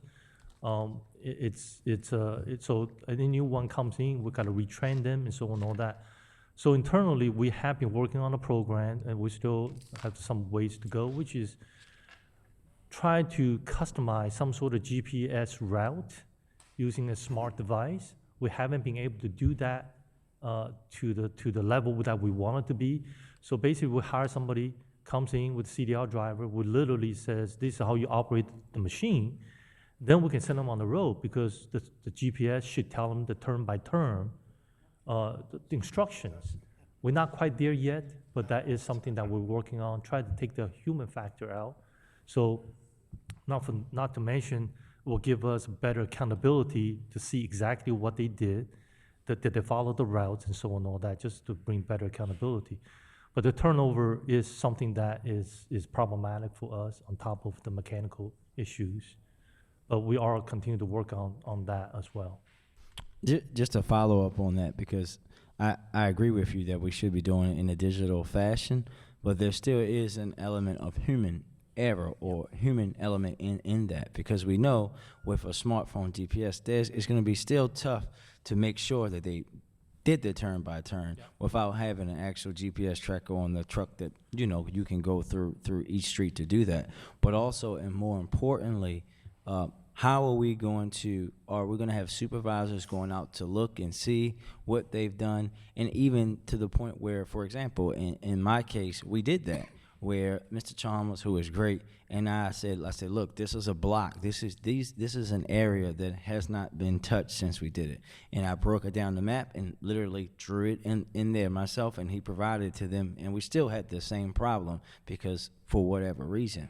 I think that the GPS is a great start, but we also think we have to figure out an accountability measure that, listen, the truth is you're getting paid to do a job. If your supervisor tells you to go do this and you don't do it, there has to be consequences for that action. I agree. And this my second question is a follow-up to what the president was saying, is actually what I was going to say earlier, but just, Ms. Val, could you, so that we can help further explain that point that the president brought up, for you, number of cleaning and boarding requests completed on time, what is on time from a DPW perspective? Yes, sir. For cleaning and boarding program, the boarding duration time is 7 days. For us, as long as once we get that request, our 7 days starts counting. So once we get it within 7 days, we are meeting it on time. And for boarding, we're usually within 3 days. For cleaning itself, which is high grass and waste or the removal of trash from vacant and abandoned house, our duration time is 30 days. So on time is meeting that 30 days. However, before it gets to us, there are other things. So when you put up all the days involved, it's actually about 45 days From the time the residents gets it to 311, it gets to housing, housing then gets it to us. So that's another aspect that has to be done, which takes about between 5 to 15 days on the housing side before it even gets to us, and then our own time starts counting. So on time for DPW solid waste is 30 days, within 30 days. Thank you, Ms. Val. See, Mr. Klein, this is what we were talking about earlier, and that's when she's not busy. In the summertime, when it gets really hot and it rains a lot, that goes to 60 days if they get behind. And if you're a constituent, you've been living next to this for 60 to 70 days, and we just can't continue to have that.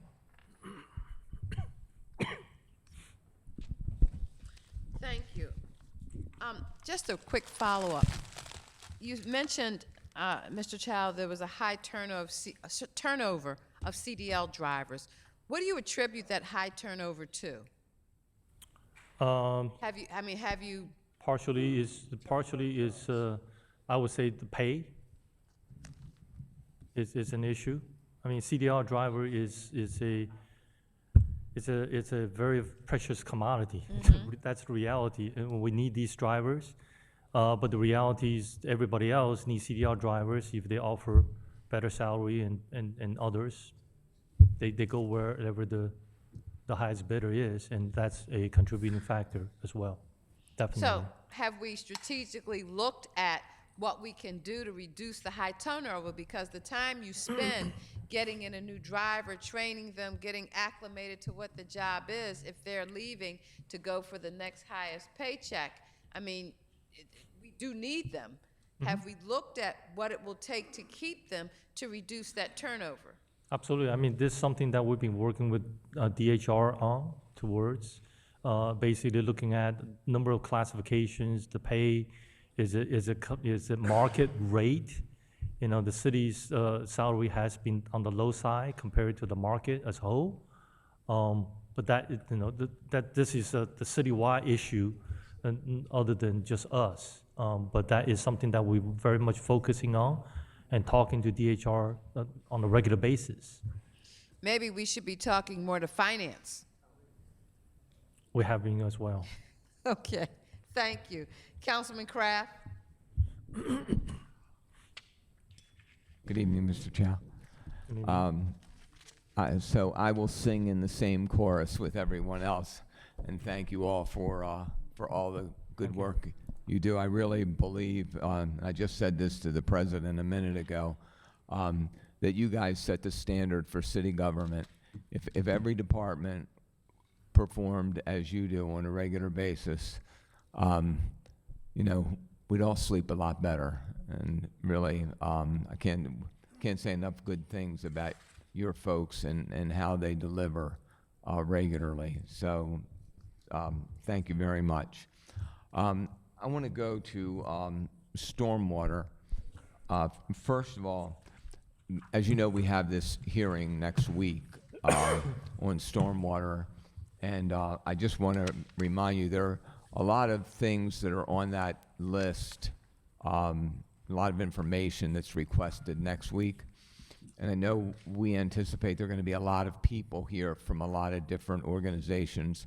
So I would ask that you make sure that, I don't want it tonight, but if you make sure that we have that so that we don't have to come back for it again next week. Okay, so I'm looking at page 430, this is and page 422 and page 402. And it seems to me that those are the 3 pages that show stormwater as a source of funds for the budget in those areas. So starting with 661, which is on 402, it shows the 2.4 million that goes into public right-of-way cleaning for the fiscal 2017 recommended. Now, my first question, as sort of sub-questions in this is, it's 2.4 million. Where's the other million? That's, I mean, you're showing what you've got 20.3 million here for the fiscal 2017 recommended, and your budget says you're going to get 2.4 plus another million from stormwater. Yeah, that million is a revenue transfer. So on page 60 of the executive summary, you'll see the revenue transfer from stormwater, and that's a one-time revenue transfer. Well, I understand that, but we've been down this road before, Mr. Klein. Here we have a book, you pick it up and you say, okay, this is the budget. We're looking at the budget. And so, you know, we got $20,379,772, right, for Service 661, 219 positions. So that's the budget, right? And down the bottom here it says that we're getting $3.4 million from stormwater. And when we look up top, it says we're getting $2.4 million from stormwater. Now, that's not, I mean, this should say we're getting 3.4, this book should say we're getting $3.4 million, even if it's one time. In fiscal 17, 3.4 million of this 20,379,000, or is it 21 million? So we were looking to distinguish the one-time million from the base 2.4 million, and that's the approach we took. Yeah, but I understand, but even if you distinguish it, it's not there unless it's in the 17 million, which says general fund money. Right. So it's reflected as a transfer into this service. I understand that. You're still not answering my question. There's three sources of funds here. There's a general fund, there's stormwater, and there's special funds. Okay? And you're saying we're getting $3.4 million in stormwater money, and you're saying it's not here. Only 2.4 in stormwater is showing here.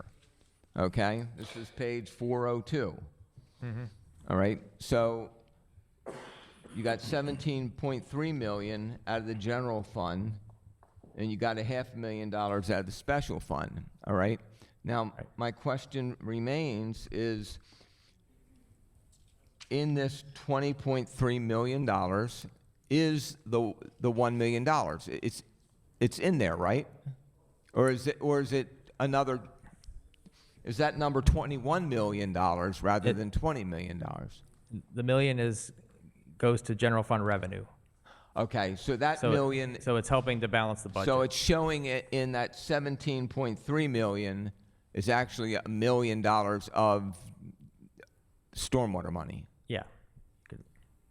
Okay. Well, why would we do that? To balance the budget. No, I'm saying, but why would we show it as general fund money when it's stormwater money? Even if it's a one-time transfer, why wouldn't we show that we're spending $3.4 million of stormwater money in the public right-of-way cleaning? Well, because we show in the general fund revenue that the transfer is coming from the stormwater fund. But we're trying to do a budget, and we're looking at the budget, and I'm trying to figure out how much how much stormwater money is being spent. Right. So I'm looking at page 402, and it says $2.4 million, and I'm looking at page 422, and it says $14.89 million, and then I'm looking at page 430, and it says page 422 says 2.1 million, and then page 430 says 17 million, okay? So if I look at those three pages, and I've got 19.1, and I've got about $21.5 million. So if I look at that, and I say, okay, stormwater has spent 21.5. There's the stormwater money. I can find where the stormwater money is. But what you're telling me is no, because that's not the stormwater money, because you took $1 million out of the stormwater money and you put it in the general fund, And there's no way for me to find that out looking at my budget book, right? Yeah, I mean, we explain in the narrative that there is an additional $1 million Are we speaking? transfer Are we from, speaking? Are we speaking? from the stormwater fund. Are we speaking English here? I understand it says we're taking the money out of the fund. Yeah. Okay? But the bottom line is it's part of this $20 million. Correct? On page Well, it's 402. It's coming from on page 430. You know. No, I'm looking at page 402. The stormwater appropriation includes, you know, a total of 3.4 million that is being. $1 million of that is going into the general fund as revenue, as a revenue transfer. So this 17 million up here on page 430, right? In this 17 million on 430 is the 3.4 million. On page 430, are you saying that in that 17 million is the 3.4 million is still in that 17 million? So why don't I give you a written response on this? I mean, I realize it's complicated and unorthodox. Well, here's what I want to do. I want, for me or any person here, to be able to pick up a budget book, and when I look at a budget book and I read the line, I'm reading the major budget items, I'm reading the page, and the page says straight out 2.4 from the stormwater fund plus a one-time transfer of an additional 1 million. That's 3.4. Then I look up at the chart up top and I look at the stormwater and it shows 2.4. Now, they should be the same. They should be the same, you know. It's that simple. From the total revenues that we project for the stormwater fund, as you said, those are allocated, you know, some is appropriated to service 674, some to 661, other services, and in this case, $1 million is being transferred to the general fund. I got all that. I got all that. I'm still,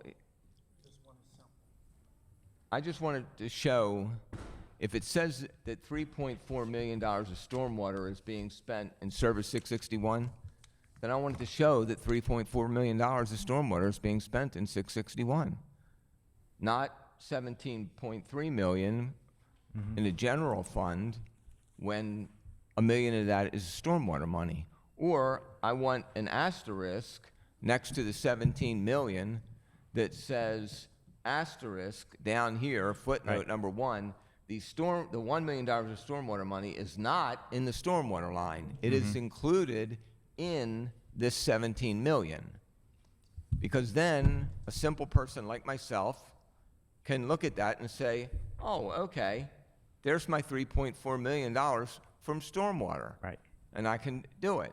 And when I look at the 17 million back on page 430, you know, I can look at that and say that that 17 million in surface water management, okay, that 17 million is not necessarily being spent all in service 674. No, 14 million of it is, because we've taken 3 million of it and sent it over here. So I know that the only thing over here is being spent is this. So I know simply what I'm looking at and where the money came from. Okay. I'll give you an accounting of how all the stormwater revenue is allocated across services and through transfers. Okay. And, right. Okay. My second question deals with, on page 431, the watershed liaison. And that's expenditure by activity, activity number 4.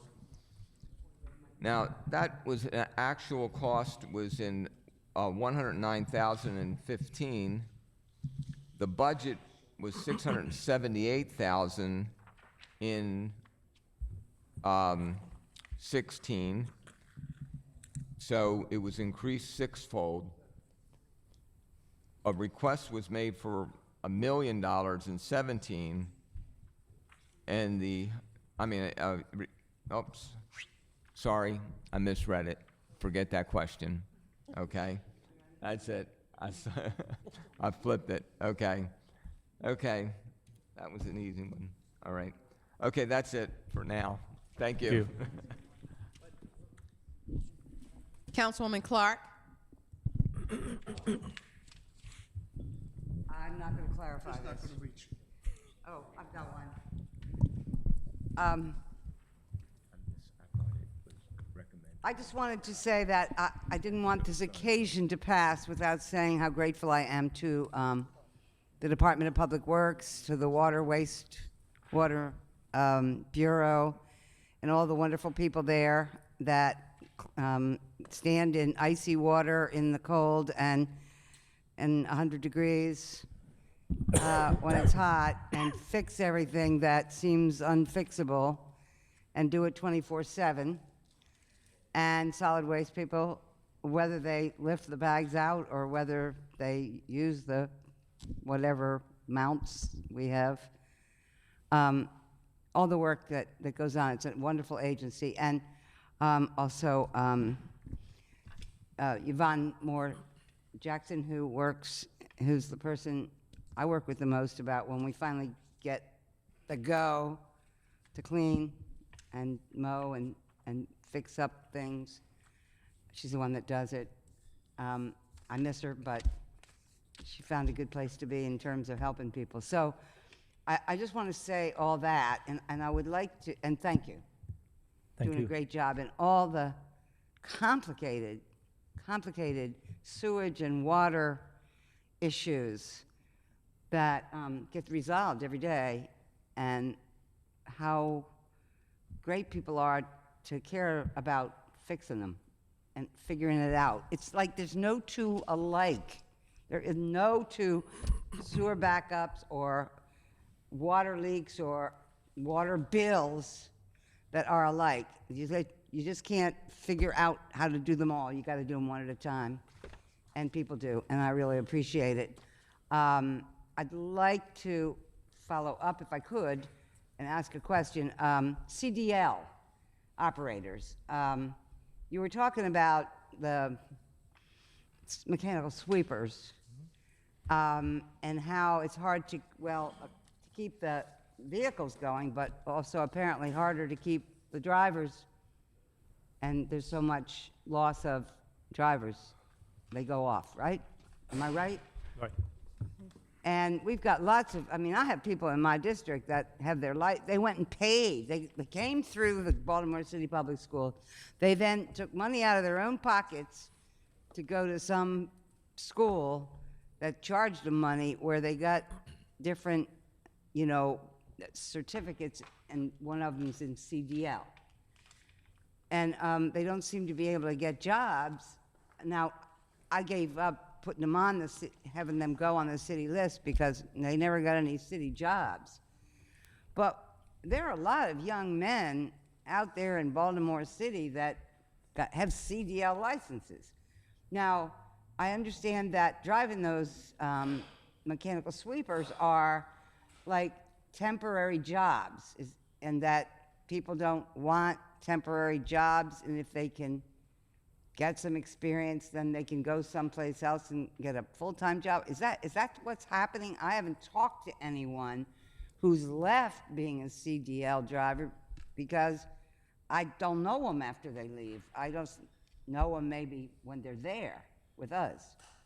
I wouldn't classify the CDL driver classification as the entry point or entry level position, because like you said, the CDL license itself, it has values, so it's not an entry level position. We certainly have folks that's there long term, but at the same time we also have the younger crowds come through for a variety of reasons, whether it's absenteeism and or they get into trouble and or they don't show up for work or or just naturally left them on their own. I mean, there's all kind of reasons why people left. But it sounds as if they're leaving, well, maybe it matters more that they leave this job because then there's a whole route that doesn't get done. Is that what it is? I mean, are you saying, well, people leave jobs all the time and that happens across the board, but in this case, you don't get your street swept that month? Right, so in those cases, that will, Val end up having to shift other CDL drivers within the Solid Waste Bureau. So basically rob Peter and pay Paul, try to at least keep the operation going, to borrow personnel from one division to. Why don't we, so what, that's not how we want to just keep going on. I mean, I just told you I think you're doing a wonderful job, and I do. Across the board, especially water, wastewater, solid waste is great. Yeah. But it's no way to, I mean, you can't just run a mechanical sweeping program for a city and know that people are going to come and go, and that there's no way to be consistent, not because of the vehicles, but because of the staffing problem. Isn't there a way to, now, and I'll stop at this. I saw the benefits of the program that you have where you train young people coming, well, wherever they're coming out of, train young people in jobs. They pair up with public works professionals through the different parts of the agency, and then they go through training and everything else, and then I went to a graduation across the hall, and then I got to know one of the young men, and now he's going to go to college, and he's still working, and it changed his life. So, and I think the same is true of a lot of people. Can you get a class like that where? Well, yeah, you're speaking about the youth mentorship program that we put together last year. And they're not kids. They weren't kids. They were young men. Right. And we're doing it again this year, basically. I mean, this is something that we recognize from succession planning purposes, because our workforce is aging. Forget about the turnover. Just itself, the operator in the plants are folks working in solid waste. Many of them has 30 plus years of services. And at the same time, we really lacking what we call the backfill, the successions. And Folks that's coming what in. you're working on. And that is something, that's why we created that mentorship program to bring the young kids from high school graduates or the young men to teach them, to expose them to our field, get them interested, get them good paying job, and hopefully they will stay with us. I mean, that is something that we're working on. Have you repeated that first class? Yeah, we're actually doing it again this summer. Yeah. So, all right, so where does the kind of licensed person, certified person, like a CDL driver, fit into that? I mean, so that you get somebody that gets to be part of a system, and yeah, maybe what he ends up doing is driving you know what I'm saying? A sweeper Understand. for a So- while, but so- he's also connected in so he can do other things if he gets tired of it. Understand. I mean, you are referring to basically cross-training, exposing folks to learn additional skills so they can be more useful from a department perspective. But to sort of address the original question is that, so for example, we recognize the high turnover rate among the CDL rank or the classification. So this is something that we work with DHR on. So we understand the hiring process is quite lengthy. So through very creative ways that we were able to work with DHR to create what we call the bench. So that means we literally shorten the hiring time so we can backfill the position that much quicker. Okay.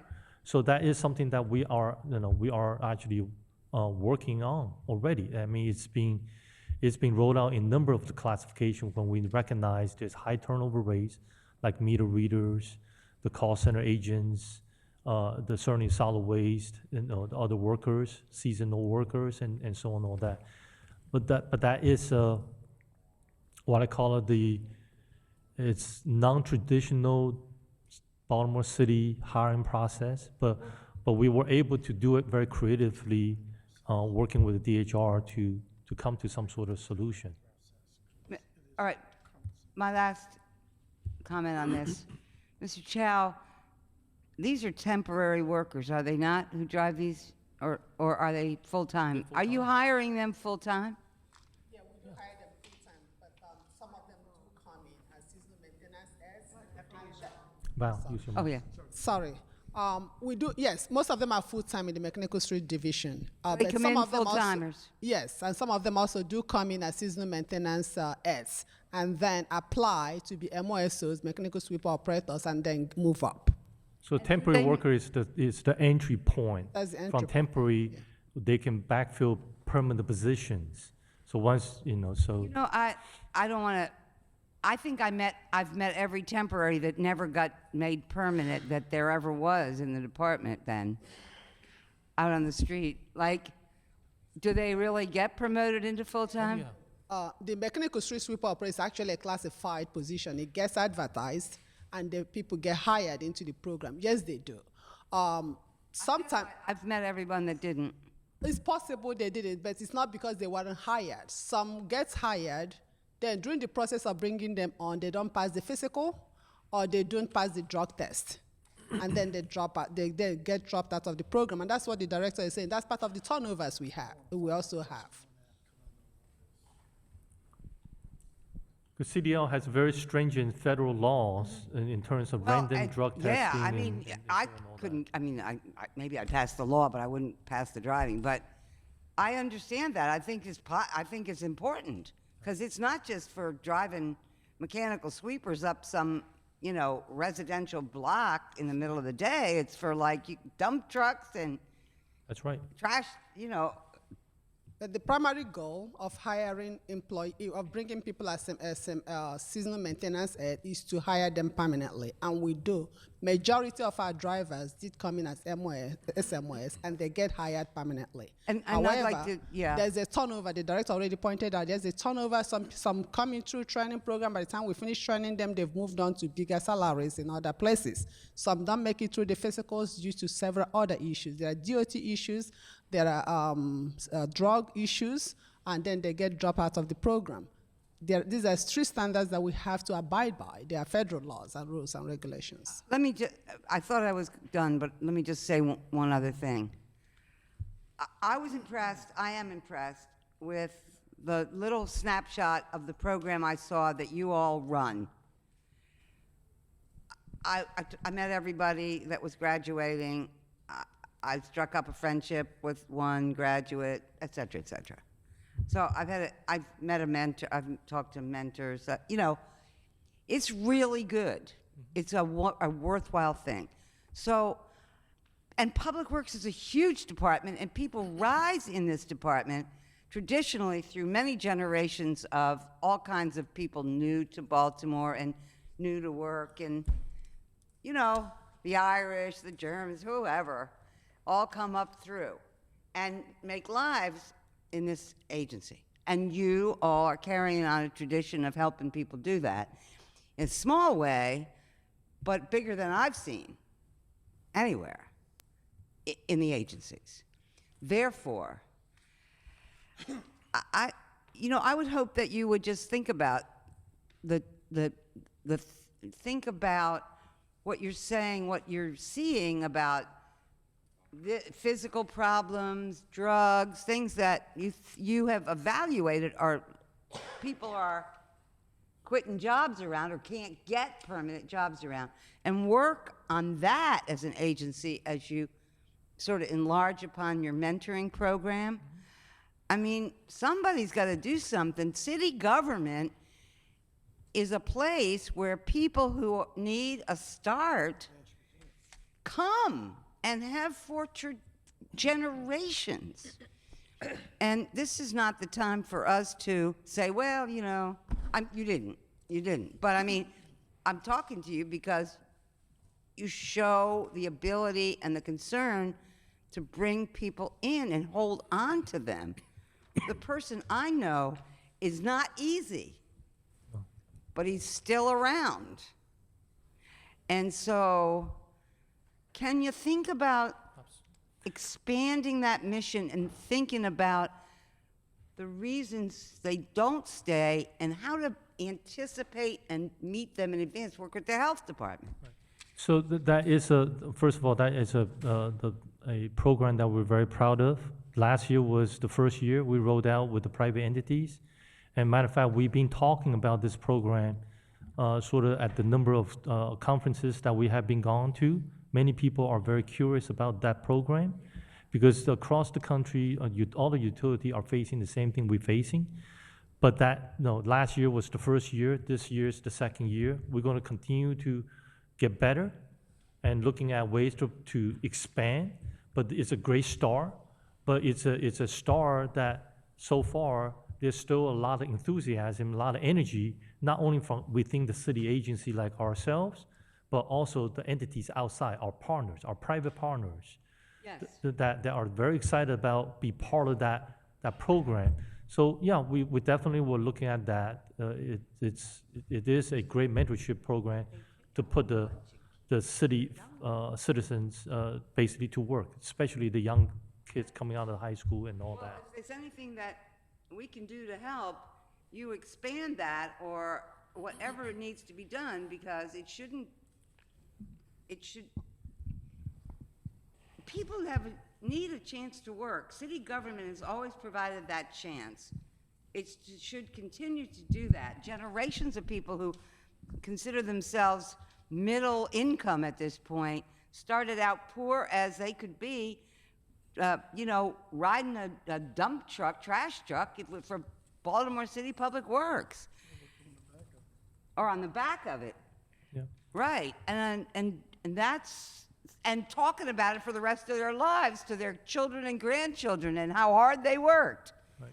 It's a matter of pride. Right, so if I can just recite at the very beginning when I start my presentation, I talked about that we have refined our vision and mission statement. In there specifically talk about the economy of our cities and the region by providing customers, So we are absolutely 100% committed to do that, our part, to help the city to be a viable and lively city. But this is only at the beginning. We recognize the need, and it's something that we had to work together on the government side, as the private side, and the citizens. The folks who wants the job, we certainly want to do our part to help them to get a job. But then after they get a job, it's up to them to keep the job by showing up for work and doing the right things and so on and all that. So it is a... For which he needs a mentor. Absolutely. So, and we were going to do that part. Like you do. Yeah. We're committed to do that. Thank you. Thanks. Council President. Yeah, I just wanted to follow up on my Pat, because I talked to a lot of temps. Some of them been temps for over a year, some 2 years. How many open vacancies do you have in both agencies, in solid waste and in the water department? How many vacant positions do you have? Funded vacant positions? Funded, not, so we're looking at what, about 300? Yeah, about 300 vacancies out there. Are they frozen? No, that's not part of the frozen pool. Okay, because when I started with the Department of Sanitation back in 1974, I was a trash man. I'm very proud of being a trash man. I worked in Northwest Baltimore, and when I wasn't on the trash truck, we had street dirt. We was charged to clean up the alleys, getting the weeds up out of the gutters, and we really took care of this city, and I was proud of that job. I didn't come on as a temp. I came on as a permanent employee on probation for 6 months. We need to go back to that. We don't need to have all these temp people who have expectations that they are going to be permanent, and they work them a year or 2 years, and they never get the job, okay? And you can always wean out the bad apples within the 6 months. Yeah. But having people coming on working a year or 2 years, no benefits, they work just as hard as the regular workers, it gives them no incentive to want to stay. And that's what happened with our CDL drivers. I talk to them almost every day. And they want to be permanent employees.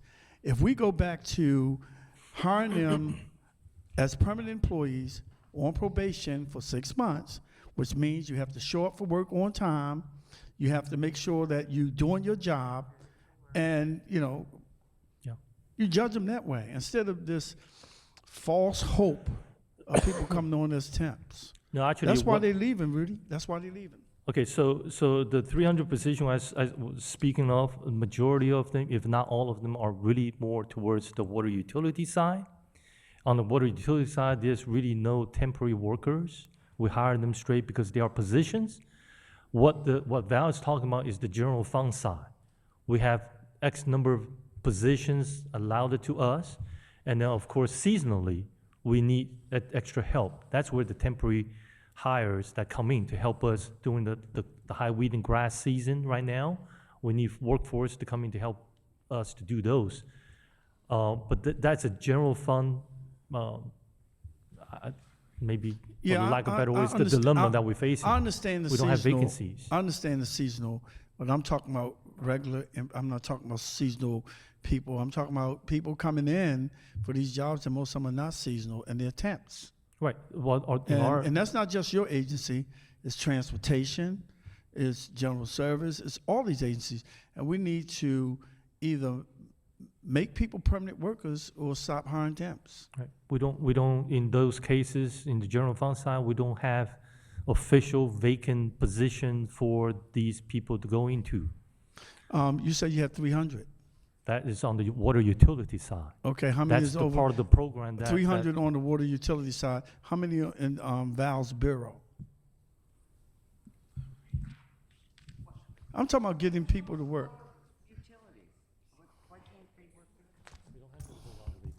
Well, you can get that back to the committee. Yeah, we can do that. To the committee, because I'm just of the impression that I don't want to see temp workers. I want to see us, as much as we can hire permanent workers, because the permanent workers that we hire actually live in the city. They live here, and we want to make sure that they're able to contribute to the, general fund through piggyback tax, buying houses and the likes. I like to see us do away with temp positions.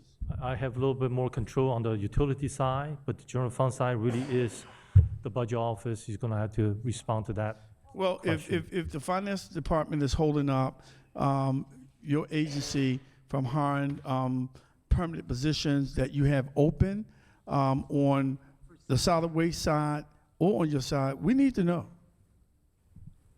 We really need to know. The budget is not holding us back in terms of backfilling the open position.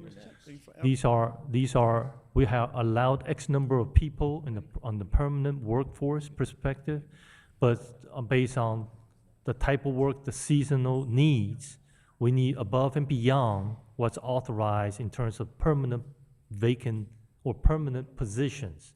FTEs. Okay, well, do this for me. Do this for me. Give this committee how many seasonal workers that you need each year, and then let us know how many other employees that you are hiring that's not seasonal, that are temps. Okay. We want that information, because I'm getting sick and tired of hearing from people who are temp, been working 2 years, and still not permanent. I send them to the labor commissioner. Because if they work 40 hours, I don't know what the law is now, but if they work so many 40 hours straight, they're supposed to be permanent, especially if they've been doing it over a year or two.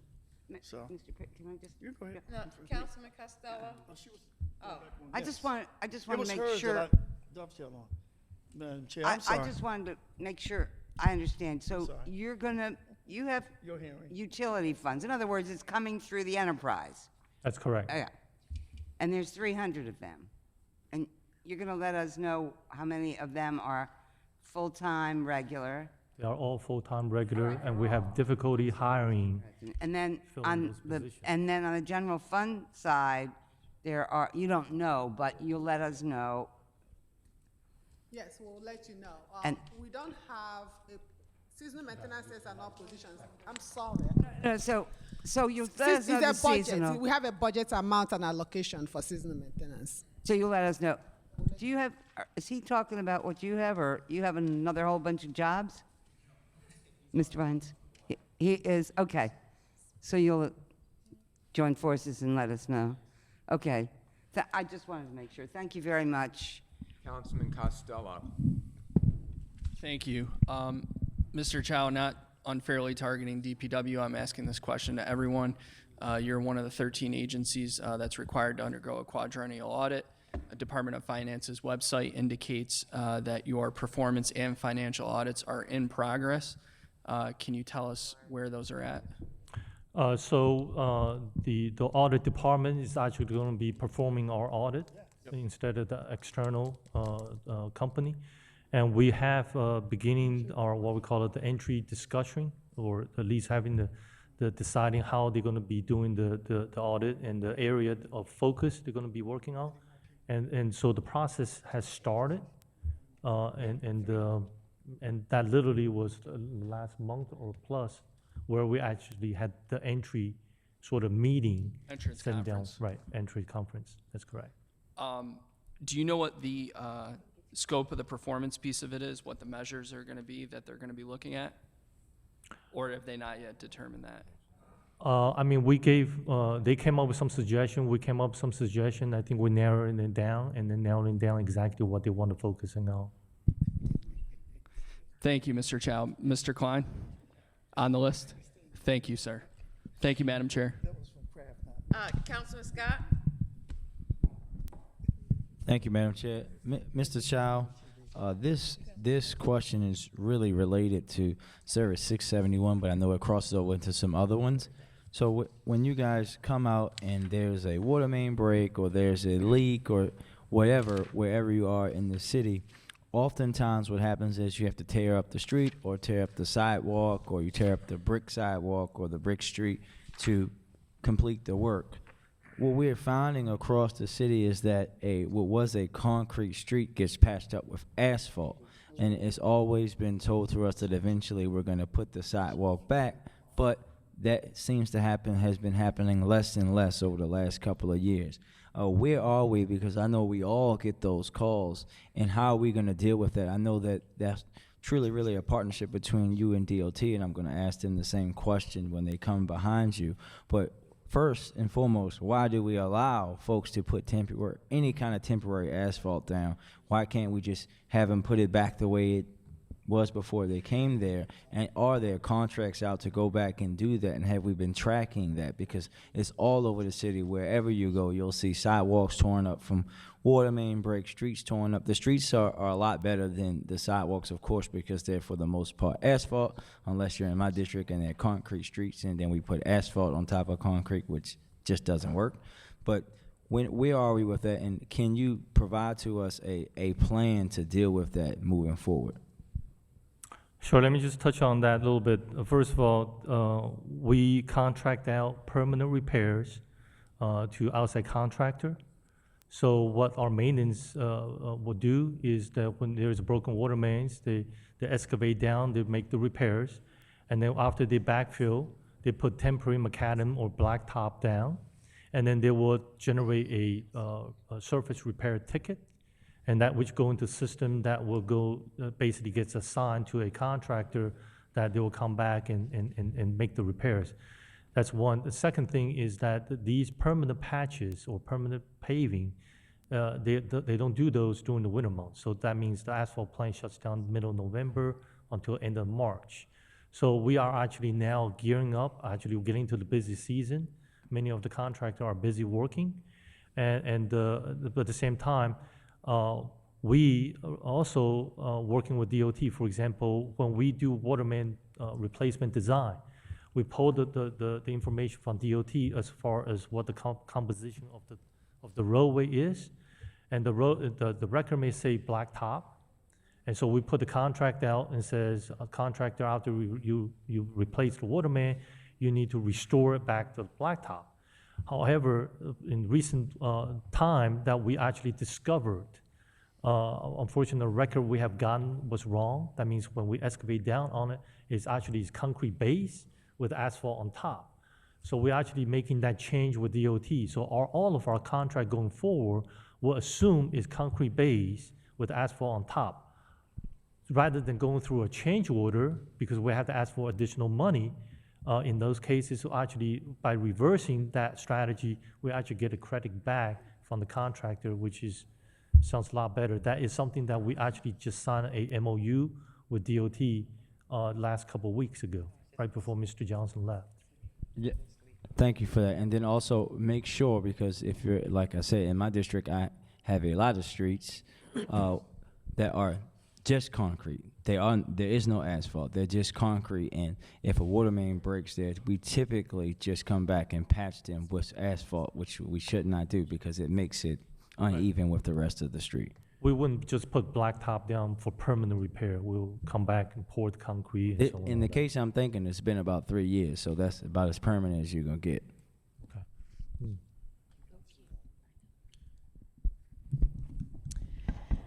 Thank you, Mr. Chow, for Thank your you. service that you and your agency provide in some of the toughest areas of service for Baltimore City residents. We thank you for your time. We apologize for the delay and the lateness of the hour, but thank you so much. And this concludes your budget hearing. Thank you, and good evening. You also. And we will tee up for the Department of Transportation, followed by the Police Department.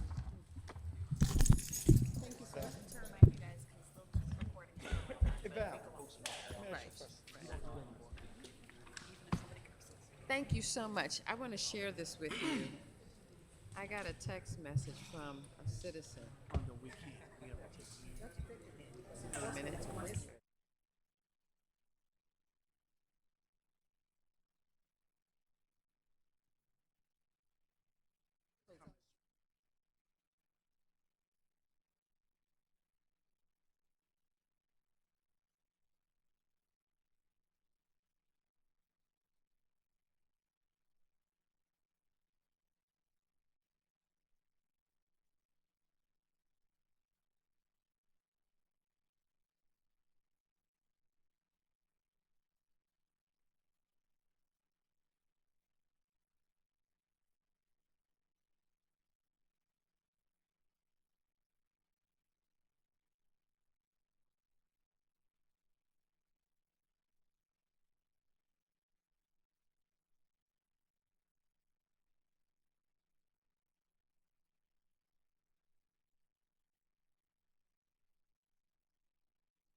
Your folks. Okay, we're gonna, the chair will be here momentarily, but what we're gonna do is call up transportation. And Mr. Murphy, if you want to get up and start introducing your folks so that everybody knows who's here, okay? Thank you, Councilman. Good evening, everyone. I'm Frank Murphy, Acting Director. We have with us, wow, lots of teams. Patrick Fleming, our Legislative Executive, Richard Hooper, Operations Bureau Chief, Veronica Macbeth, Transit Bureau Chief, Lindsay Wines, Deputy Director, our Division Chiefs in the back here. I'm not going to think we should introduce everyone. They're shy. Thank you for giving us the opportunity to present the budget. Hold on 1 second. I wanted to wait. Okay. So let me just make sure you all know who's here with us. I do want to wait. I was trying to wait for the chair to get here. Okay. My name is Jim Kraft. I'm the Vice Chairman of the committee. I represent the 1st District. To my left is Councilwoman Mary Pat Clark from the 14th District. To her left is Councilman Eric Costello from the 11th District.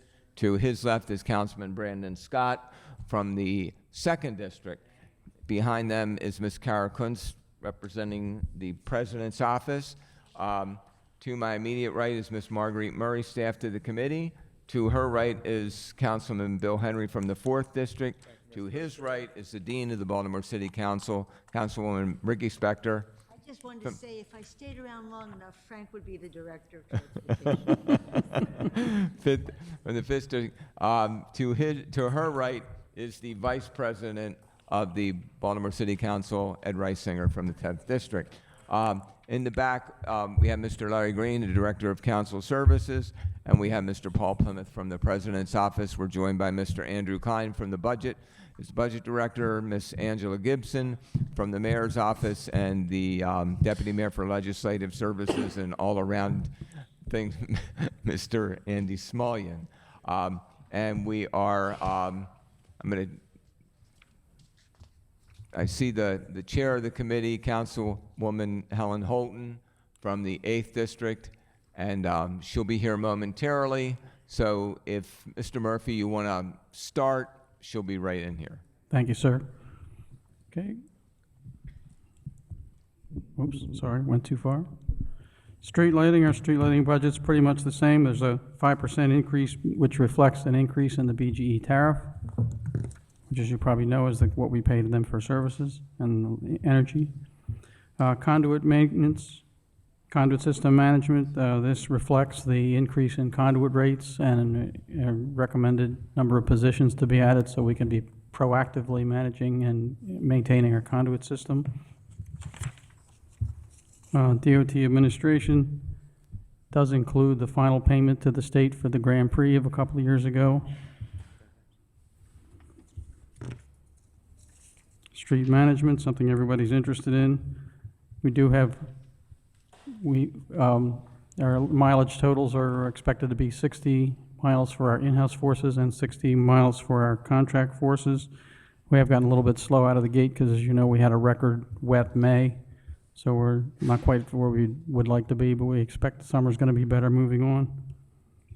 We did move 9 positions into this service for people who are in fact working on street management but had been previously budgeted in other areas.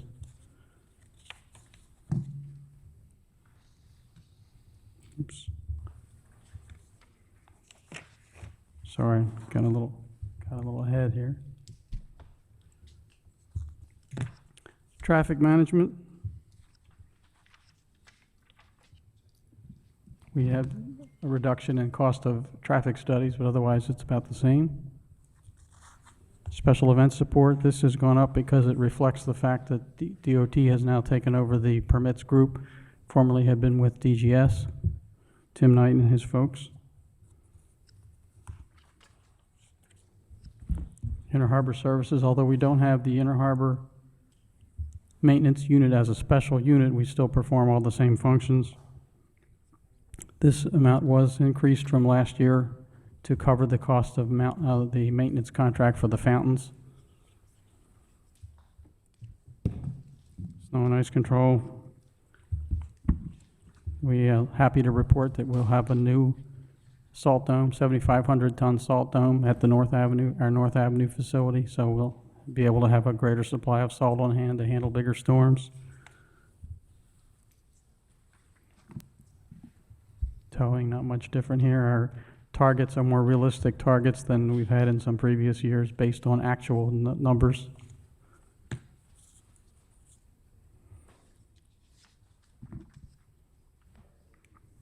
This one, circulator and other sustainable transportation, bike share and the like. Public rights of way, landscape management.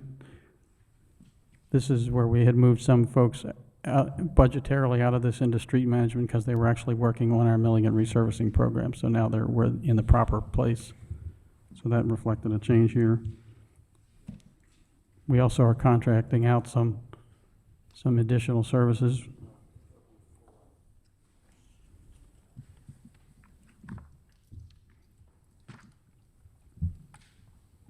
This is maintenance and capital with the payback from capital. This includes our drawbridge operations.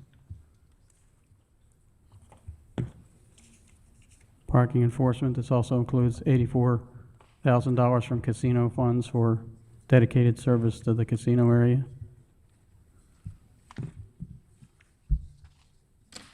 This is down from last year. We had a couple of vacancies and we eliminated those positions. Okay. Dark Master, nothing exciting here.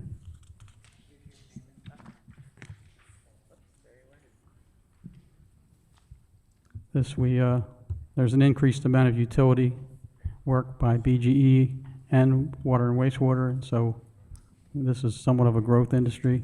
We've got a pretty good team.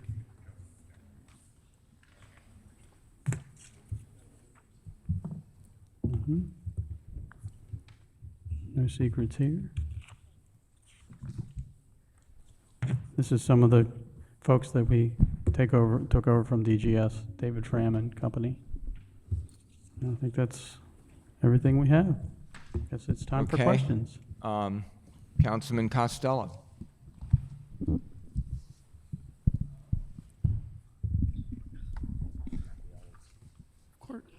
Thank you, Mr. Chair. Frank, thank you for everything that you and your folks do.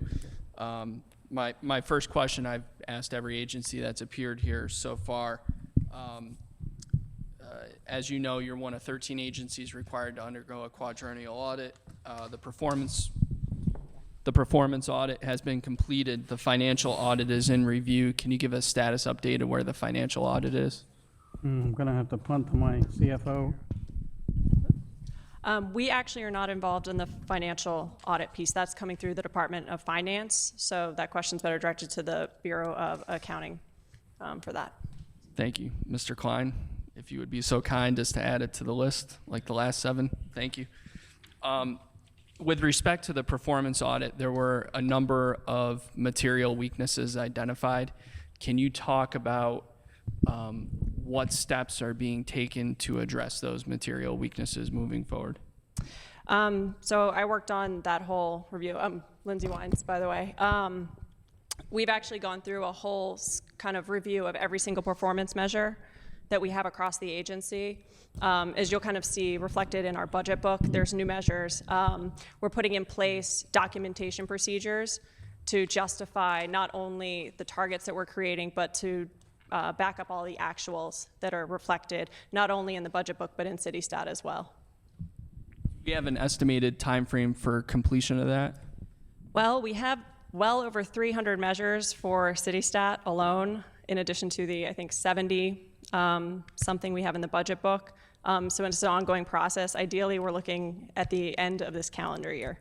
Okay. And is there some type of written plan or even outline to address what those material weaknesses are? In terms of an overall plan, there was something included in DOT's response to the performance audit. But in terms of the measures that were specifically cited, a number of them we actually have done away with because we couldn't provide or find documentation as to how they were calculated in the first place. So we're kind of coming up with replacement measures for those. So basically the agency comments response to the draft audit is essentially what DOT's plan is to address those weaknesses. Yeah, there's a response to each one of the findings on its own, but then there's also a kind of a 1 or 2 pager that has what our procedure is moving forward. Okay, thank you. Madam Chair. Councilman Scott. Thank you, Madam Chair, and thank you, Mr. Murphy, and for all your employees for all they do. I want to talk about Service 683, Street Management, and just something really quick and brief. Can you talk about, it says that you're in the fiscal 17 budget, reduces funding for 5 seasonal maintenance aids used to fill potholes and perform street and footway repairs. Can we talk about the impact that you think that may or may not have on those services? The seasonal maintenance aids reduction? Yes, sir. Well, and we do expect that could have, a slight effect on the turnaround time, but this is one of the areas that we think we do pretty well is to get pothole repairs done. So we think that's still going to be we're going to perform pretty well, we think, even without those positions. And the footway repairs will be sidewalks, correct? Footway repairs will be sidewalks, correct? Yes. And so just to follow up on something that we were just talking about with DPW, and I know that this part doesn't directly impact you, but it may be a opportunity for better collaboration. And, I thank the world of Mike Camper and all the great work that he does. And I, of course, always advocate that Mike should have more money in his budget so he can improve footways across the city. But often we just heard from DPW that oftentimes they are now, when a sidewalk has a water leak or a water main break that impacts it, they are now allowing their workers to temporarily put asphalt down on these sidewalks, which temporary in some cases have lasted for years, whereas if they were better coordinated with you guys, there may be some opportunity for you guys to have, you might have an existing contract in that area or some way for us to get that problem fixed, because we can't continue to have folks have asphalt on their sidewalks, especially when we're talking about ADA compliance and people walking and tripping. A lot of in these neighborhoods are really impacting a lot of seniors who do a lot of walking on those sidewalks. Well, I mean, your point's well taken. I remember years ago I lived on Pinehurst Road in the northern part of the city. and DPW came out and replaced the water meter, but there were 2 squares of sidewalk that were left as crusher run, and then I got a footway violation after that. So we agree that we think we do a lot better on the coordination that we do with our colleagues at DPW, but there's always room for improvement. So we'll look into that with the sidewalks. Thank you. And my next question is about Service 690, Sustainable Transportation, and it's, of course, about the beloved circulator in the city of Baltimore. Frank, it has in here, one of the targets is to have 3.8 million riders of the circulator this year. This is something that you and I have spoken about in recent weeks. To your knowledge, is it still true that the overwhelming majority of the riders of this service are not residents of this city? Actually, no. I have some figures on that. Have some figures on that. The figures that I have are that 92% of the riders live in Maryland and 85% live in Baltimore City. Where did that data come from? That's a complete flip from what we were told just a year ago. And how was it collected? Maybe Veronica can add to that. Hi, I'm Veronica Macbeth, Transit Where Bureau. do they live? I'm sorry? And where do they live in the city? We don't have data on specifically where they live in the city, but it was from a 2012 Kittleson study that was done with Baltimore, the BDC, not BDC, what was it? Who did the study? Downtown Partnership, pardon me. So it was part of a downtown partnership study that was done. It was not done specific data. It was not collected where the pinpoints on where each citizen lived. So again, how was it collected? How did they do it? Do you remember how the data was collected? Did they? I can provide you a copy of the study. I don't know the specific methods that they utilize. Oftentimes they will do intercept studies where they get on the buses or go to the bus stops and ride with the passengers and collect data by asking them where do they live and what parts of the city perhaps that they live in. But I can get you additional information about the study and provide you a copy of it. Please do. Thank you. Okay. And Councilman, yeah, I remember our conversation. That's why I wanted to make sure we had that information for you tonight.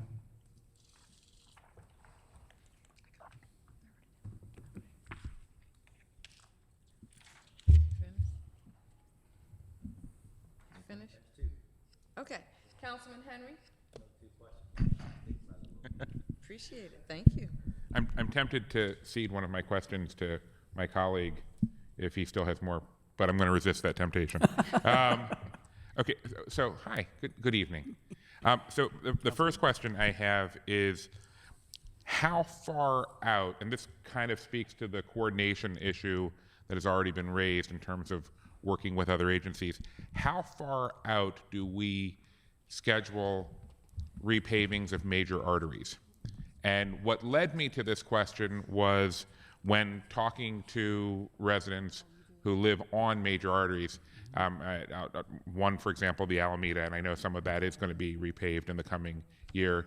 A resident complained to me that their stretch of the road hadn't been repaved in like 30 years or something like that. Now, I know that sometimes people exaggerate, and so I take those kind of claims with a grain of salt. But it made me wonder, do you have hard data showing when different stretches of different streets were last repaved? And do you have like a master schedule of what you're shooting for, understanding that if the money doesn't come, you're not going to be able to necessarily meet whatever schedule you're trying to keep? But do you have a master schedule of what you'd like to do when? Well, in answer to the first question, do we have the information about when it was done? Yes, we do have that. But in answer to the second question, less so. There are different time frames depending on the scope of the work. The ones that we plan the most out in ahead are things like bridge work, things where we use federal money because the federal process is so long that you have to plan that several years in advance to get approval for the design, approval for doing the construction. And or a streetscape, which is something we would use federal money for. For resurfacing projects, those are closer to the time that we actually would do the work. We certainly do them a year in advance, often not a great deal beyond that because conditions do change. We do have a pavement management study that we do. Wait, say that last part again. Pavement pavement management, where Pavement we management. rate the quality of the paving to give us a technical basis for scheduling repairs. And of course, that changes from year to year to some degree. So we don't want to plan something 5 years ahead, knowing that 4 years from now, the priorities may be a little different. And with resurfacing projects or things we do with local money, we can react more quickly and do that within a year's time, as opposed to the big federal projects that take, 3 years or 4 years. And some of the bridge projects we have in the pipeline actually have been in the planning process for close to 10 years, and we're still, getting close to getting them out the door. So it depends on the scope of the work. So, But there's no master plan for saying, okay, here's a map of the city. This road we hope to get to in 2018, this one 2019. We don't really have that. Okay, so if Mr. Hooper was looking at the furrowed brow on my face, he might recognize it from the snow hearing, where it feels counterintuitive that you would not have that kind of plan. So it makes me wonder, do you not have that kind of plan? What's the positive of not having that plan? Of not having, if you know when the last time was that you paved this stretch of this road, and it's been... But remember, we try not to do it based on time, but based on pavement condition. And roads, there are different roads that hold up in different... One road may last pretty well for 30 years. Another one in 5 years might be beat up. So we try to do it based on the condition. And the condition changes dramatically from year to year? Not dramatically, but it does vary. I mean, you may get one street that does change a lot in a year or two, and another street that stays pretty much the same for 4, 5, 6, 7. So we do try to do it based more on condition.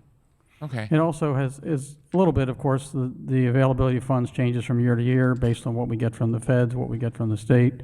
And so to try to map out, in order to do the plan, I guess what we'd have to do is say, let's estimate how much money we're going to get in 2018, for example, and then do that. I guess we could do that, but we find that as often as not, when a year down the road, we end up making a few changes to that based on changing priorities or changing funding amounts. Does repaving come out of operating budget, not capital budget?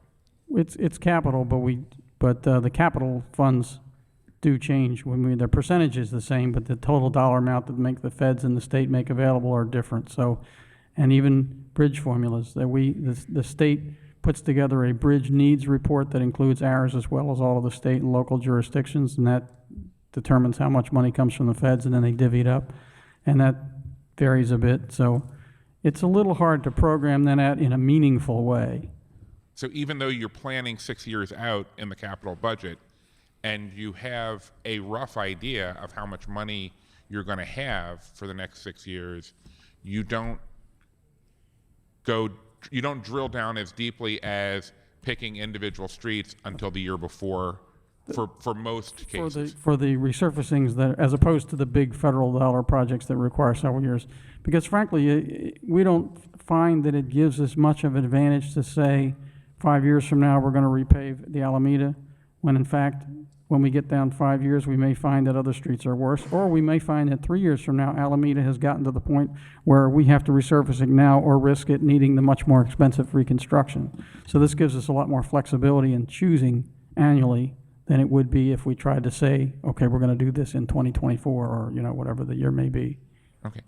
Okay. So I'm gonna say that I used enough follow-up questions on that one that I'll hold back my second question. But I will add the comment that it would be nice if you factored in the value of the citizens having an idea that something is coming more than a couple months in advance, because Remember, that can bite us too, because if we say it's... I get that, because then you have the unhappy people if they think it's coming and then it turns out something else degrades, Right, or the money's not there. and bumps that out. What we found out in the 90s, for those of you who remember when Mr. Baylog was Director of Public Works and Transportation was under him, his policy was to try to do that and to say, okay, Mary Jane citizen, we're going to tell you that your street doesn't need resurfacing now, but we've got it planned in the year, whatever. And then inevitably what would happen, we'd get to that year, and in some cases we could live within that promise, and sometimes we couldn't. Okay. All right. Thank you. Councilman Kraft. I'll do my first two, and then we can come back. So, Frank, are there still plans for replacing the northern approach to the harbor tunnel and the southern bridge. The Canton Viaduct, I know that that's still on the MDTA's radar screen, yes. I'm not sure of the time frame. We don't know what the time frame is. We could certainly find that out and get back to you. Okay. Because that's Yeah. changed a little bit. I know when the new administration came in Annapolis, I think they changed the time frame for what it was going to be prior to that. Yeah, my understanding was that, and please correct me, my understanding was it was approximately a 4-year project, but Sounds they right. were not going to do that project as long as there was any construction going on 95 within the Beltway. And I think that's part of why they pushed it off. Okay, so can you see if you can get more for that? Sure, we can, Okay. absolutely we can. Provided to We the have a good committee. relationship with MDTA. We'll get that information. We talked a good deal about the circulator yesterday, and in the different methods of funding the circulator, the parking tax being the primary funding source, and then contributions from partners, businesses and other folks downtown. In the report that was done, the analysis that was done of the circulator last year, I think it was, there were a number of businesses that were referenced that had made certain amount of contribution toward the operation of the circulator. Which businesses are making annual contributions right now to the operation of the circulator? I'm going to have to defer to my circulator expert, Ms. Macbeth. Hi, Councilman Kraft. Currently, there are no other contributors to the circulator. It started off, there was EBDI, which is East Baltimore Development, and their contract has since expired. We also had a agreement with University of Maryland Biopark to have earlier service that would operate ahead of them getting their own shuttle service that has since expired, and they've also opted not to renew. We had reached out to Johns Hopkins in an effort to partner, and they also declined to do that. And in the past, or other entities in the city we have reached out to and currently had no takers at this time who were interested in partnering with us. What about Edison? I mean, we run the circulator directly to their parking lot. I mean, and that's why that line runs up there, is it goes to their parking lot and turns around. So, With the green we are line. providing a shuttle service for the Edison parking lot. So, my suggestion with them is, you either pay us an annual fee or we don't run the shuttle up here anymore the circulator, because they had a shuttle service previously, because that lot has been in operation for years and years and years.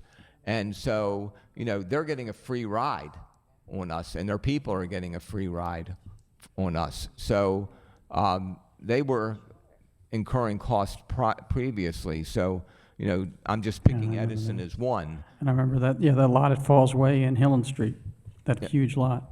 Yeah, I remember that. so clearly we should be going back to Edison, and the businesses with the waterfront partnership, and particularly the business with Harbor East, over the last couple of years, in fact, going back to when Khalil was in head of DOT, had offered to contribute to the operation of the circulator, and no one ever took them up on it. So, we need a plan. I mean, we just can't ask them for money if there's not a plan for them to understand how it's to their benefit. But right now, there's no plan. The only thing that I can think of really off the top of my head, and I tried to do this through the day today, was Edison. Because clearly, we are Edison's shuttle to their parking lot. And and we could, instead of cutting out the line to Fells Point, where we have ridership, we could cut out the line to Edison parking lot if they don't want to pay. We could bring them back. Just an observation. So I'd like you to develop, huh? Or everyone could pay $1. So I'd like you guys to develop some sort of plan for that, if you would, and provide it to the committee. Okay, I'll pass to, and then I'll come back. Councilman Scott? Yeah, me again. Thank you, Madam Chair. Actually, I want to talk about Service 688, but I really want to thank Mr. Klein for finally delivering something that, along with myself, other council members have asked at least for the 5 times that since I've been here, for increasing the money in the snow removal budget to reflect the winters that Baltimore City has now. For the last few years, we've had this discussion every year that we can't continue to fund based on old weather patterns now that we know that we're in a different era of climate and climate change. Was I actually just thanked by a council member? Yes, you were, sir. Don't And we get used thank to it. Mr. Klein as well. Don't get used to it. We should be so lucky. We're good with that. We're good with that. I'm guaranteeing a mild winter. Thank you. Appropriations next spring. Exactly. The next thing, Mr. Murphy, Service 697, traffic safety, and I want to go to a topic around crossing guards. So we know that we're going to be paying them for hours worked and annually, but I know this is a sore subject for a lot of my colleagues. But it seems to be for us some inconsistencies on how crossing guards are selected and where they're put. We know that there's supposed to be standards, but for example, somewhere that you know very well, Mr. Murphy, there are 2 schools located at Frankfurt and Bel Air Road, one on the western side, one on the eastern side. The traffic and the traffic counts are absolutely the same. One gets a crossing guard, the other one is told that they're not. They do not meet the standards, which none of us can understand how that's the case when every car that's crossing the other side of Frankfurt is crossing this side of Frankfurt. Can you talk a little bit about how that's determined and how we can do a better job of providing safe passages for our kids to go to school, especially those that have to walk major thoroughfares like Bel Air Road, Harford Road, Park Heights, Emerson Avenue, North Avenue, Orleans Street, those places where, you know, cars are supposed to be going 25 and 35, but we know that they're going 45 and 55, especially when there are no speed cameras there to stop them. Well, I guess in answer to the first subject that you raised, can we get with you after perhaps and get Yes, those most locations about the difference? My guess is what happens is there was a time when requests were coming in for crossing guards and there was no analysis done, and they just put a crossing guard there, whether made any sense. So there may still be some that probably shouldn't be there based on the standards, but I don't know if that's the case in the ones you're talking about or not. I'm kind of speculating. We do have a standard. It's a national standard that we kind of modified. We actually made it easier to meet than the national standard for the number of kids at the location.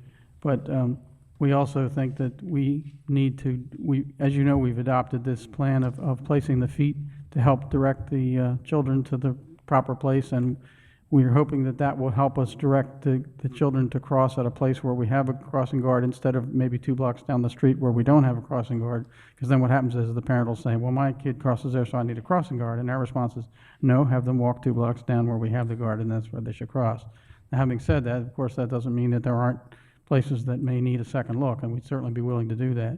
We do have with us, Lindsay, I think you have, or Patrick has, the criteria, if you'd like, if that would be a help. I think it would be best if he just provided a copy so that, we can give it to him, we can make copies for the committee, or send it by email. Sure.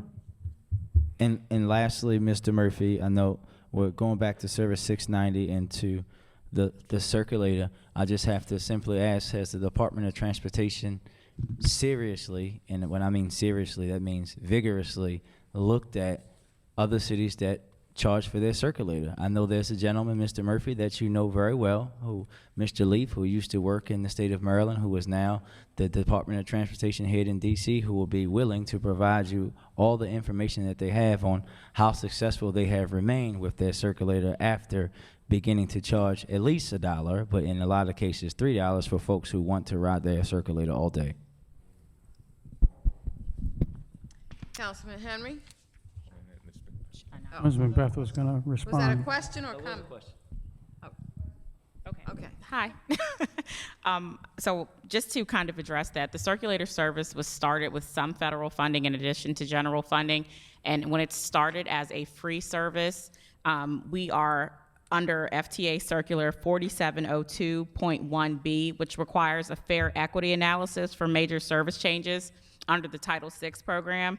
And in order for us to maintain the federal funding at the capacity that we get from the state via the LOTS grant, which is currently $2 million and which will be $3 million in fiscal 17 through 19, we need to maintain a fair free service in that capacity. Additionally, the cost of adding fare collection and fare capture devices on the buses would cost an exponential amount of money, and then that would also include the fact that you have to now incorporate additional personnel and salaries to not only collect the fare and also take them and process it. So as far as that goes right now, it's not a possibility because it jeopardizes current federal funding and potential federal funding that could come about at a later time. I was hoping that answer was not the answer we were going to get, but I figure that we still haven't learned our lesson.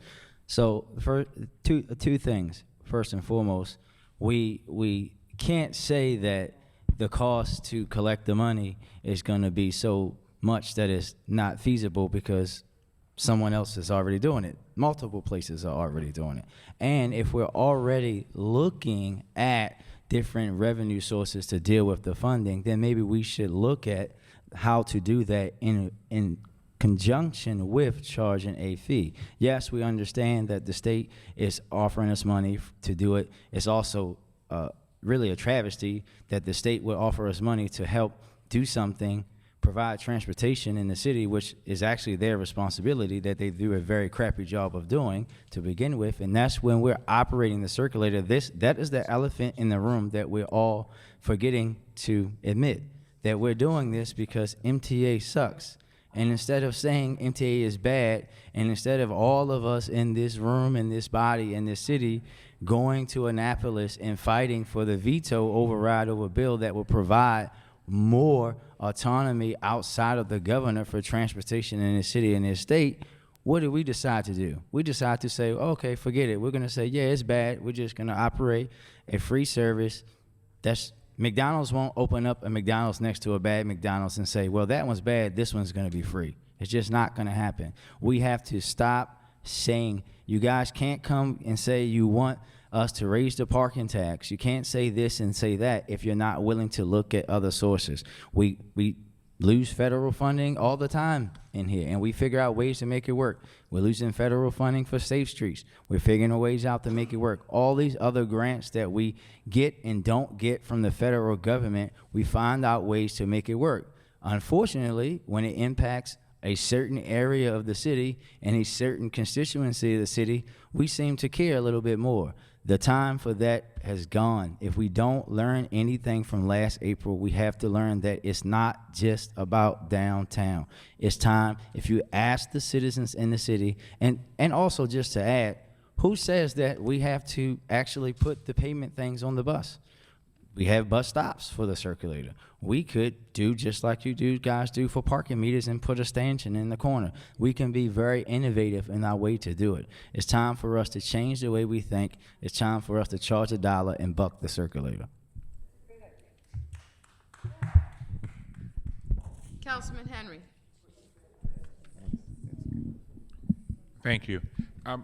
So I have a question about street lighting, because I have found numerous places where the street lights will be out for a while and you'll investigate and there's a cable fault, and sometimes it can be relatively quickly repaired, sometimes it takes a while because you have to replace the cable. But I'm starting to notice incidences of, even after you've done the more comprehensive repair, you still have problems in that area.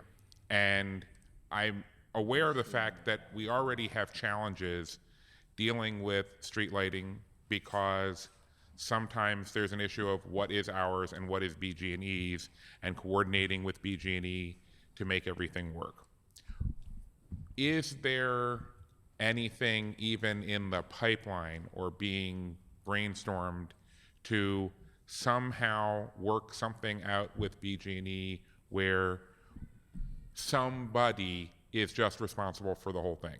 Whether it's we give our stuff to them or we buy their stuff from them, but so that all of it is in one area of responsibility and someone can just be responsible for it.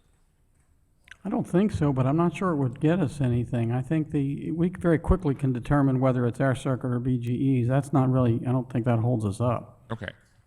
Now, it's possible that the workloads are different enough that maybe we spend more attention to it than they do, or maybe they spend more than we. I'm not sure about that, but I don't think there's a problem with quickly identifying whose circuit it is and getting it to the right place. So the time, if there is a time lag, none of that is because of the interaction or intersection between DOT and BG&E. That's correct. It's just because of how long it takes either DOT or BG&E to do its part. That's right, and cable faults are particularly vexing because often you have a buried cable that may be servicing 3 blocks of streetlights, and somewhere along that cable there's a break. You may have to dig it up, and it's not just like change the bulb's easy. BG's very good at that. We're very good at that.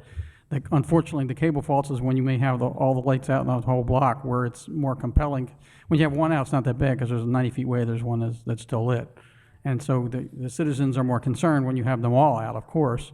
But unfortunately, those are the situations that are harder to fix because it's harder to find where that break is and what has to be replaced. I think that's really the issue. And the fact that there just are a lot of cables in a lot of areas that have a little age on them. So, at any one time, we'll have a number of cable faults that are on BG's docket to fix. Okay. Richard, you want to add anything? Good evening. Two things that really come in consideration is the cable under the ground is 70 years old. So, they can fix an area that faulted out, but just like a water main, it forces the issue down the way. So you might fix the lights today, and a week later they go out because another fault formed. Just like the water pipe, they'll fix this main, but the weak spot is down the way, and it'll happen again. But sometimes the way you respond is you actually do just pull the cable and lay new cable, right? Well, if there's conduit in the ground, yes. If not, they got to dig it up and put a new line in there, and there's things that we're discussing now about that. But direct bury cable is the bane of a street lighting's existence. Could we use micro trenching if we're doing it ourselves?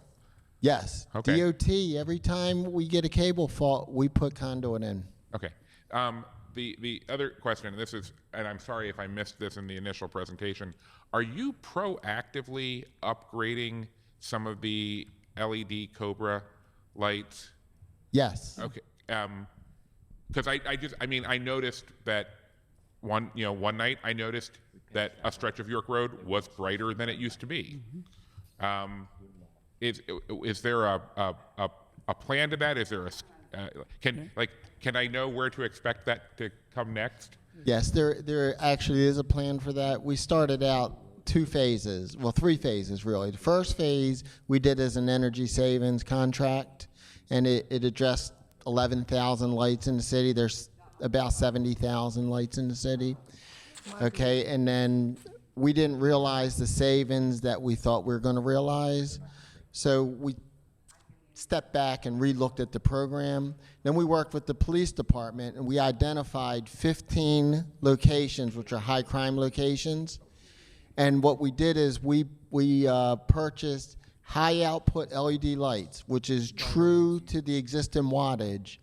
If you get an equivalent wattage, 400 is 320. These are true 400-watt lights that we put out there that shines back on the sidewalks as well as shines out on the street.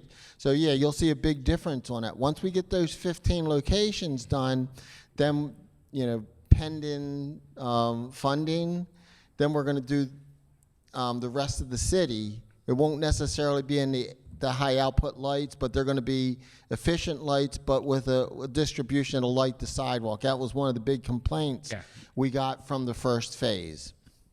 Kudos. Thank you. Councilwoman Spector. Frank, I'm not sure where this goes, but we are plagued in our communities with crime, and putting light on it a lot would help. And then some of the worst neighborhoods, the lighting in the back and in the front, and the alleys and on the street side, just is non-existent. Communities are encouraged to be active in the neighborhood police community relations. There's 9 of them. It covers the city. And we're encouraging them to try to resolve these problems, get more lighting in the neighborhood. A lot of the people are afraid it's going to be costly to keep their lights on, and they don't want to get into very expensive BG&E bills.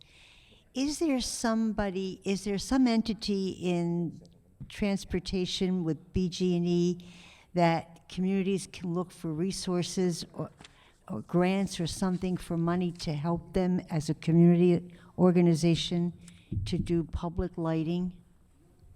I don't know. I can tell you that we certainly offer the service of doing a lighting study and determining if it is in fact insufficient, and we can add lighting if there are places that are below, acceptable lighting standards. In some areas, it doesn't exist. The lighting isn't there at all, especially in the back. And I know that would be a tremendous help if we had more light in the neighbors. I mean, not that things aren't happening in daylight, but in daytime, in evening, in dark, it's middle of the night, it's terrible. Can you get us locations or feed us a few that we can check out and make a recommendation? I'm not sure where the community could tie into finding resources or grants or funding. I wondered if that was something that in your shop or or working with BG&E, there would be resources. Well, depending on what we find, we may determine it's something that we need to do. So that's why if you could get us some locations, we could take a look and make a recommendation of what we'd suggest. Well, that's what Which one of the might be that plans we is, add to lighting. walk through the neighborhoods, and then we would identify, and then where do we go with that is what If you could feed that to us, myself or Richard. 311. 311. 311. Yes. Every time we get an inadequate lighting, we do a survey on it. Yeah. And if That's the what I was lights are referring to. inadequate, we will upgrade the lighting. Okay, so now I would suggest that you be proactive and be in touch with those 9 community relation police councils throughout the city. And when they have their monthly meetings, somebody from either you, Transportation, or you and BG&E present to those meetings and give the communities some good information. Just let us know when they are. Yep, we'll have somebody there. Partnership with people that can connect the dots. Yeah, we'll have somebody there. Sure. Thank you. Thank you. Councilman Costello. Thank you, Madam Chair. First question is, there's a parking study that was supposed to be completed with the use of local impact aid from the casino in South Baltimore. My understanding is the RFP's been with audits for well over 2 months now. Is there anything we could do to expedite that, Frank?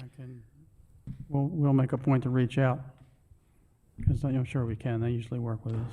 What's that? They usually work with us if we make it known that this is a priority. Okay.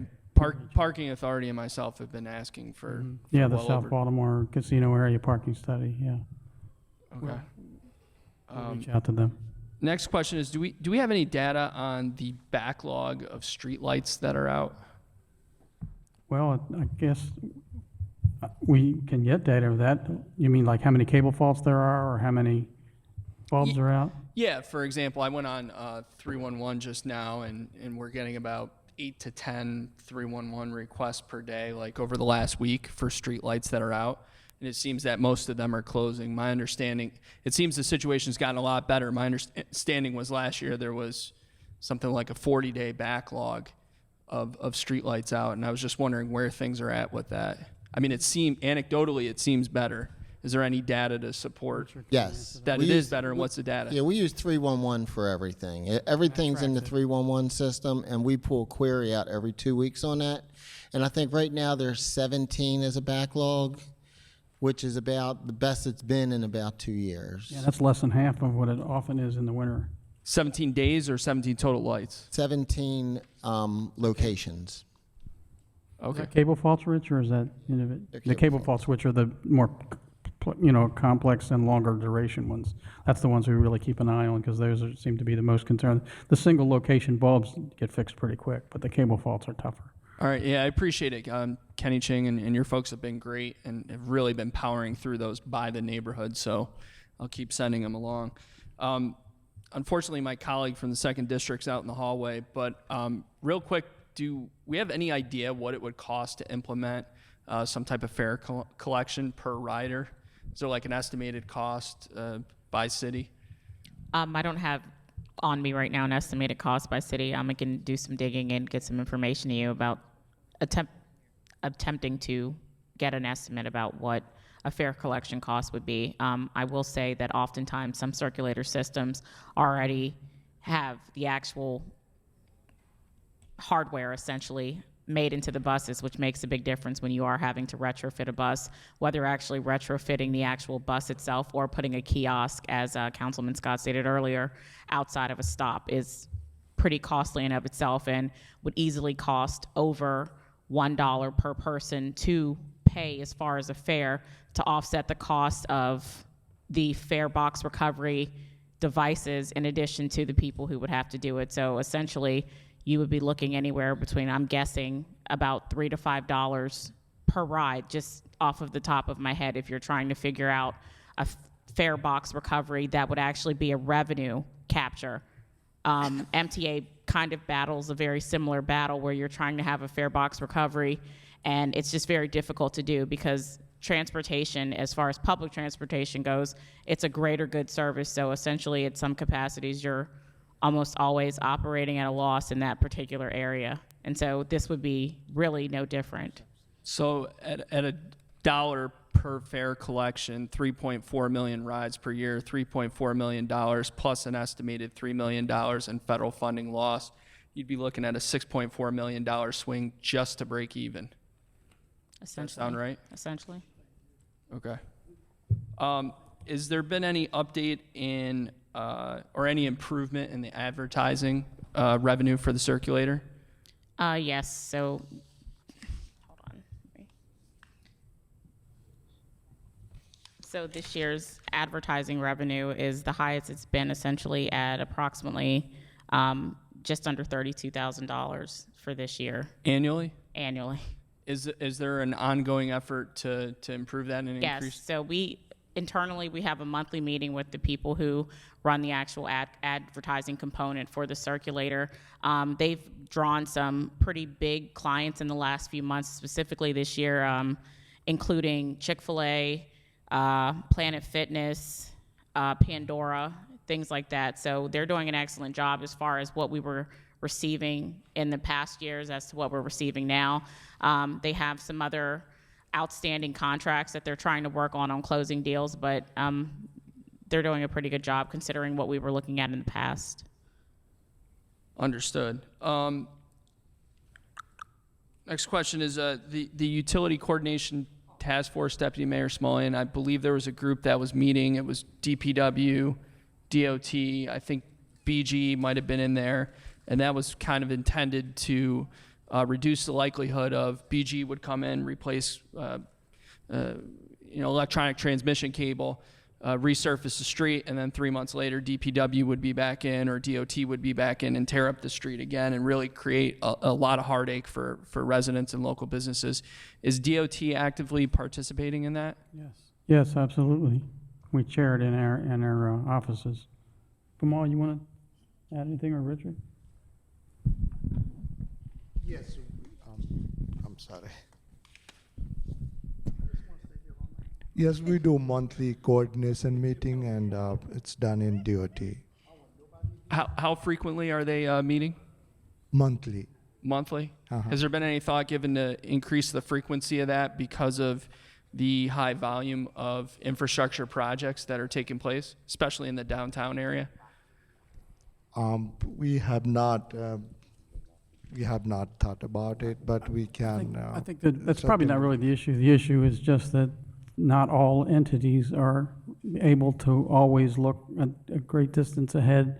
There are certainly planned projects that BGE has, they know 2 or 3 years in advance, and that's great because we can build them in and make sure that they're in and out before we are. But there are other projects that come up like gas leaks that are something that's kind of unpredictable and they have to get in quickly. And a lot of times the only way they find a gas leak is they'll have to drill a whole bunch of holes and it kind of looks like Swiss cheese when they're done. And we understand that that's important and something that is difficult to forecast. So I think the monthly meetings, I think that the frequency is fine. I think it's just the fact that we need to recognize that we need to be vigilant in making sure that all entities do their best job at forecasting the contracts that we have. And sometimes they do a good job and sometimes we think they could do better. Yeah, the challenge seems to be because DOT and DPW, my understanding, is use the Invista software program for utility work coordination, and we just haven't been able to find a way to force BGE to use that, and that seems to be. May I add to that? BGE also uses the same software we call Invista, but their project managers don't upload those information update on. Yeah, is there anything we could get to or do to get BGE to start to do that besides revoking their citywide street permit, which I know we're not going to do? I'm not aware they're not. They're using Invista now, aren't they? I think what Bimal was saying was that sometimes they use it, sometimes they don't. Oh, I see what you're saying. Not Project managers, there are two capital projects, they have it, but all those permits, those smaller cards, I'll call it, the BG has not updated their project managers. Okay. That's a good question. Not Something exactly, for us to but look at. it was an honest attempt.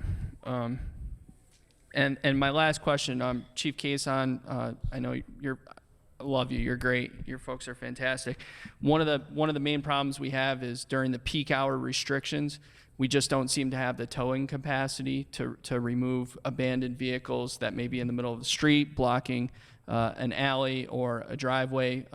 Is there anything that we can proactively do about that?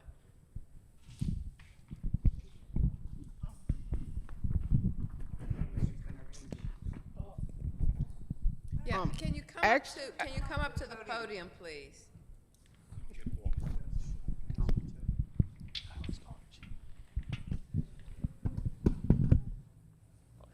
Sorry to drag you up, Colonel. Good afternoon. Actually, Charles Baker is in charge of the towing. What exactly streets are you talking about? Exactly what streets are you talking about? I can send you a list, but it predominantly has to do with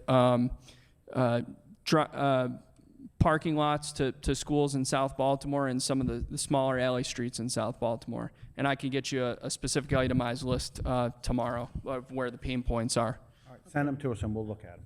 Thank you very much. Thank you, Madam Chair. You're welcome.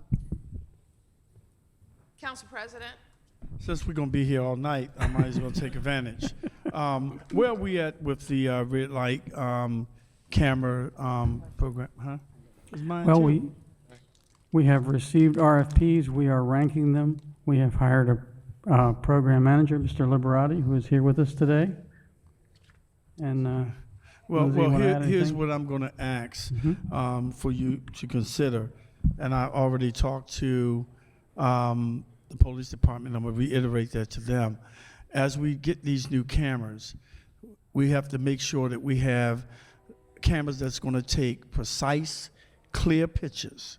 And we don't want to only use it for those who are speeding and going through red lights, those kind of things. We want it to be able to capture some of the criminal stuff that's going on around the community.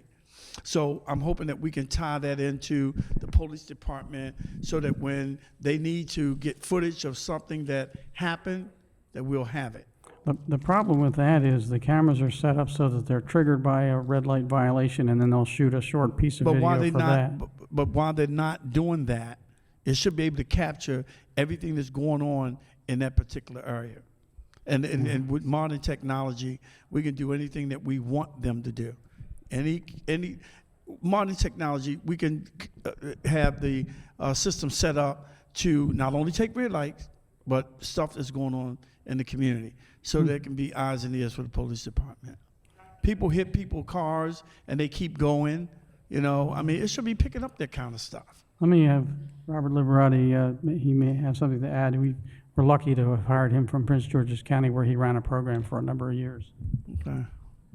Because I know they have the capability, because vendors, when they come and talk to us, tell us about all this stuff. You're exactly right. You're right on the money. They do. There is technology that's being offered to us that gives us the ability to store video for a very short amount of time, and also to take over the cameras and use them for observation. We have 6 vendors we're looking at right now, a variety of different technologies, but you're right on the money. We have been offered that. Okay, thank you. Hey, Frank, the conduit system, I know we probably can't talk much about it because we're still in litigation, but do you see any way that we'll lose that? I don't believe so, but I'm not a lawyer. I don't But know we if are anybody on my team have a different generating, opinion. we are getting the money from these folk who are using our conduits, like BG&E and Verizon and all those guys. Yeah, we've been receiving the new rate from a majority of the users, but as you said, there's litigation, so I don't want to get too far into it. But yeah, we right now have about $38 million sitting in our account for this year. And that money have to stay into repairing the conduit and the workers that are involved in the conduit, correct? Yeah, all of the money that is generated can only go back into maintenance of the existing conduit system. Okay. All right. The maintenance Now, can now, include this- replacing if it's to the point where it's damaged and then you have to replace. We just can't expand the So system. that means employees could be in that too.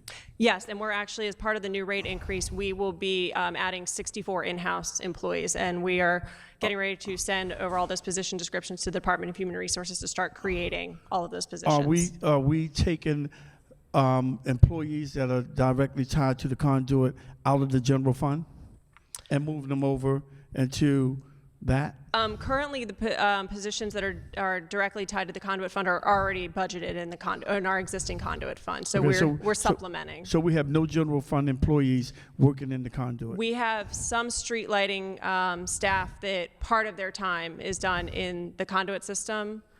So we offset that time with conduit funds. So how can we get them all into the conduit funds? So we can take them out of the general fund so we can free up some money for the circulator. Well, we're already covering their costs to do conduit from conduit funds. But since they do a portion of their time in street lighting, they have to remain, that portion has to be covered by general fund. But isn't part of the street light part of the conduit system, because you have to have the wires and all that stuff hooked up? So the street lights can be a part of the conduit system as well. A portion of it is, but not unfortunately not all of it is at this Why, time. why isn't all of it a part? Well, we can't. Because, let me say this, not to really cut you off. When we do infrastructure improvements, the wires go through for the telephone line, it goes through for the street lights, it goes through for the sewers and all of the stuff. The conduit might not, but when we do infrastructure, we do all that stuff. But the street lights are part, as far as I'm concerned, of the conduit. So we should be taking every general fund position out of the general fund, every conduit position out of the general fund, and have them into the conduits fund. Am I correct? Am I correct, Mr. Andrews?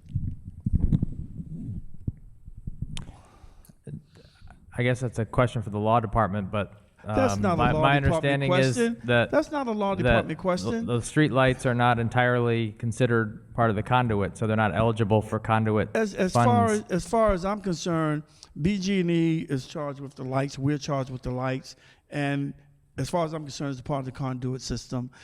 We seem to pick and choose what funds. Like, take for instance, we just did the stormwater maintenance fee. We took all those folk that was in the general fund out of that and put it in the stormwater maintenance fund.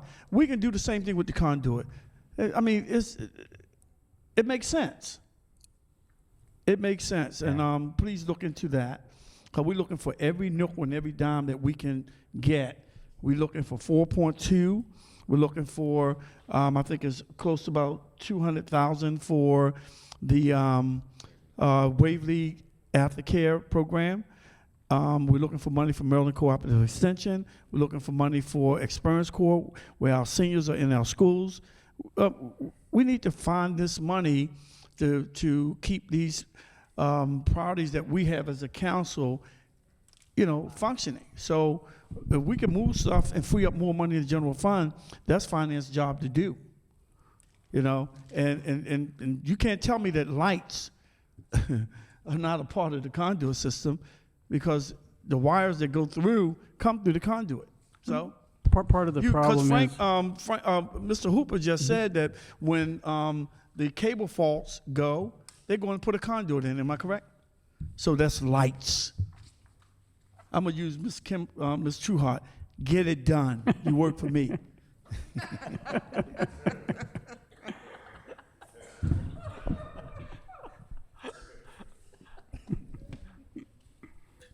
Councilman Kraft.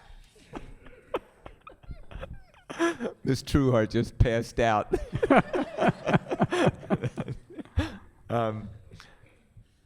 A quick follow-up on the president's issue about the cameras. And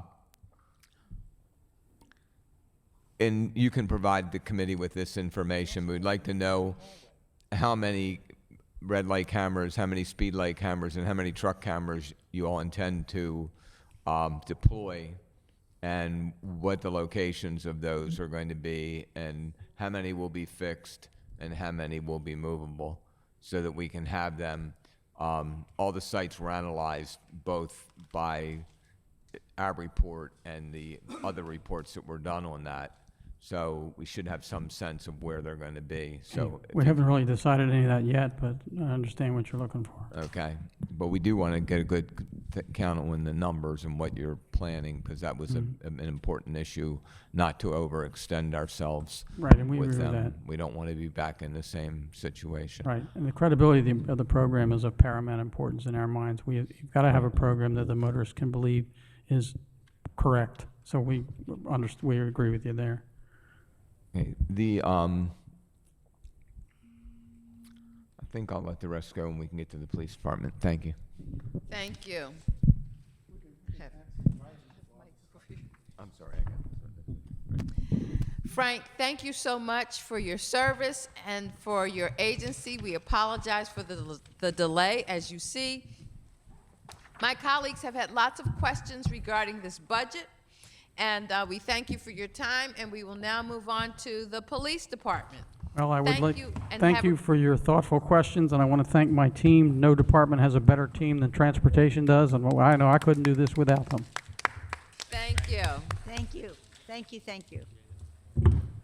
Thank you, sir.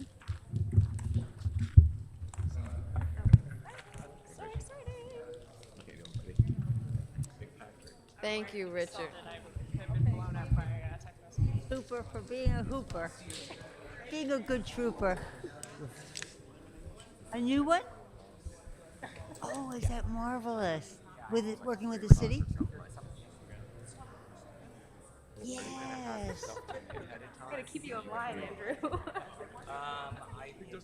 Good for you. I hope you'll be happy.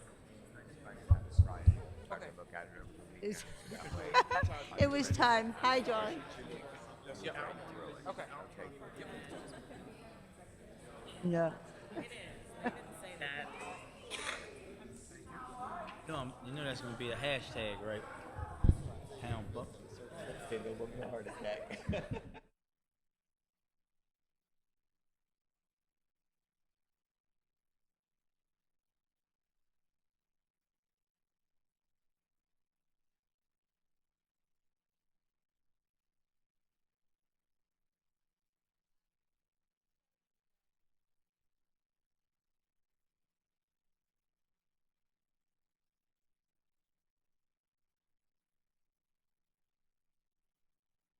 Hey, folks, if we can get everybody in and out, if the transportation folks will move out so the police department can move in, it would be helpful. Thank you. They're going to ask them outside. It's just so sickening to think that to a 91-year-old woman or a 70-year-old woman, it'd be your own family and you would do it. Oh, with all the rich people. If we can have the transportation folks move outside and get your questions outside. Excuse us. Hello. Can we have transportation in the hall while the police department is getting in? The hour is late. Some of us have been here for a long time, and we'd like to wrap this up for all involved. Thank you. I thought we were spending. It's hot. He's got a sleeping bag down there under the Been preying on me since I heard it from the committee.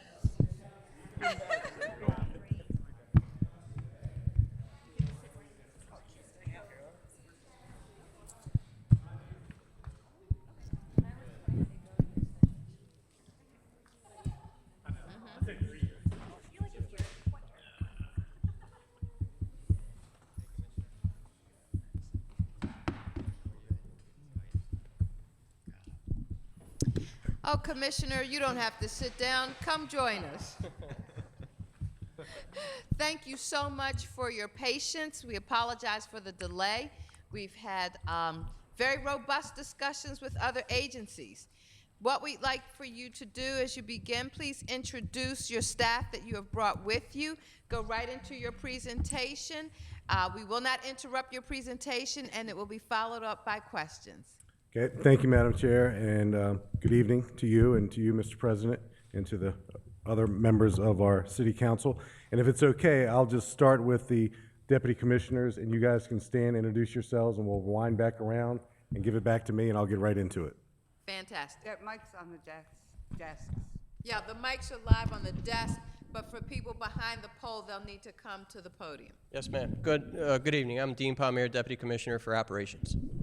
Good evening, everyone. Daryl D'Souza, Deputy Commissioner, Admin Bureau.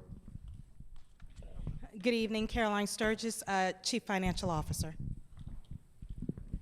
Good evening, Ganesha Martin, Chief of Department of Justice, Compliance and Accountability and External Affairs. Good evening, Colonel Melissa Hyatt, Chief of Patrol. Good evening, Rodney Hill, Chief, Office of Professional Responsibility. Evening, Jason Johnson, Director of Strategic Development. Good evening, Elaine Harder, Director of Fiscal Services. Good evening, Colonel Stan Branford, Chief of Detectives. Good evening, Lieutenant Colonel Sean Miller, Operational Intelligence. Good evening, James Hanley, Major, Recruitment Unit. Major James Jim Hanley. Recruitment Unit, ma'am? Yes, ma'am. Andrew Jaffe, Director of Information Technology. Stephen Odell, Director of the Forensic Services Division. Good evening, Drew Vetter, Director of Government Affairs. Good evening, Dave Reitz, Colonel, Administration Division.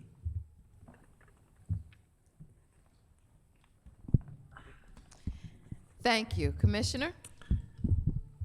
Thank you. And again, thank you all very much. Certainly looking forward to the opportunity to speak about the recommended FY17 budget for the Baltimore Police Department. The mayor and I, much like yourselves, are committed to reducing violent crime, property crime, improving community engagement, and engaging in constitutional community policing in our city. It's our #1 priority. I'm focusing the resources of the entire police department on reducing violence and making Baltimore a safer city. Through this budget, we have opportunities to make significant improvements. So do I say next slide? I don't think I can multitask that well tonight. It's been a long week. In terms of our first slide, crime trends.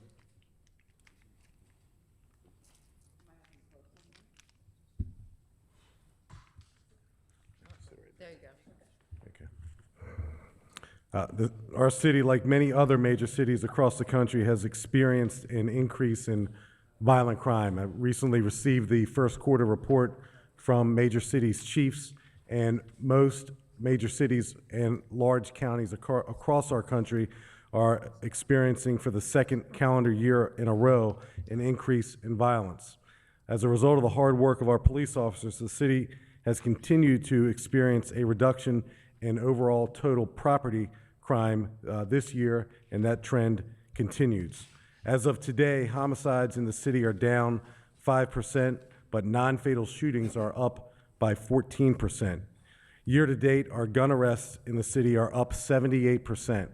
That's a staggering number. We've made 627 gun arrests just in calendar year 2016. Property crime, overall property crime is down by 7%. We can go to the next slide.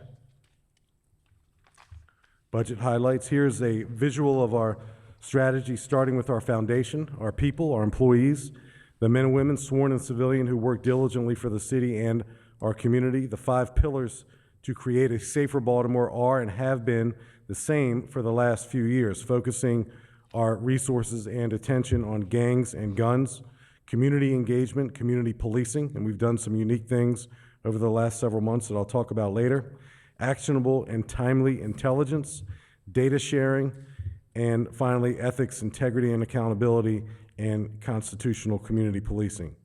The general fund budget includes $3 million that will support the initial launch of 1,500 body-worn cameras in fiscal year 2017.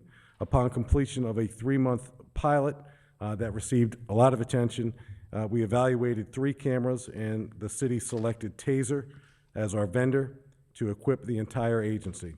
Officers are being now trained on the new policies and the use of this equipment as they're being issued their cameras. The first wave of training began during the first week of May under the leadership of Deputy Commissioner D'Souza, Colonel Reitz, and Director Jaffe.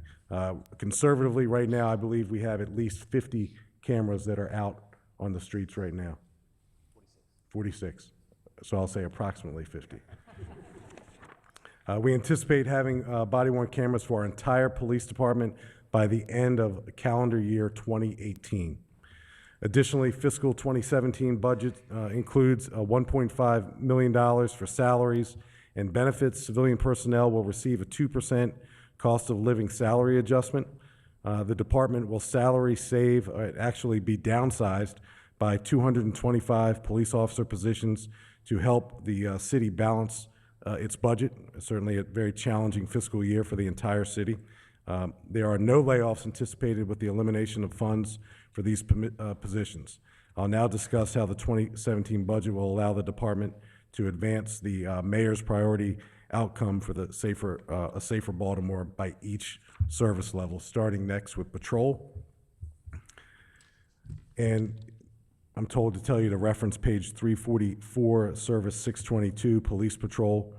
The operations budget for patrol has been decentralized, and that's something that we think puts the responsibility and accountability in the hands particularly of our district commanders and division commanders. And although it's not reflected in the budget book, Activity 7 for General Street Patrol, is a roll-up of multiple sub-activities, including one for each of the 9 police district stations. This change will improve and already is improving accountability for personnel and non-personnel spending at the district level. A month and a half or so ago, we started with a daily Monday through Friday budget meeting, conference call, and that goes on each and every day, and that allows us to stay on task. We implemented a new work schedule for patrol in January of 2015. That's the 4 by 10-hour shifts due to staffing shortages, and quite frankly, we were never prepared with a personnel to enter into this new shift schedule, but we did. We don't have the people to populate the new shift schedule, and that has caused us significant overtime issues. Unfortunately, I can't hurl a lightning bolt at the patrol schedule because the patrol schedule was, oddly enough, entered into the contract. That's unusual in this profession. We're not seeing anticipated an outcome that would allow officers to place more focus on proactive policing and community-oriented relationship building as a result of this schedule that we entered into. Patrol officers are spending approximately 80% of their time now responding to calls for service, emergency and non-emergency, and the best practices nationwide recommend that patrol officers dedicate no more than 60% of their on-duty time addressing calls for service, allowing more time for proactive policing, community policing, foot patrols, et cetera. The department is implementing an efficiency plan to shift administrative officers to operations. We do that several days a week. We take detectives, we take internal affairs folks, we take people at the police academy, people in administrative positions, people in my office, and they spend time working patrol to make up for some of these staffing shortages. One component of the plan increases oversight of sworn officers that are on the suspension or medical leave. We've just dedicated some new supervision to keep track more efficiently folks who are on medical leave. We have expedited the review of suspended police officers. That number typically hovers between 60 and 70 every year. We've done a better job of late ensuring that when officers are ready to go back to work, whether it's after a police-involved shooting or some type of disciplinary measure, we're not waiting to get them back to work. They're going back right away. Our medical review team was recently increased with an addition of a supervisor, again, whose primary responsibility will be to hone in on the over 250 officers on medical leave or serving in a light duty capacity. Again, that's a number that's pretty constant, but we must do a better job at managing that very, very large number. We anticipate officers returning to work to full duty will improve in the coming months with the additional supervision assigned to this. This year, the department also created for the very first time an academic curriculum called Community Foot Patrol. That's 40 hours in the police academy. It's 8 hours in in-service training. Our last police academy class that graduated in February did not see the inside of a police car until mid-May. They spent those first few months walking the beat. And what we did, and this was under the leadership of our Chief of Patrol, Melissa Hyatt, we decided to keep them together, and we took two really young, talented sergeants, and we put them with the group as leaders, and they stayed with these patrol officers as they did nothing but foot patrol. Johns Hopkins did a before and after study with a couple of the communities that were impacted by the community foot patrol, and as you can probably imagine, the perceptions about us went from maybe not very good to above average or really, really good. It's that visibility and that presence. We've also, under the leadership of Colonel Melvin High, that's my old boss, Melvin Russell. I got the first name right. Mel Russell. Mel Russell took the police chaplains program that was just kind of floundering, and we now have over 160 police chaplains. We're getting ready to start our 4th police chaplains class, and that's one of the best things we've got going right now. Outward Bound, our relationship with Outward Bound, 6,000 young people throughout the city chosen by their schools will spend an entire day with a Baltimore police officer. We added a day of in-service training this year, so every Baltimore police officer spends an entire day one-on-one with a young person at Leakin Park in this Outward Bound experience. They just submitted their first quarter survey results. A lot of the young people had some preconceived notions about us that weren't very favorable, and a lot of officers, particularly veteran officers, had some preconceived notions about young people that weren't very favorable. And just at the end of that 8-hour day, just 8 hours, those perceptions really turned. So we know we can get to a bit better place, and Outward Bound has been great. NFL Play 60, we've got police officers coaching flag football teams, Bigs and Blue in conjunction with Big Brothers and Big Sisters. That's something new that we're doing. We continue to read to young people in our elementary schools with Thread. For the second summer in a row, we'll be doing the Police Commissioner's Summer Basketball League. That's not particularly my sport, but I give it my best try. Allegedly, Daryl D'Souza is better than I am, but I haven't yet proven that. Officer Friendly. Officer Friendly is back in 9 schools. Again, that's something that Mel Russell has taken the lead on. We chose to go back in the high schools first after the unrest. And I know probably that's not the ideal place to go. We need to get them younger. But we made the decision to go to the high schools first because we wanted to make sure with the trials upcoming that we were engaged in a more positive way with them. Building Bridges is a program that a couple of our sergeants do with young people who are exhibiting some behavioral challenges in middle school. That's run by Sergeant Dixon. Badges for Baseball, we're involved with Badges for Baseball, the Cal Ripken Foundation, for the very first time. So we've got Community Collaboration Division police officers who are engaged with young people in Baltimore playing that great sport for the first time often. Police Explorers, we've really revamped and almost doubled the size of our Police Explorers program in just 1 year. We looked back at that program and found that it had been since 1997 that the BPD hired someone who was a police explorer. So we knew that the pipeline was clogged, so we're unclogging the pipeline. Shooting for Peace was a one-day basketball event that we put together with some former Baltimore basketball stars and NBA stars. We now do a one-day-a-week community stat. It's a play on ComStat, but every Thursday a district commander will come in and he or she has to bring a member of the faith community, the business community, a community leader, a police chaplain, and they just talk to us about what they're doing outside of the traditional crime fight to better relationships with the community. It's not the standard examination of statistics and arrests and all those things, but it's a really healthy way for us to gauge if our district commanders have a real relationship with their communities. A couple other things that we're doing, the community conversations in the Western that Major Cherie Briscoe is doing with Chief Ganesha Martin.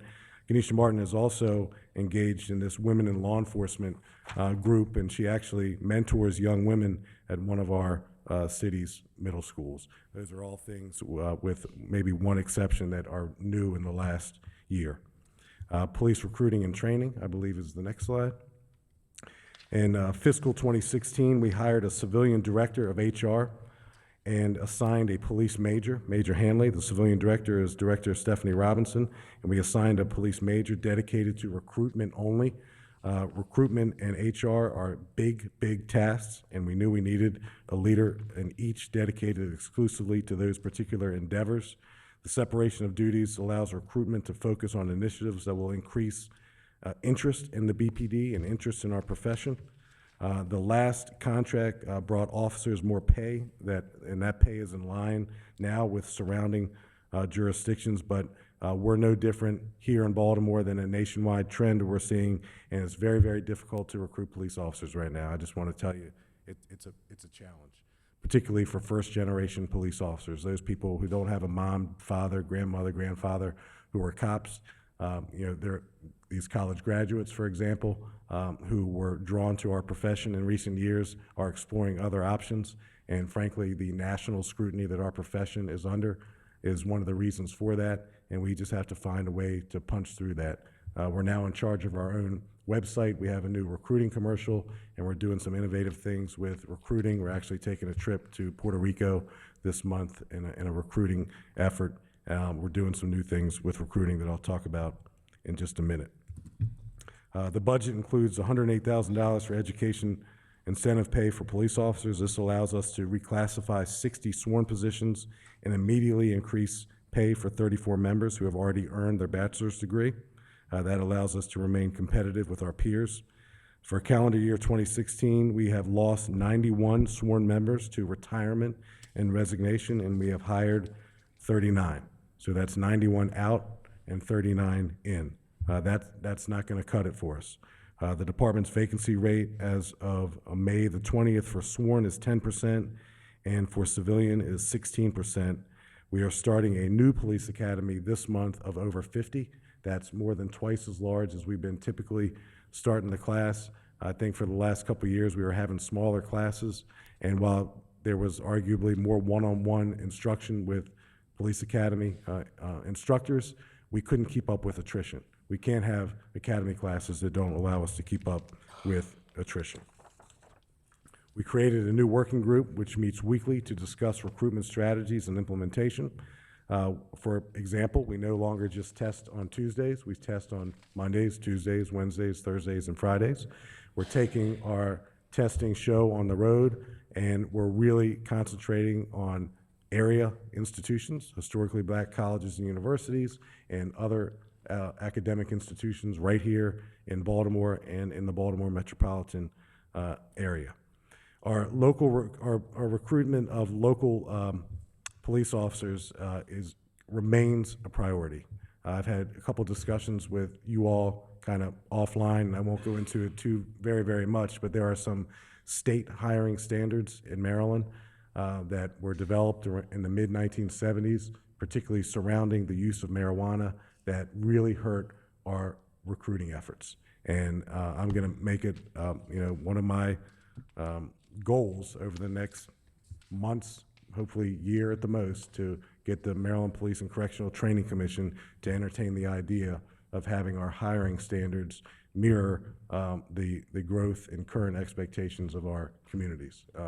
And I'm talking particularly the marijuana standard. It's too old, it hurts us, and we lose too many kids, too many good kids.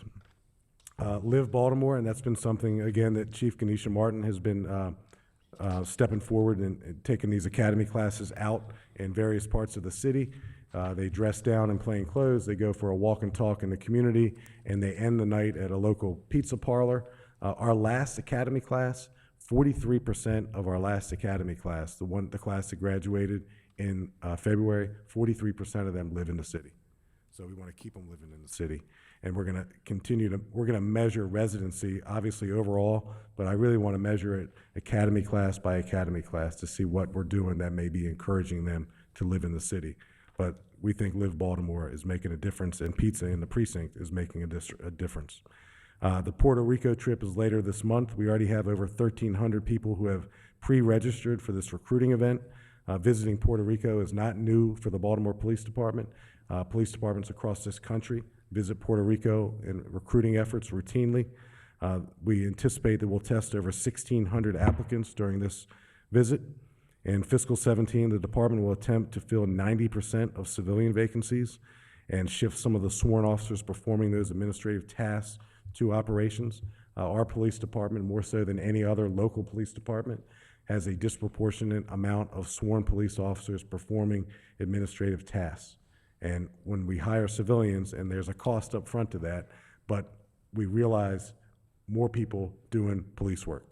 So if you're not wearing a white shirt, you should really only, the other choices are you're a patrol officer, a detective, or you're in charge of patrol officers and detectives. Everything else really is something that we should be civilianizing on the police department. The budget includes funding for 2 organizational psychologist positions to assist officers on managing stress that results from the nature of police work, critical incidents, family issues, et cetera. We are one of the only large police departments in the country that don't have its own organizational psychologists. We need them badly in Baltimore. The department is developing an employee assistance program and wellness program for officers. Right now, Daryl D'Souza, Deputy D'Souza, is leading a commissioner's fitness challenge. I failed to appear at both so far, but we have over how many people participating? 60 plus. About 60 cops voluntarily participating in a fitness challenge, so that speaks to the wellness. We've engaged a volunteer consultant with over 30 years of experience to help launch a wellness program, and we'll address basic mental and physical health, PTSD. PTSD is a very real thing for police officers here in Baltimore, particularly after last April and May. Stressors related to the job. Alcohol abuse, unfortunately, visits our profession disproportionately. Domestic violence visits our profession disproportionately, and we've got to help those people, and we just need to concentrate on it better. In an effort to reduce attrition, we have a public-private partnership to improve working conditions of the often deplorable district stations that exist throughout the city.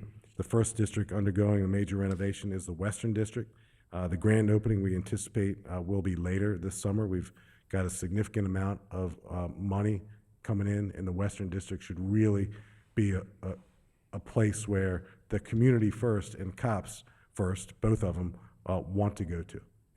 I believe that station was built in 1958, and it hasn't received much improvement since then. Next slide, targeting violent criminals. We've improved collaboration and communication with our federal partners. It's our goal, my goal, our goal, to have all the federal law enforcement agencies that are headquartered here in Baltimore to think about Baltimore first, and then they can get to the surrounding counties second. So BFED and the War Room, and in particular the Trigger Pullers list, allows us the laser focus strategy to make sure that we are focusing our limited resources on the people who are prone to harm others the most, and we've seen some significant results. Just this week, we spoke to some representatives from NYPD. NYPD is aware of our dramatic increase in gun arrests, so they reached out to us to find out what was happening with those gun arrests. And preliminarily, we know that a disproportionate number of our gun arrests do not result in convictions. They're STETs, they're probation before judgments, and we're looking to model an NYPD program that attaches an analyst to the gun arrest after the arrest is made. So we will have an analyst, when we get this thing figured out, who will follow that case into the court system to make sure that that doesn't fall apart.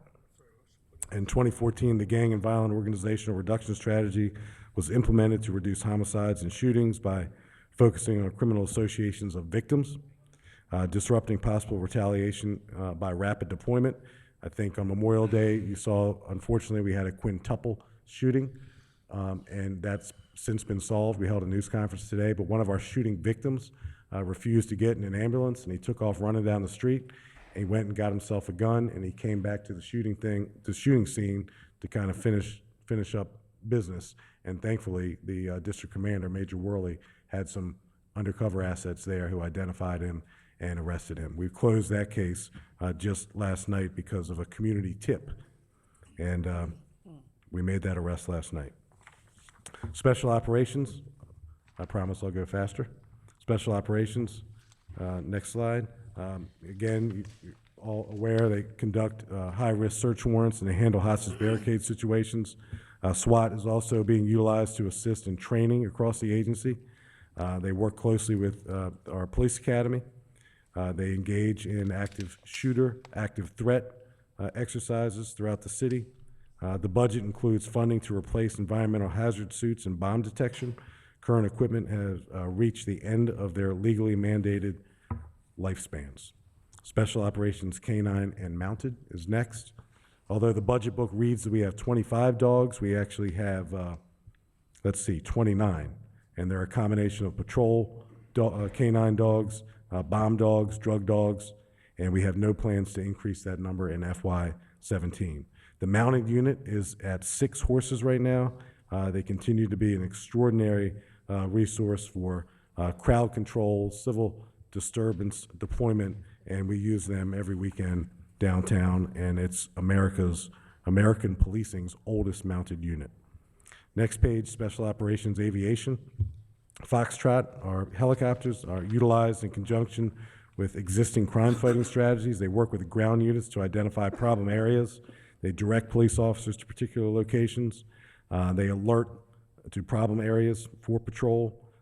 Police pursuits and the danger of police pursuits, particularly in a city and an urban environment, can't be overstated. And the existence, the presence of helicopters greatly decreases those scenarios where you have crashes, pedestrian injuries, et cetera.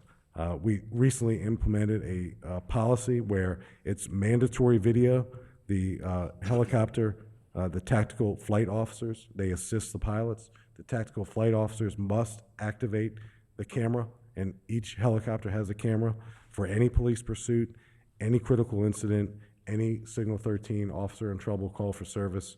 The video has to be on. The department operates 4 helicopters. They undergo mandatory maintenance every 500 flight hours, which comes along pretty quickly. 1 or more helicopters are in the air approximately 16 hours every day. The budget includes funding for BPD flight officers to attend mandatory recertification training and the department will replace flight suits which have reached the end of their lifespans. Our Marine Unit is the next slide. The Marine Unit patrols and provides year-round security for the 60-plus miles of Baltimore's waterfront and the Port of Baltimore. Due to recent nationwide events, ports and waterways are a serious infrastructure safety concern. The Marine Unit and undercover recovery team partnered with Homeland Security, U.S. Coast Guard, and the FBI to operate as a team to protect this critical infrastructure along our waterways. Law enforcement duties such as boating laws, safety checks, operating while under the influence enforcement. We have, it seems like once a week, someone under the influence of alcohol will find themselves in the water, and those rescues are routine, particularly this time of year. Next slide, crowd, traffic, and special event management. This service is responsible for investigating crashes that result in life-threatening injuries or deaths, provide traffic crowd control during special events. They manage coordination of special events throughout the city.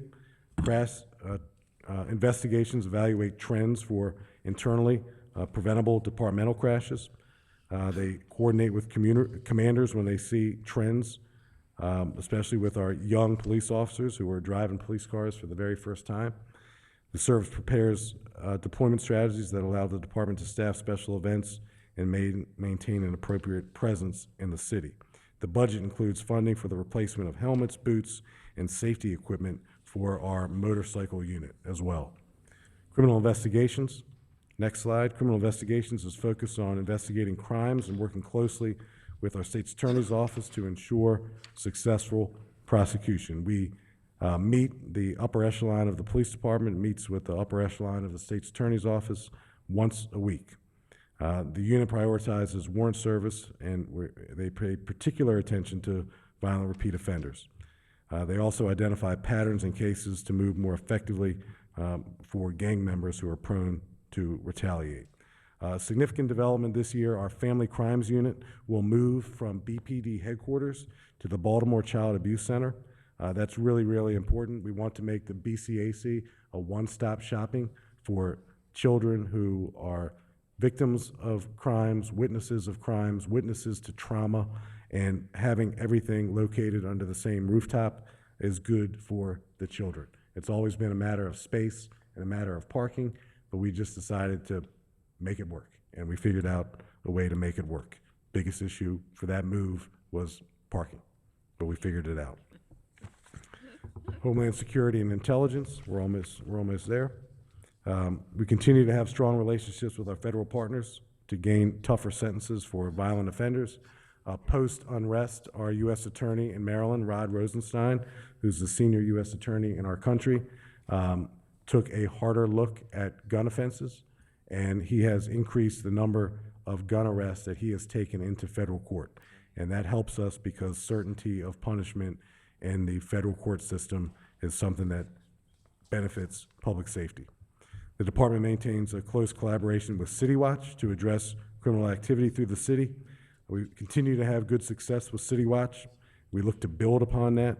The decline in arrests that you'll see attributable to CCTV cameras was due only to the fact that there was a change in the marijuana laws. So they weren't making those observations on City Watch cameras, or they still make them, but the possession of under 10 grams of marijuana is no longer a crime. So that has singularly resulted in the decrease in arrests that you see attributable to CCTV cameras. This is good news. We have received a state grant for a one-year pilot for gunshot detection technology. That's been spoken about for some time. The procurement activities were initiated last month, and we hope to have the technology deployed during FY17. The department will explore predictive analysis technology as well to assist with the department's crime-fighting strategy. The Crime Lab. Next slide.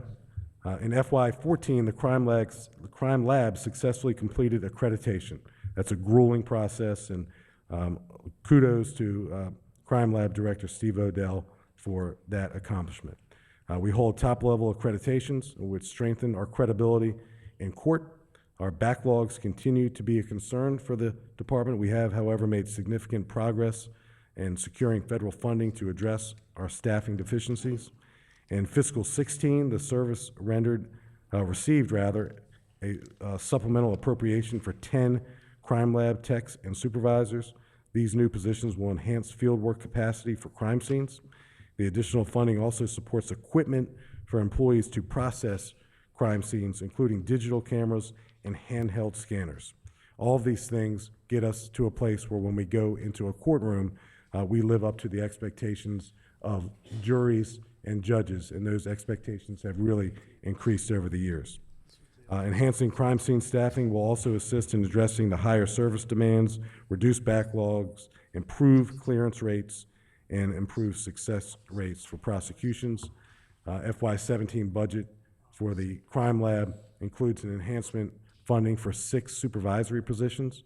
The increase in oversight through supervision supports the needs of accreditation and state licensing and will reduce the number of corrective actions arising from quality issues and help mitigate costly errors. The budget also supports increased maintenance costs for aging lab equipment and an upgrade to the lab's analytical software.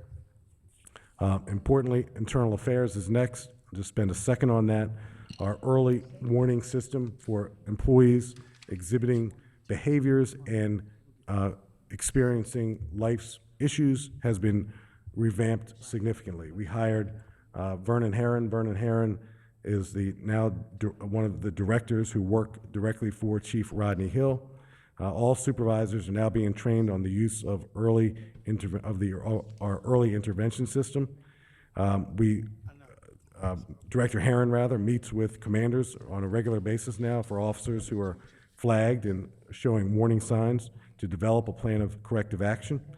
We plan to increase transparency and trust with our community by opening trial board hearings to the public. I announced that a couple months ago. This is still being developed. We have to pick a room. We have to make sure that we can accommodate people who want to be there and see it and watch it. And we have some technical issues to work through, but that is happening, and that's happening right now. As a result of recent changes to internal affairs, and these are some good numbers, and I want to share them with you. So far in 2016, our sustained internal affairs cases are up by 22%. So far in 2016, our closed internal affairs cases are up by 127%. Our total internal affairs cases received by our agency are down 30%.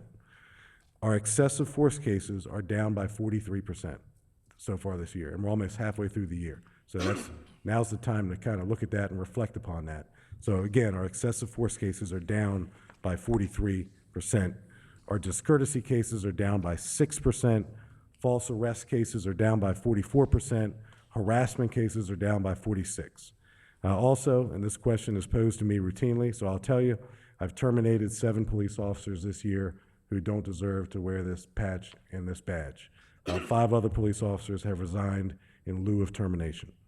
The leadership team of Rodney Hill, Jason Johnson, Vernon Herron, Ganesha Martin, Ian Dabrowski, 4 of the 5 of them are attorneys, are really getting us to a different place with the disciplinary and accountability arm of our department, which has been neglected in the past, or rather not received enough leadership attention in the past. The centralization of the once decentralized internal affairs detectives who work at the district stations has occurred. Everybody now works in a centralized capacity. We took our court liaison officers and moved them from the administrative bureau to internal affairs. One of the biggest complaints we get against police officers in Baltimore, and quite frankly everywhere else, is the failure to appear in court. That erodes public trust, particularly when you have victims and witnesses in the community who come to court and the cop's not there. We're building a real early identification system. Keisha Brown, the director of the CRB and the BPD and the FOP loves it too. We have a mediation process for certain cases that meet a threshold. So if the citizen who makes the complaint agrees that mediation is the most appropriate thing to do, and the officer agrees that mediation is the most appropriate thing to do, they come together, they sit with a third-party mediator, and they have a conversation, and that's that. And we've done this a few times so far, and it seems to be working really, really well. It's one of those few moments where the CRB, the BPD, and the FOP kind of come together and say, this is a good thing for everybody. Let's see. Case management is improving, and we are revising our use of force policy in Baltimore for the first time since 2003. And it's long overdue. Next slide. Records management and evidence control system. The department continues to explore new policies to improve our evidence control procedures and to purge old, no longer needed evidence. Central Records will participate in the city's lean event with the goal of streamlining manual processes. Over the last 2 years, and this is important, our field-based reporting project has been stalled due to funding challenges. We're currently exploring a public-private partnership to fund the budget gap for the purchase of field-based reporting equipment for our police cars. And what I mean by that are mobile data computers, the computers that you see in police cars. Everybody has them but us. We need them. It makes police officers more efficient. There's a price tag associated with them. We realize we're in a budget crunch, and we're exploring those public-private partnerships to make it happen. The new field-based reporting technology will reduce the time required to enter a Part 1 crime into the system, and the technology will provide officers with timely and actionable intelligence. Our telephone reporting unit has recently been enhanced to provide a more timely telephone-based reporting option for non-emergency calls for service. Emergency communications. Councilmember Clark will like this. In fiscal 17, Police 911 dispatch was transferred from the Mayor's Office of Information Technology to the Baltimore Police Department. The call takers went to the fire department. The fire chief and I have had a number of conversations. I want them all to go to the police department, to come back to the police department. So we're going to work together to make that happen. And I'm on the record saying that this year. Dispatchers are trained on how to now gather critical information from callers to ensure first responders are best prepared. Administration, the next slide. In fiscal 16, we hired a director of strategic development, Jason Johnson. He's an attorney, he's a former internal affairs commander, and he has overseen some enhancements in our discipline policies and procedures. BPD has developed a COP manual, core operating procedures. Our general order manual is about that big, and we know that police officers really need to know certain general orders. And we identified 26 general orders that every police officer in Baltimore needs to know backwards and forwards, like the back of their hand, at the tip of their fingertips. So we put these 26 core operating procedures into a manual that we're calling a COP manual. And every pay period, and as you all know, there are 26 pay periods in the calendar year, a new policy is taught to the entire, not new policy, a policy is taught and reinforced to the entire police department. And those are the big policies. It's prisoner handling, use of force, use of firearms, use of less lethal, handling of drugs, money, etc.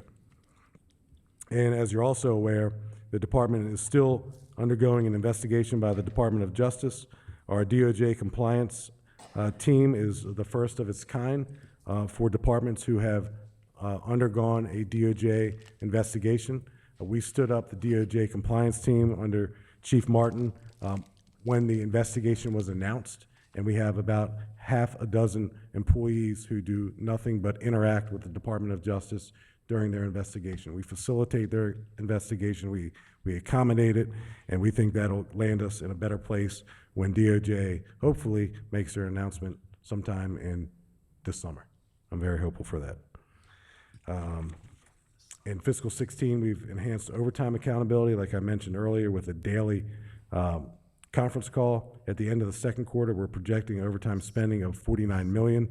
During the third and fourth quarters, we transitioned from bi-weekly monitoring to daily. As a result, we've seen a significant decline in overtime hours worked, and we are now projecting a total spending $9 million below previous projections. And, you know, the Chief Caroline Sturgis is to be commended with her team for making that happen. BPD has initiated its timekeeping automation project, which will be fully launched in FY17. The budget supports funding for one systems analyst to manage the project. Once implemented, this project will yield millions in annual savings by eliminating costs associated with manual errors. In summary, the budget recommendation for police is $480.6 million. We continue to focus and build upon our successes in the areas of targeted enforcement, community policing, and other partnerships. We will focus on building efficiencies across this organization, improving technology and timely intelligence sharing, ethics and integrity, and the improvement of patrol functions and accountability. I thank you all for bearing with me through this presentation, and I and the members of the BPD team stand ready to answer your questions and/or address your concerns. Thank you so much, Commissioner. We really appreciate it. Let's talk about overtime for a minute. And I'm glad your Chief Fiscal Officer is here, but this tends to be a sore spot in that for 20 years now, I've personally been asking that we budget accurately for overtime. And I know we have a significant supplemental about to come before us for overtime. It's no different than any other year with overtime. Can you tell us how you're addressing overtime? You have a budget of $480.7 million. Can you talk about the role of overtime in that budget? I know we're already hitting statistics beyond last year's in terms of where we are, but at some point, if we look at trending of overtime, that we can budget or somehow know that it's in reserve so that we aren't looking at this same situation year after year after year. So, Madam Chair, I'll say something and then turn it over to Director Sturgis. What's hurting us the most right now is the fact that the shift schedule is in the contract, and we don't have the people to support the 4 days on, 3 days off. Okay. Baltimore police officers now get 156 days off a year. We do not have the number of police officers it takes to populate that schedule. So that means each day, each shift in all 9 districts is short. So we have to draft or require a police officer to work in a mandatory fashion to fill the patrol posts. A 5 days on, 2 day off schedule with fixed shifts, permanent days, permanent evenings, permanent midnights is something that DC went to back in 2002 when Commissioner Ramsey was there, and they love it. They love it. The police officers under the 5-2 would work 44 more days a year. They would have fixed days off, and those fixed days off would change every 6 months. But we would have those cops that would be working regular duty, and now we have to draft them to work in a mandatory overtime capacity.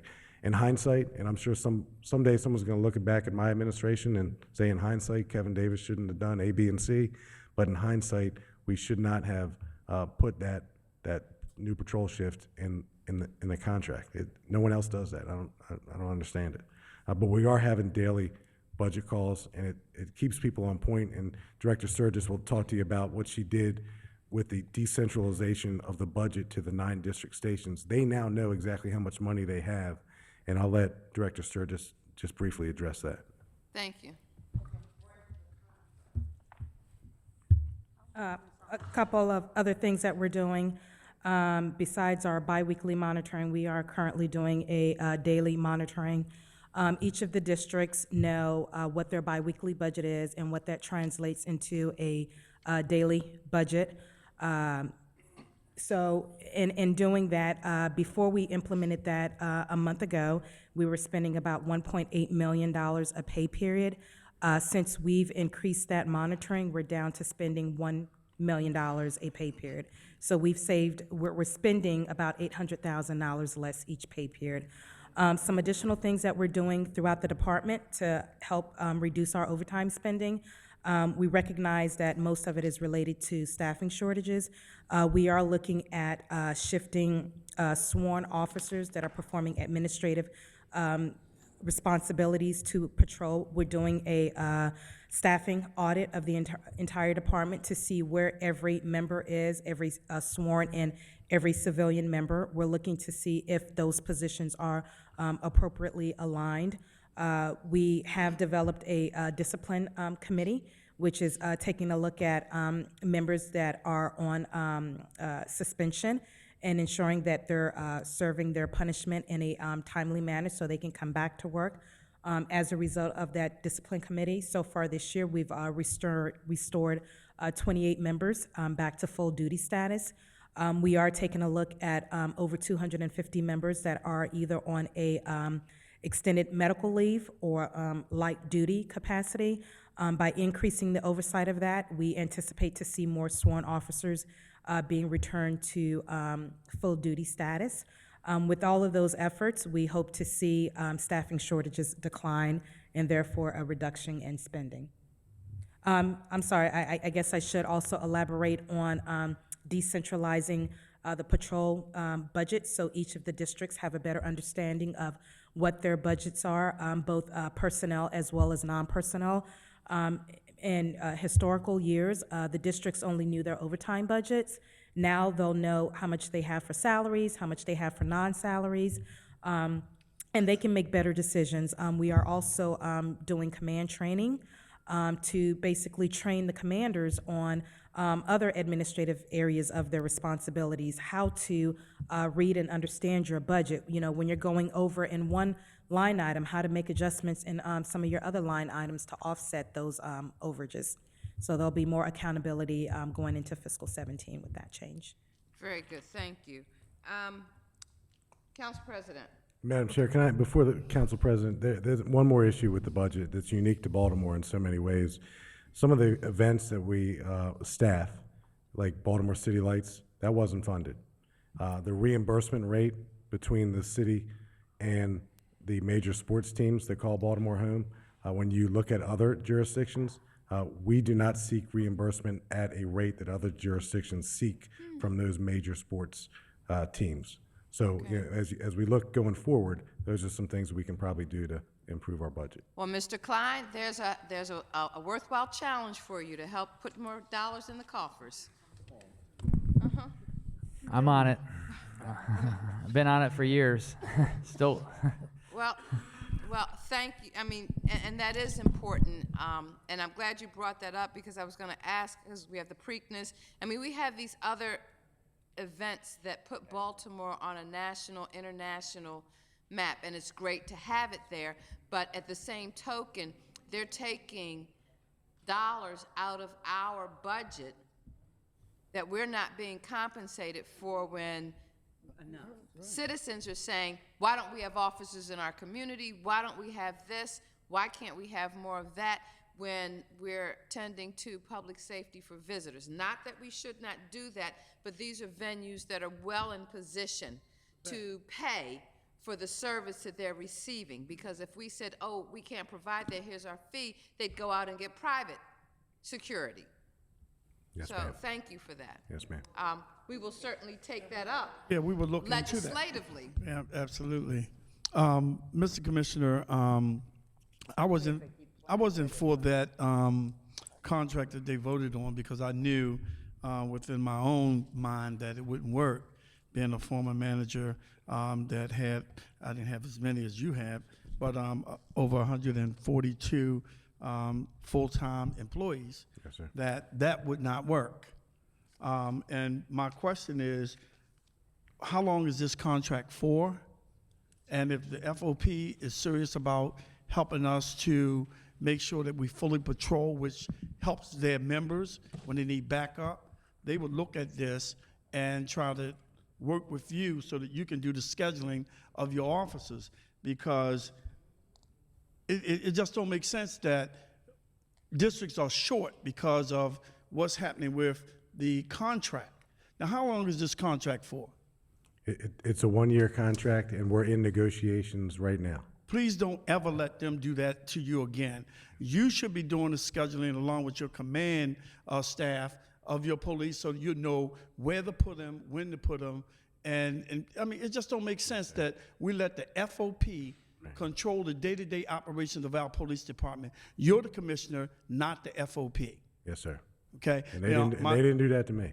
Okay, well, I'm just saying, whoever going to negotiate this contract need to make sure that doesn't happen again. Because we were sold a bill of goods that if you pay them this, this, and that, then, you know, we'll have more officers on the street with this new shift. And from talking to officers that I did ride-alongs with, and officers that are friendly with me in my district where I live, in my community where I live, they want to be home with their families. They want permanent shifts. Yeah. You know, I'm not speaking for all of them, but the majority of them I talk to want permanent shifts. Yes, if we get permanent shifts, then the community get to know who their officers are on a daily basis. Yes, sir. You know, 'cause that's what I grew up under. Yes, sir. We knew who our police officers were. We knew what beat they had. I mean, they had the little beat boxes where if they needed help, they'll call in to get somebody. But you need to be the commissioner and not the FOP. Yes, sir. Okay. And to the FOP's credit, the complaint they hear from their membership the most is the complaint that we hear.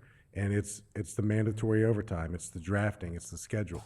So we are in negotiations. But you would have to do that if you control your shifts. Right. It's in our profession, it's relatively unheard of for the shift plan to be in the contract. And it's a safety issue for the officers. Yes, sir. And the officers are the union. Yes, sir. And they need to just go and vote that they want to do permanent shifts. Yes, sir. And get it over with. And the attractive thing about permanent shifts, it's different policing at 12 o'clock in the afternoon in East Baltimore versus 12 o'clock at night. Absolutely. And you see different people, you get to know people, merchants, residents. It's a good thing. Yeah, because I'm seeing an increase in murders not far from where I live. Body-worn cameras. Yes, sir. When are we going to be fully implemented with these? Because from the news, because I heard it on the news, that 25 to 30 officers just got body cameras. So I think we're at 47. Deputy D'Souza is going to 47? We're at 40. 46 right now, sir. And then so we have a class going through tomorrow. Tomorrow's Thursday, right? You want to talk about the training, how it's rolled out? So is it a training issue? The reason why they're not fully implemented, is it a training? No, or we is have it because 5 we don't have the cameras that we need? We're getting the cameras in now. We have 46 as of today. Tomorrow we'll have another 25. Thursday, another 25 on Friday. So for the start of the month of the month of June, we'll have a total of 91 cameras out on the streets. So we deliberately are going to hold tight at 91 for the entire month of June to make that an assessment month. So we're going to see with our staff what the capabilities are, the amount of footage that's coming in. So this past weekend, when we had 46 cameras out, we had about 497 different videos that were out there. So what we're doing is collecting the video, making sure the officers are up to speed and doing what they're required to do with the body cams. So we're deliberately going to hold off the month of June. When July comes back, we're going to restart the training. The training at this point with our staff allows us to train about 25 officers with the cameras per class. So we're going to do that twice a week. We're going to get up to about 500 cameras by September. Okay, Service 626. We see in FY14, I guess that would be on page 7 on your slide. I think it's page 7. 626. Under Homeland Security and Intelligence.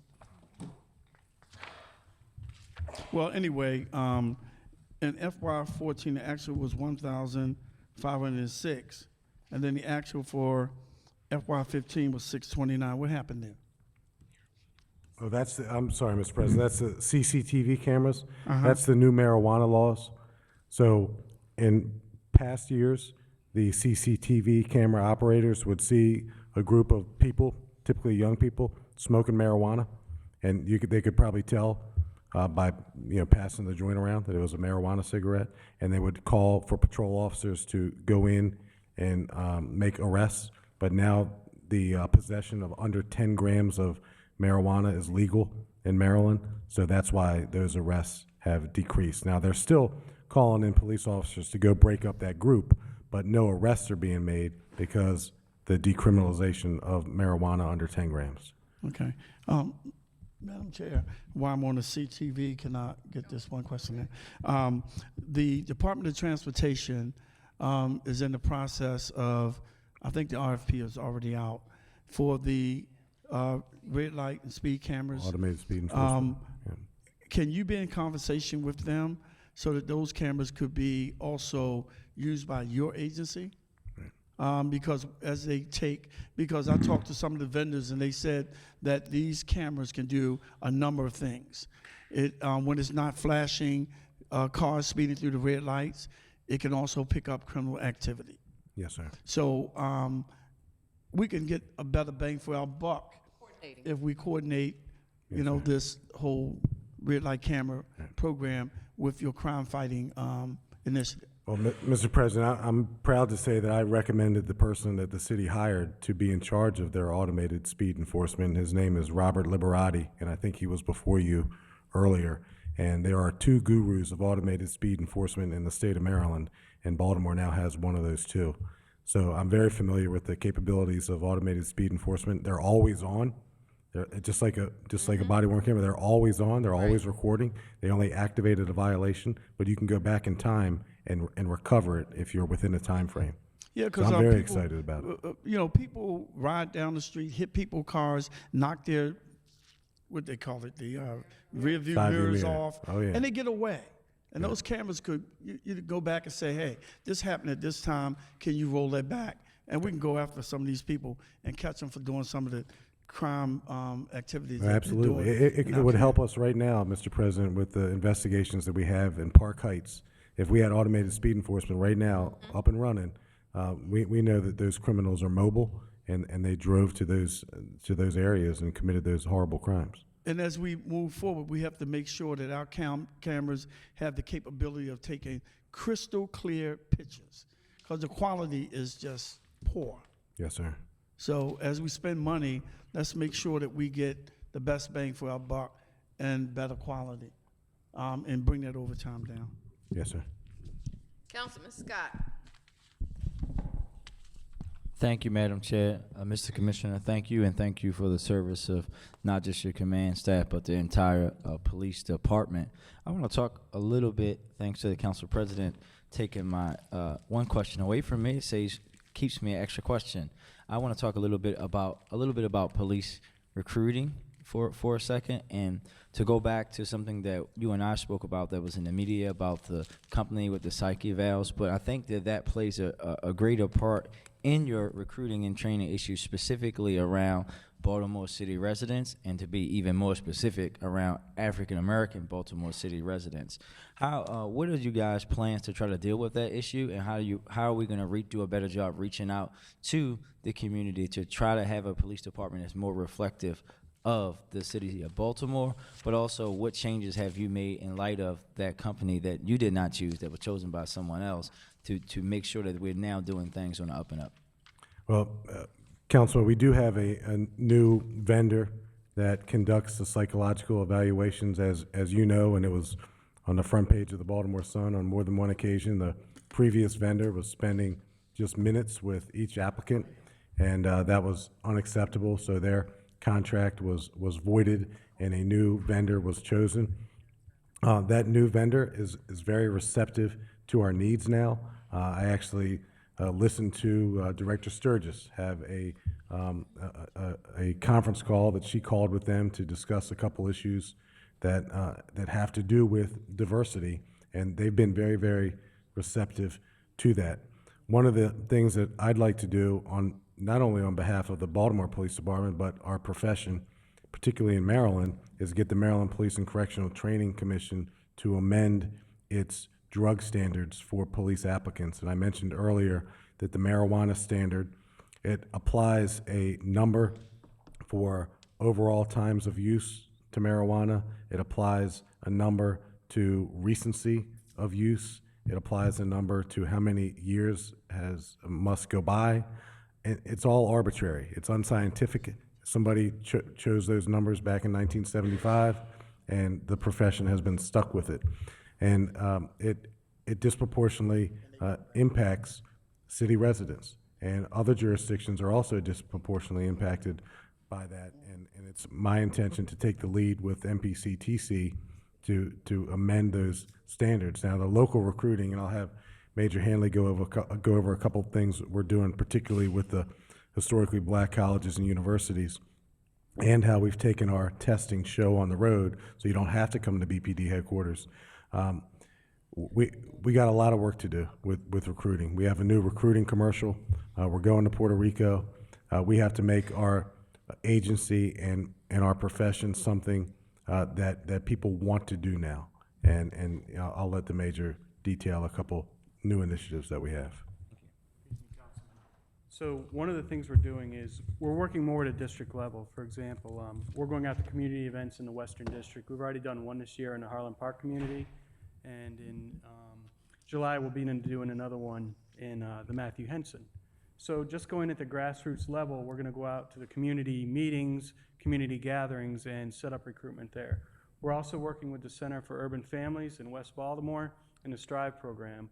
We're in the final stages of making a collaboration where when their classes graduate, before they graduate, we'll go in and we'll speak to the students and offer them opportunities. Another thing we have to improve on is helping people get expungements for minor crimes. That also holds us up. So as we move forward, before people come into the process with a record, we need to be on the front end as the recruitment unit, helping to get those records expunged so they can come in, hit the ground running, and get through the process, sir.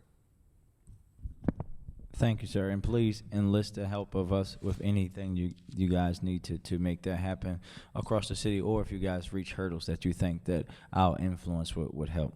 Yes, sir. Commissioner, my second question is going to be about body cameras. I asked Mr. Klein this question yesterday, and he suggested that I ask it to you. We have money budgeted for body cameras for overtime as far as on one portion, but we do not have it budgeted for overtime for reviewing of footage by actual officers, which is something from spending a lot of time talking about body cameras with Deputy D'Souza and some other folks. I know it's going to happen. I just want to know why we haven't budgeted for that when we are expecting that it's going to happen. Well, Councilman, I'll let Deputy D'Souza talk about the unit that now exists under him and Colonel Reitz. So we have a combination of sworn and civilian. They constitute that unit. And we had a police-involved shooting last night in the Northeast District. One of the police officers who responded to the police-involved shooting after it occurred had on a body-worn camera. Well, we knew we had to review the footage of that body-worn camera before we spoke about today at a press conference what happened. So we're kind of building this airplane in midair a little bit. We do think we have some plans in place for this unit to exist, but there are unanticipated events like you described that will inevitably incur a little bit of overtime initially, but we think we have some plans in place to mitigate that. I'll let these guys specifically address the unit and the overtime piece of it. Yes, thank you, sir. So we created a body-worn camera unit. It consists of some folks out of Director Jaffe's shop that does the technical portion of it, and on the police side, the sworn side, we have a lieutenant. We have 2 sergeants, and we kind of like split the city up like how the patrol is splitting the city up. So there's an east side and a west side. So there's a sergeant on the east and a sergeant on the west. There's 2 sworn east side, west side as well. And then we're budgeted for 6 contractual employees that we're trying to hire as we go along right now, as we speak. And we're also budgeted for 1 research analyst that we're trying to hire as well. But in terms of overtime for the body-worn camera unit itself, the unit is doing well. We have not spent any money in terms of overtime. When the officers do and that's why I said that the month of June is going to be an assessment month for us with just the 91 cameras that we're going to put out, because we're trying to get a feel in terms of what's going to happen when the officers finish their shift and they dock the body-worn cameras in the docking station, and as it uploads to the server, they're required to do that on a regular basis. So in other words, they can't bring the body-worn cameras home. If there's evidence on that body-worn camera, they have to dock it. But there will be some times that, like the commissioner mentioned, that the officer's going to have to go beyond their tour of duty when we need to see video, right away. Yes, sir. In reference to that also, one of the things that they have built into the system is the officers can actually see that on their cell phones.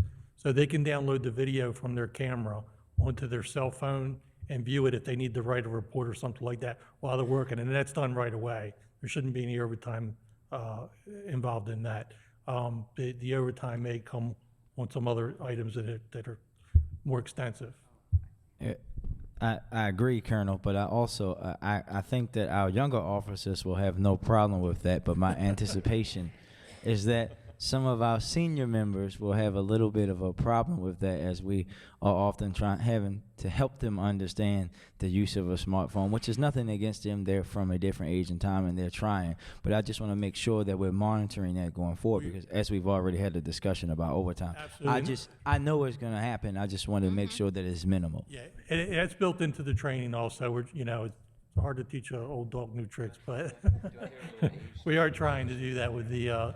It's pretty extensive training. It's not that difficult to do. Actually, it's fairly simple. So we'll see how that goes. Thank you.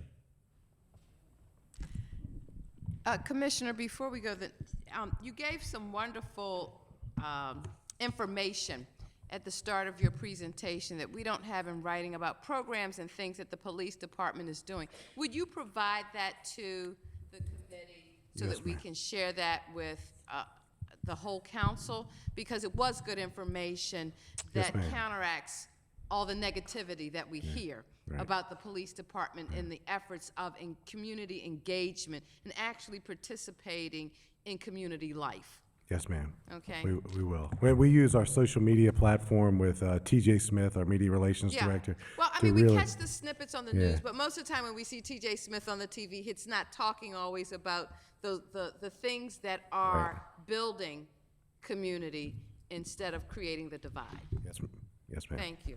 Councilwoman Spector. Thank you, Madam Chair. I'm going to pick up just where you left off with the Commissioner.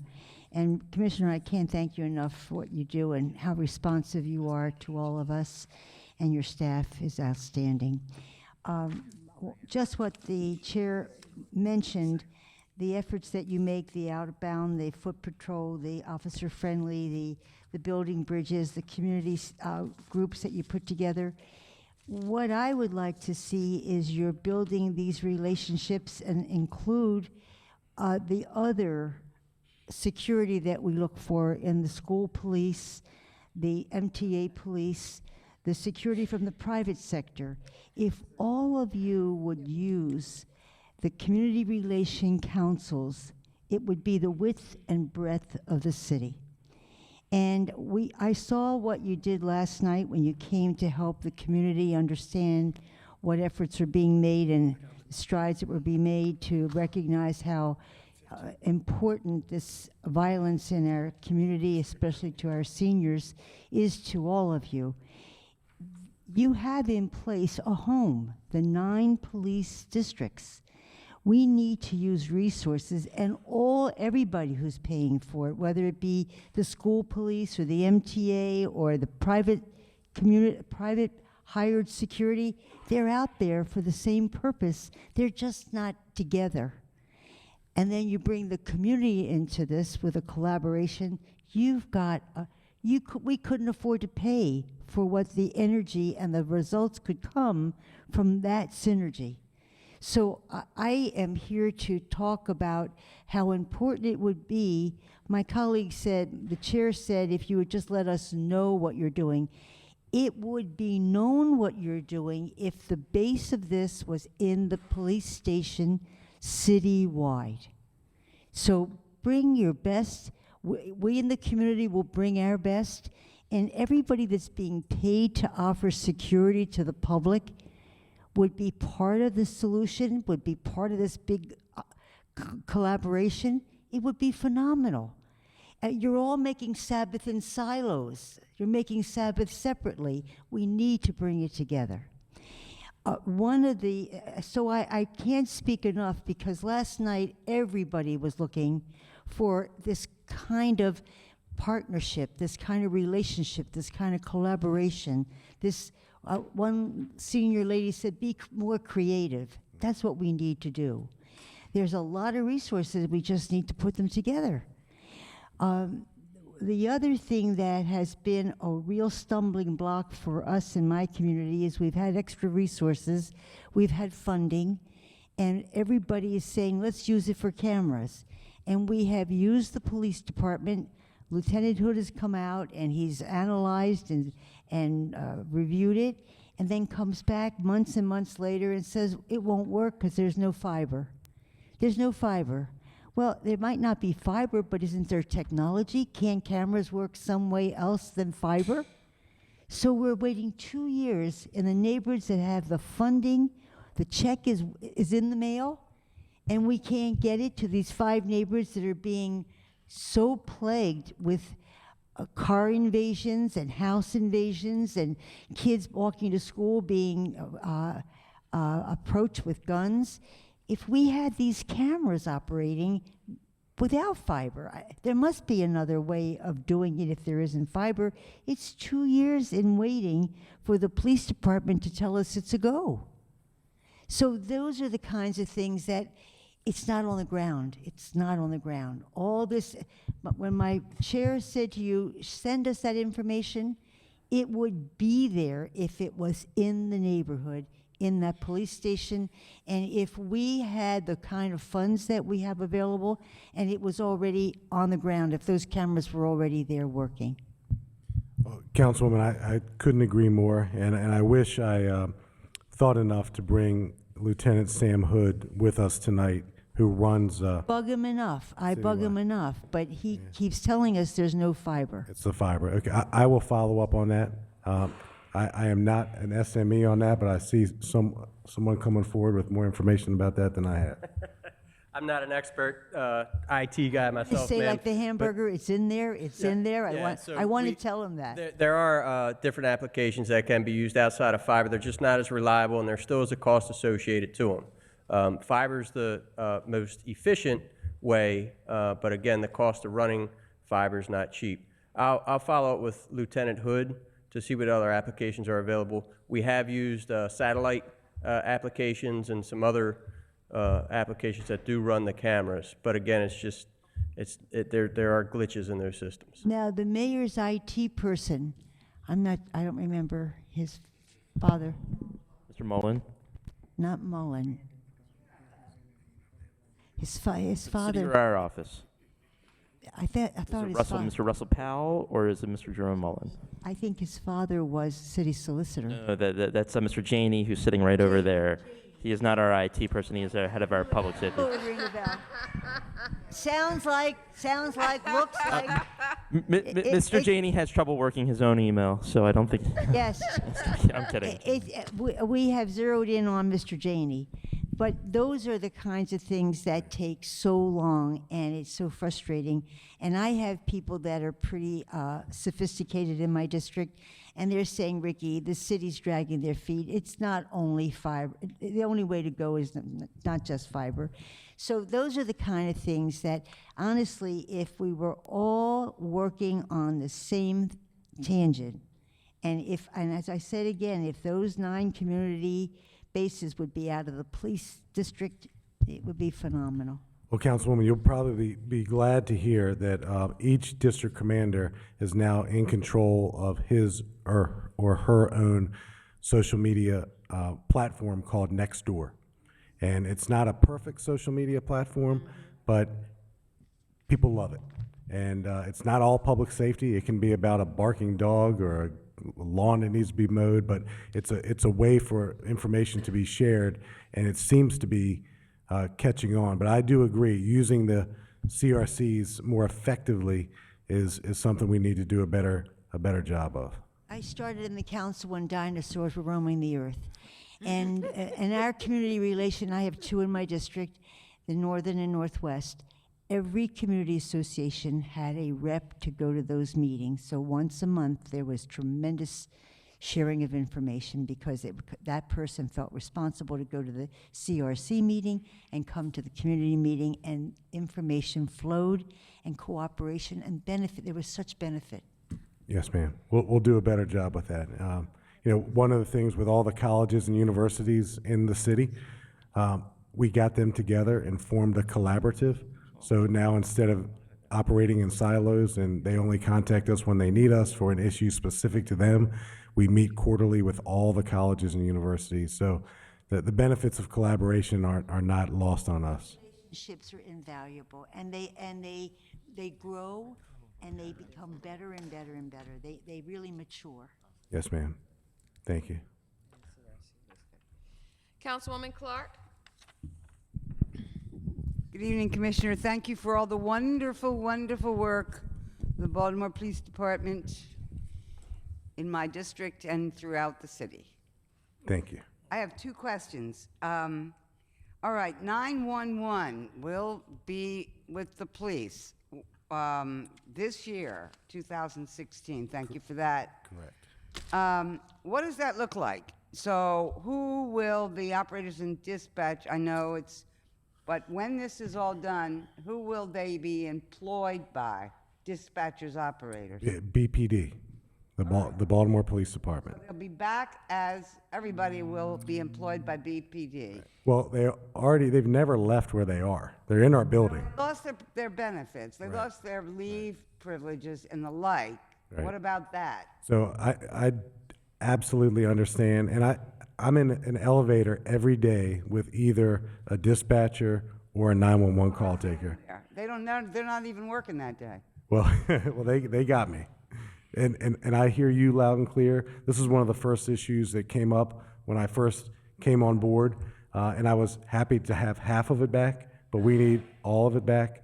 I'm relying on some of the expertise that Vernon Herron has under his belt with communications. You'll meet him. I'll bring him over to meet you. He now works for us. Pass through here during, I don't know.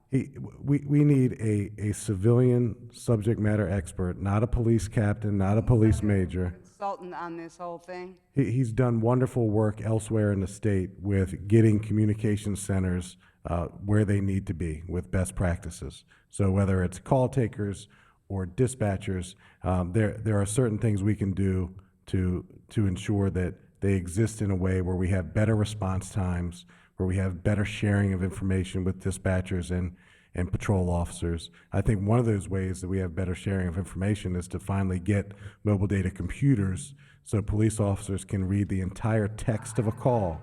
I think that's, how much do they cost? It costs about $1.4 million to outfit, Do all your patrol people? yes, all the patrol cars. And often what's dispatched by, Twice the cost. I mean, basically, my colleague's talking about communication, and right she is about what she says. The first line of communication is the people that are doing the work back to the people that can send help. right. So that sounds like something we should add to the budget after we get our $4.2 million. All right. Wait a minute, I'm the one who said that. I'm sitting on this side of the table.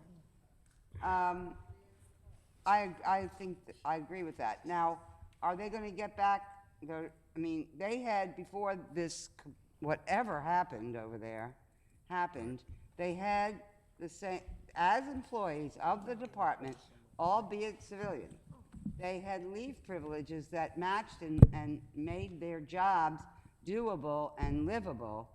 And it was accelerated leave reservations that were accelerated beyond the norm for a city worker. I don't know what that means, but I know that's what it is. Well, our intention is to make them whole again, so we'll do it whole again. They feel like they've been separated from their police family, and we'll make them whole again. The turnover rate for call takers and dispatchers in Baltimore is no different than what it is elsewhere. It's about a 20% turnover rate. It's a high-stress job. It's very, very demanding. I couldn't begin to do it. Well, I couldn't either. Yeah. But they do it, and while they're doing it, they're saving lives, and they need the respect from the people who employ them, as well as from the general public, that they enjoyed and need to have restored. Right. And Councilwoman, it's our intention to make them whole again and bring them back to the BPD this year. I'm saying it, this year. Okay, and then my second question, and you might not have the answers on the top of your head, but I would like to know, because this is what I always ask police commissioners. What is the target staffing of northern, northeastern, and eastern districts in terms of patrol officers? Well, I mean, what's your target? What's your authorized number? And what's your number, your real number, absent everybody that's sick and gone and? So the only real number that exists on any police department are the number of full-duty police officers that you have. That show up. Well, that you have, that aren't on, you have hard vacancies, and hard vacancies are actual vacancies. And then you have soft vacancies, the transitional vacancies like light duty and suspension and medical duty and military leave. So we have a finite amount of people. And there are 9 district stations. There are investigative responsibilities and administrative responsibilities. So that number is always going to fluctuate. I'll tell you that each and every district needs an enhancement of police officers. And as we start to put in these larger police classes that will keep up with attrition, we'll start very quickly to populate those 9 district stations the way they should be populated. And I see the chief patrol behind me and the deputy, and I think they probably want to add to that because I'm probably forgetting something. But, so somebody send me some numbers? Well, I don't know if I'm going to send you some numbers. I can no. send you what we have right now in the district. I always used to get numbers, and they were numbers. Yeah. There are numbers. They know, people know numbers. I just want to know. I want to see what it looks like compared to the old days. I want to see what it looks like spread over all these shifts. Well, I want to know those numbers. each of the district hovers between 130 and 160, okay? We'll be more than happy to send with our other follow-up responses tonight the actual number of police officers assigned to all the 9 districts. So you'll see exactly how many each district has across the board. You're not going to send them by district? I'm gonna send them for all the districts, broken for down all by districts? district. Absolutely. Well, Yep. send them to the chair of the committee. It's gonna be part of the follow-up report. Okay, so that we know that's this for every district. Every Okay. district. You'll see what every That's- district has. That's all I need. I mean, thank you very much for everything. Yes, ma'am. Thank you.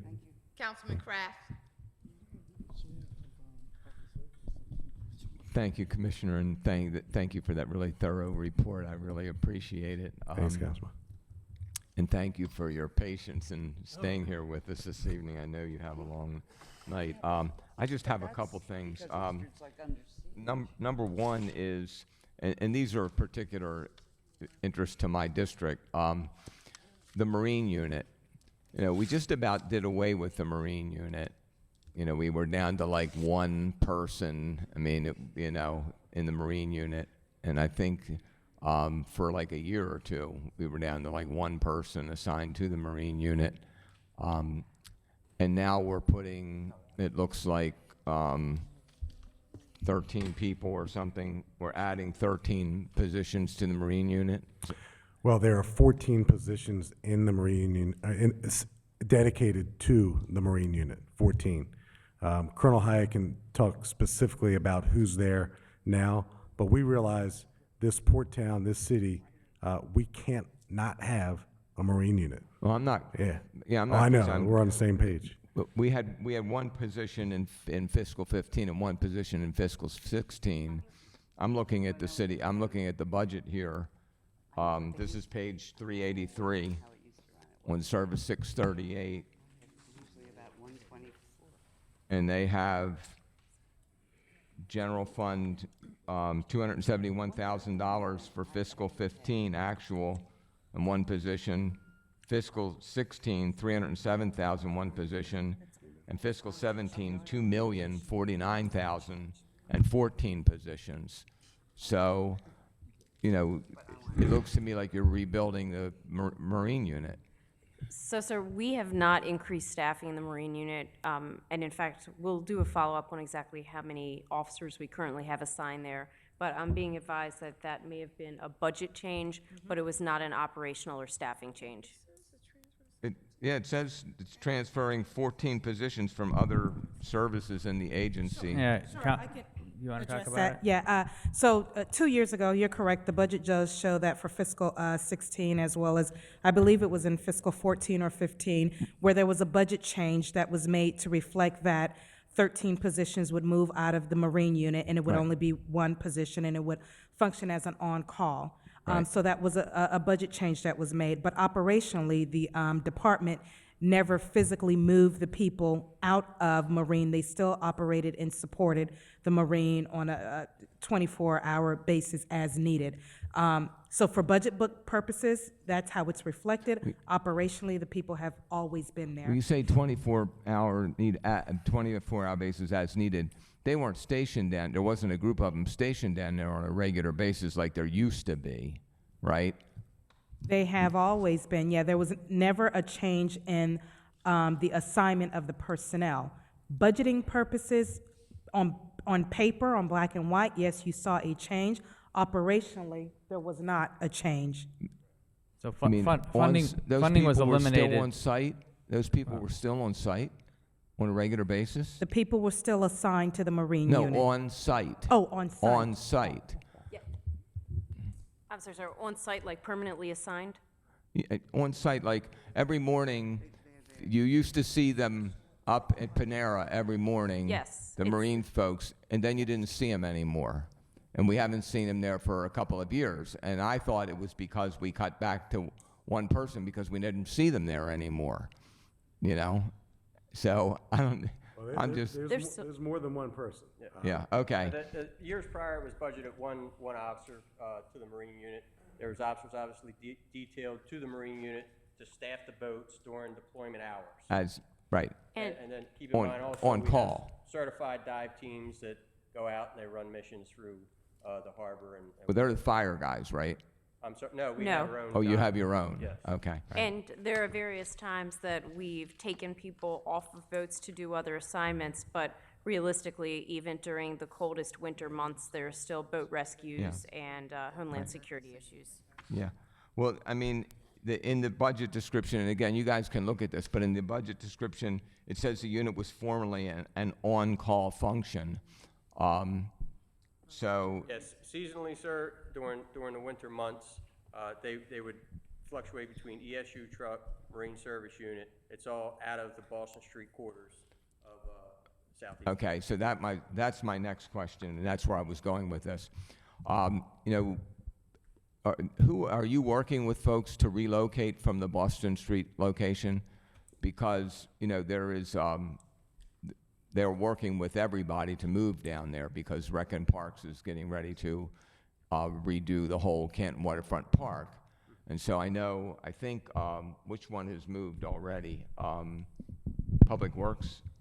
DPW has moved, and DOT is like getting ready to move. And my understanding was that you guys were looking for a place also. So my question is that so? Are you looking? And if not, has anybody told you to look? And if not, why not? It's something we'll look into, Councilman. We have not had those discussions at our level. Sometimes those discussions will take place at other levels in the police department. Everyone always wants to, upgrade digs but we'll look into it and let you know. Yeah. I apologize for not having the specifics, but we've got more than one person in the Marine unit, and I'll let you know if there is in fact a conversation about moving, but I'm unaware of one. Okay. All right. So, yeah, we can follow up on that. Absolutely. Okay. All right. We'll very specifically follow up. Okay. And my second question is with regard to special events.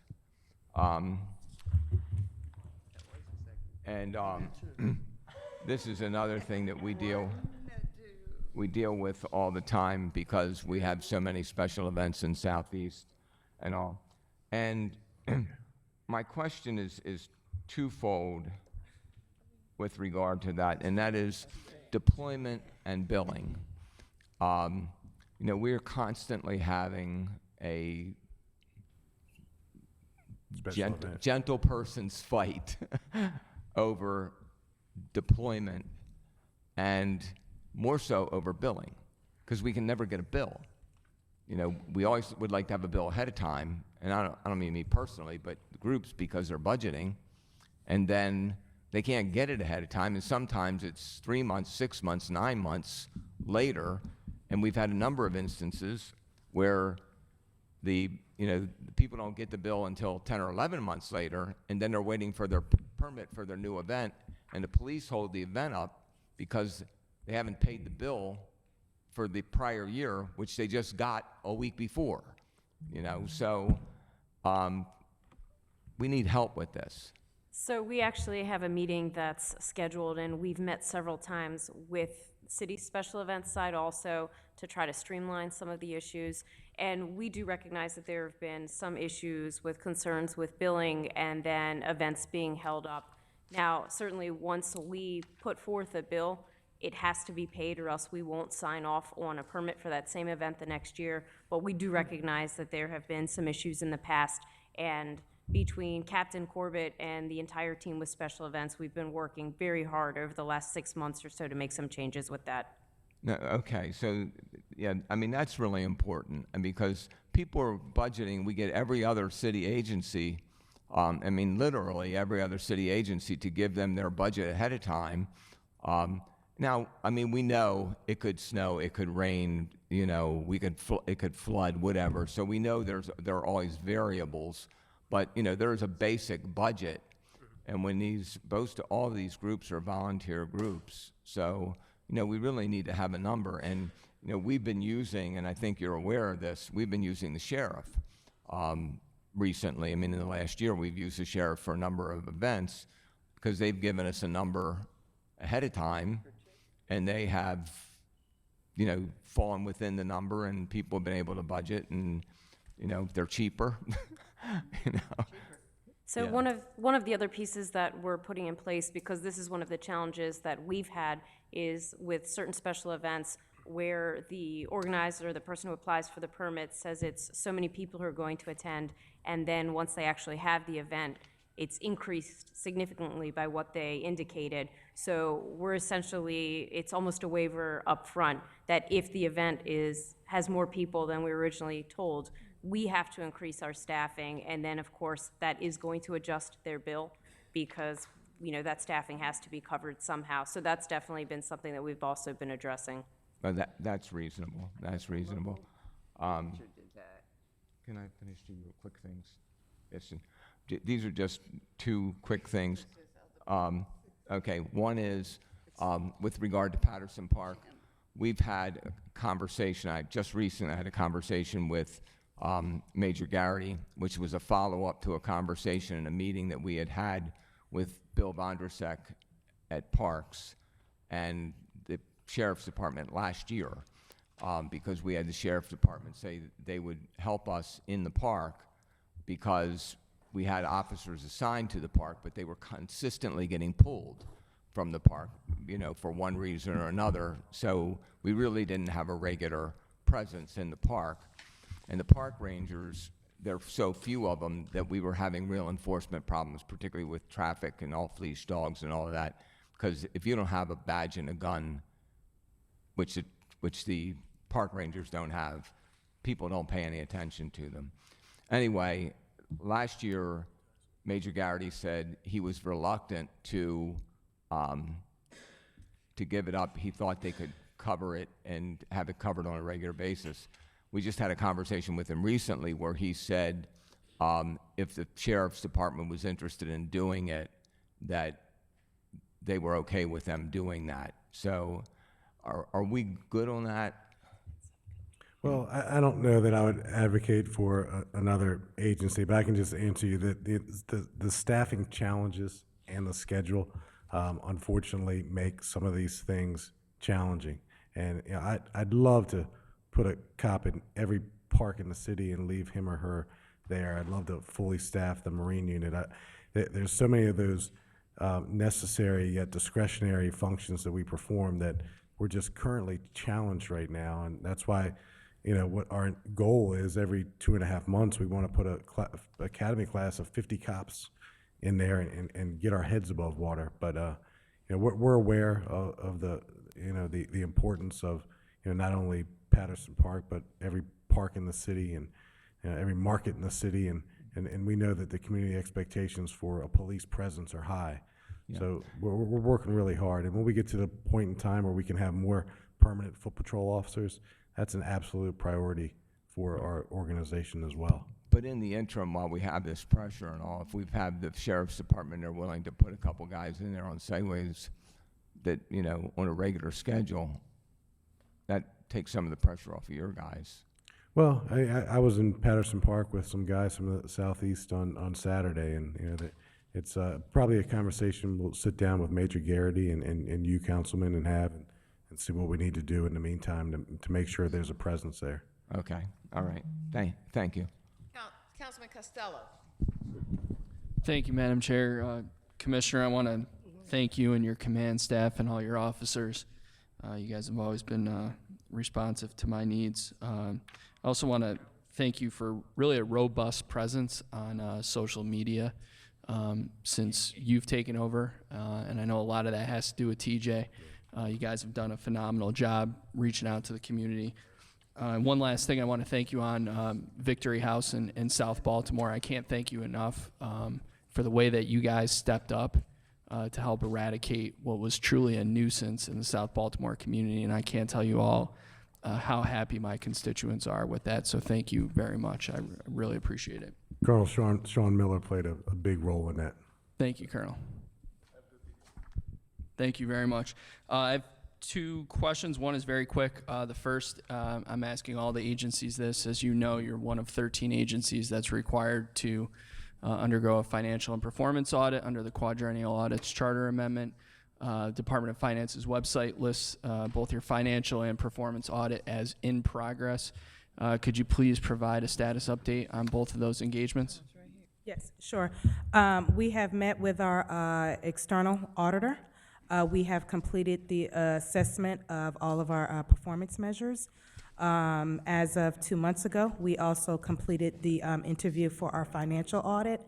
At this point, I know we've met the requirement. I know that they've been doing additional follow-up with the Department of Finance to write their reports.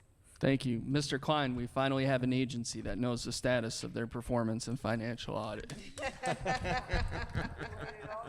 Please add them to the list. CFO used to work for me. Well, Councilman, you know we had a spy in here earlier. We knew what you were going to ask. Yeah. Mr. Klein, please add them to the list. The second question, Commissioner, one of the biggest issues that I'm dealing with in my district, and I think many of my colleagues share the same problem, is the dirt bike riding, and it's very prevalent in Central West Baltimore, in Upton, which I represent, or Greater Upton, and Druid Heights, which I share with Councilman Mosby. I know there's a piece in the New York Times in mid-April about what they're doing up there, and I know some, many other large urban cities deal with this issue. And I'm just wondering what we can do to crack down on that issue. It's a very dangerous issue. So if you can shed any light on that. Councilman, the Deputy Commissioner Palmier will address some specifics, but I was behind a group that traveled probably 3 or 4 miles from Anne Arundel County one Saturday to the city. So now it's a destination location. So it's not just city residents that are taking advantage of this moment. It's people outside the city as well. And when we look at other jurisdictions and what they've been able to do effectively, I know that conversation is still underway about an alternative location. That was done. The only example I have, it's not a dirt bike example, but it's an example, Rosecroft Raceway in Anne Arundel County back in the 80s. They had a drag racing problem along that stretch of 97 and Route 3, and Capitol Raceway was built. And the same conversations were had back then. Build it and they will come, or build it and they won't come.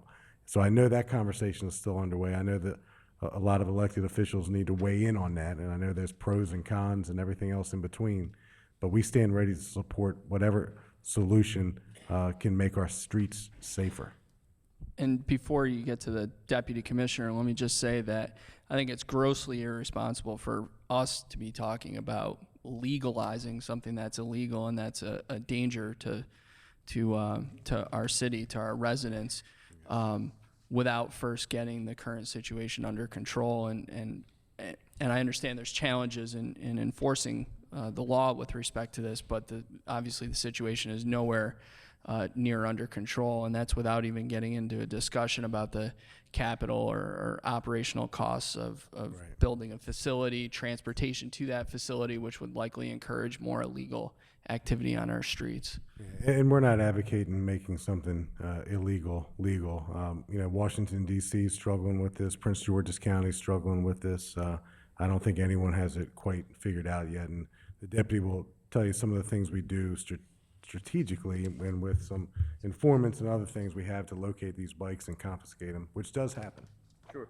So our LPR unit, which is a license plate reader unit that we have, along with our RAT unit, they've been very instrumental in identifying key individuals that are responsible for basically soliciting the dirt bike riders within Baltimore. It's a lot of social media contacts. Commissioner mentioned coming out of jurisdiction from other surrounding counties. We actually have these individuals coming in from out of state, Philadelphia, New York, New Jersey, down south, Virginia, all up into Baltimore to ride. Obviously it's a public nuisance. It's illegal. We recognize that, but there are people within the communities that appreciate it, unfortunately. So we are being strategic in the sense of public safety, to be creative in how we enforce the dirt bike laws. But I think it's a bigger conversation that we need to have with council, with other constituents within the city about how we're really going to address this problem. But right now we're doing what we can without risking riders who are out riding. Did you want to add? And I was just going to say, just in terms of us balancing, obviously, the nuisance of the dirt bike riders with public safety and not wanting to make a situation worse.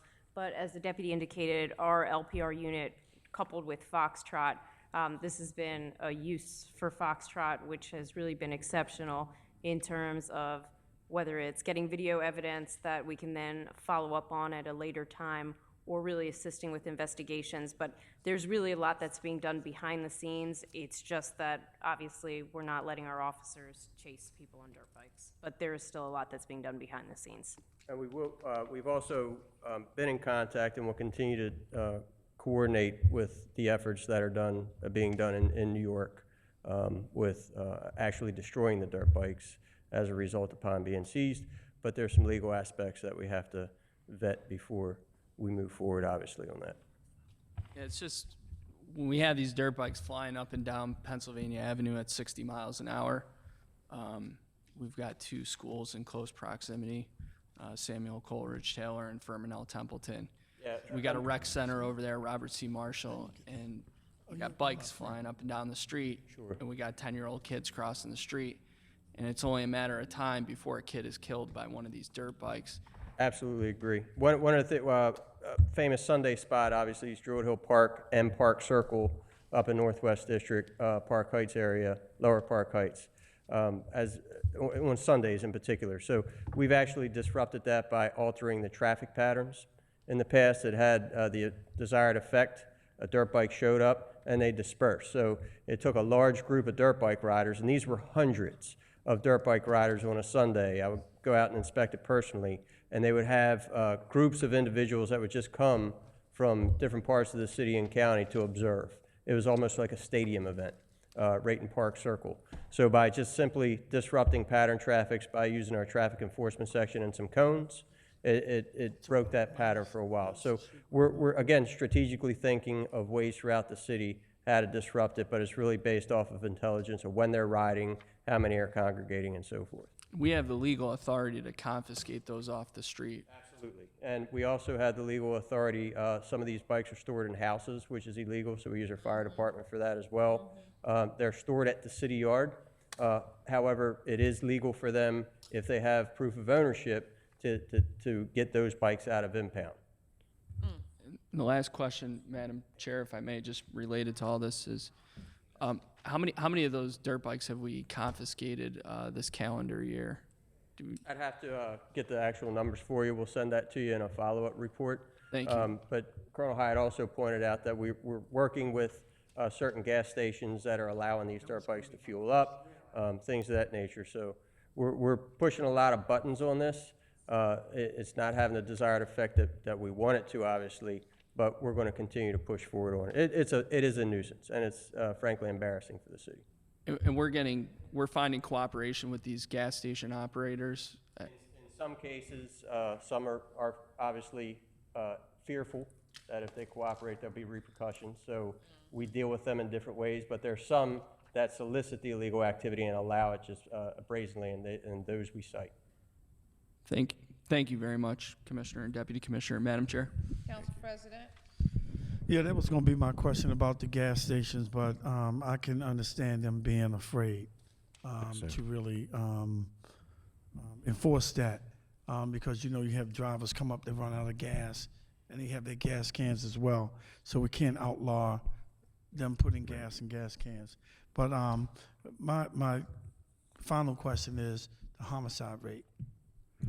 What is our clearance rate, and where are we with some of the most recent homicides? We have a lot of folk who were murdered. I had 2 nephews that was murdered. And I noticed when I read the paper that there was a personal incident that happened where one of the officers from homicide took it on as a personal matter and brought that case to closure. And I want to see the same type of effort for my nephew and for everybody else's relative who was, a victim of murder in the city.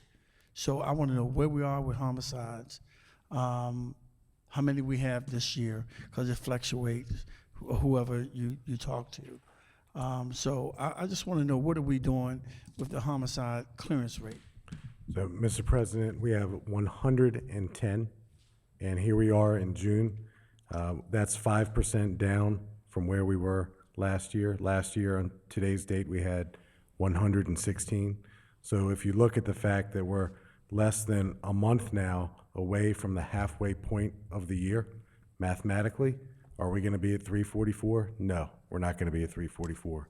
Are we going to be where we want to be as a city? We're not going to be there either. The homicide clearance rate is just under 40% this year. As you know, Under 20? Just under 40. Oh, 40%. Under 40.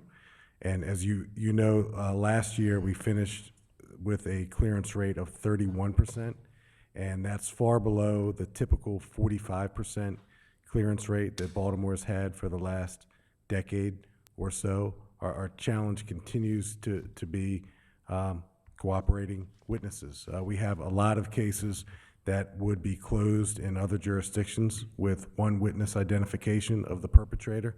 A one witness identification in Baltimore is not, although it amounts to probable cause to close a murder, it's not pursued as probable cause to close a murder. And I understand that. I understand that as well as anybody, but you can't pick your witnesses to violent crimes. And if your witness is a gang member, if your witness is a heroin addict, if your witness is someone who just returned from prison, that's your witness. So I think oftentimes our homicide closure rate is lower than it should be, and we're working very hard with the state's attorney's office to improve that. The most recent homicide victim in Baltimore was in East Baltimore last night. He was out on probation for an armed robbery with a gun. He was a BGF member. He was on our trigger pullers list.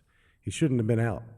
And the challenge that we have in the city is these trigger pullers, these violent people, are just as likely to kill as they are to be killed. And I think sometimes we protect people from harm by incarcerating them, particularly if they're violent people. And and I'm not a proponent of putting drug addicts in jail, and I think jail should be reserved for people who harm other people. So as we look to finish this year better than we finished 2015, and we will. Remember 2015, it was May through December that really got us in a bad spot. Last May of 2015, we had 41 murders. This May, we had 26. That's 26 too many, but it's not 41. But we're working really hard, Mr. President, and we realize the importance of bringing closure to your family and to everyone else's family. And the 2 women who were killed up in Park Heights, the 90-year-old woman who we discovered at autopsy was also sexually assaulted. Didn't know that until the autopsy. And then the 41-year-old woman who was killed in front of her mom, who was sweeping the steps going to her car on the way to work. We've got still photographs of that killer that are of such quality that if you know him, you know him, and we received 0 calls on it. So that's frustrating. Sometime this year, you're going to see an announcement from the BPD, Mr. President, that will improve the way anonymous tipsters interact with the Baltimore Police Department. Right now, it's a little bit too cumbersome, and the reward money isn't what it needs to be. $2,000 probably isn't enough for someone who lives on Monument Street to risk her life to step up and tell us who killed someone. So we need to get where other places are with our reward money. Okay, Mackenzie Elliott, the young child that was killed, from my understanding, the police have an idea of who that person is.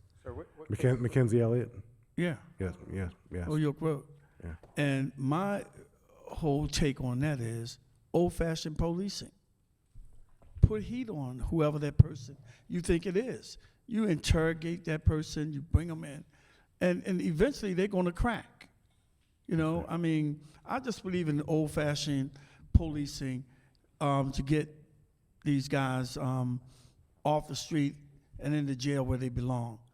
If we have people who say, yeah, I saw Jack Young who shot that guy last night and killed him, why would you need an eyewitness? You come and get me, and you set me in that room and interrogate me, and I guarantee you, you're going to get a civil rights mind.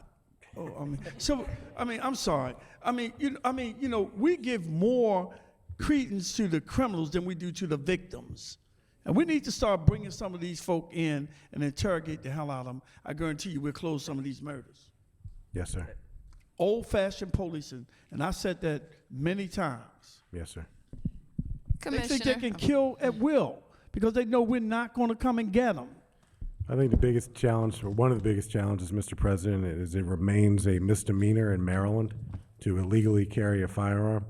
So the bad guys know that, and they stick that gun in their waistband and they carry it, and they know that if we catch them, They sure making it hard for me to get mine. right? And I haven't broken Because you're trying to do it legally. I'll help you out. And Commissioner, that goes right to my question about illegal guns. There was a time, mandatory 5-year sentence if you were found with a gun, and we can't even get people on parole to be put back in jail if they have a gun on them, which they should not have, BB gun or whatever, to go back into prison to get them off the streets. What is it? How can we help in the police? I mean, I don't know what to do. It just, we have too many guns on the street. All these shootings are not done with legal guns. Well, Madam Chair, I'll tell you, because I already said it earlier today at a press conference, and I've probably been taken off the Christmas invitation list for the judges in the city, but it's the judges in the city. So we've arrested 627 people this year for carrying a gun illegally, 627. And that's a 78% increase from where we were last year. And how many of them are in jail? Not many, not many. Again, it's a misdemeanor. Do you have a number for We- how many we are in do, jail? we do. I mean, because here's the crux of it. If we keep arresting people with illegal guns, but we can't keep them in jail, how are we ever supposed to see a reduction? I agree. in federal court, Well, make it a federal I spent significant time in Annapolis this legislative season with the Baltimore delegation who advocated changing the illegal possession of a firearm from a misdemeanor to a felony, and it never made its way out of the committee, never. There's opposition to it on the left and the right. The left doesn't like the mandatory sentencing impositions, and the right thinks it's an attack on the Second Amendment. They're both silly. The answer is somewhere in the middle. So the legislation that we proposed was actually quite moderate. It was your second conviction is a felony, not your first, but your second. And the state would still have to ask for the mandatory imposition of 5 years.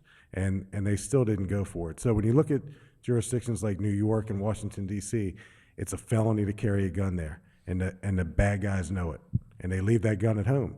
And the thing about having a gun in your waistband, if you don't have anger management skills and conflict management skills, is you're gonna go right to it. So the person who shot 5 people on Memorial Day, we got a tip from the community who he was. So we found him last night, and he had 2 guns on him, on his person. 2 guns. And again, this is another person who is on probation. I talked about him today, but I just think, and I don't want to go too far out of my lane here, but I probably already am out of my lane. But we're in the midst of a presidential election. Is one of the topics illegal guns? And I haven't heard it. I've heard a bunch of other silly things, but I haven't heard that topic.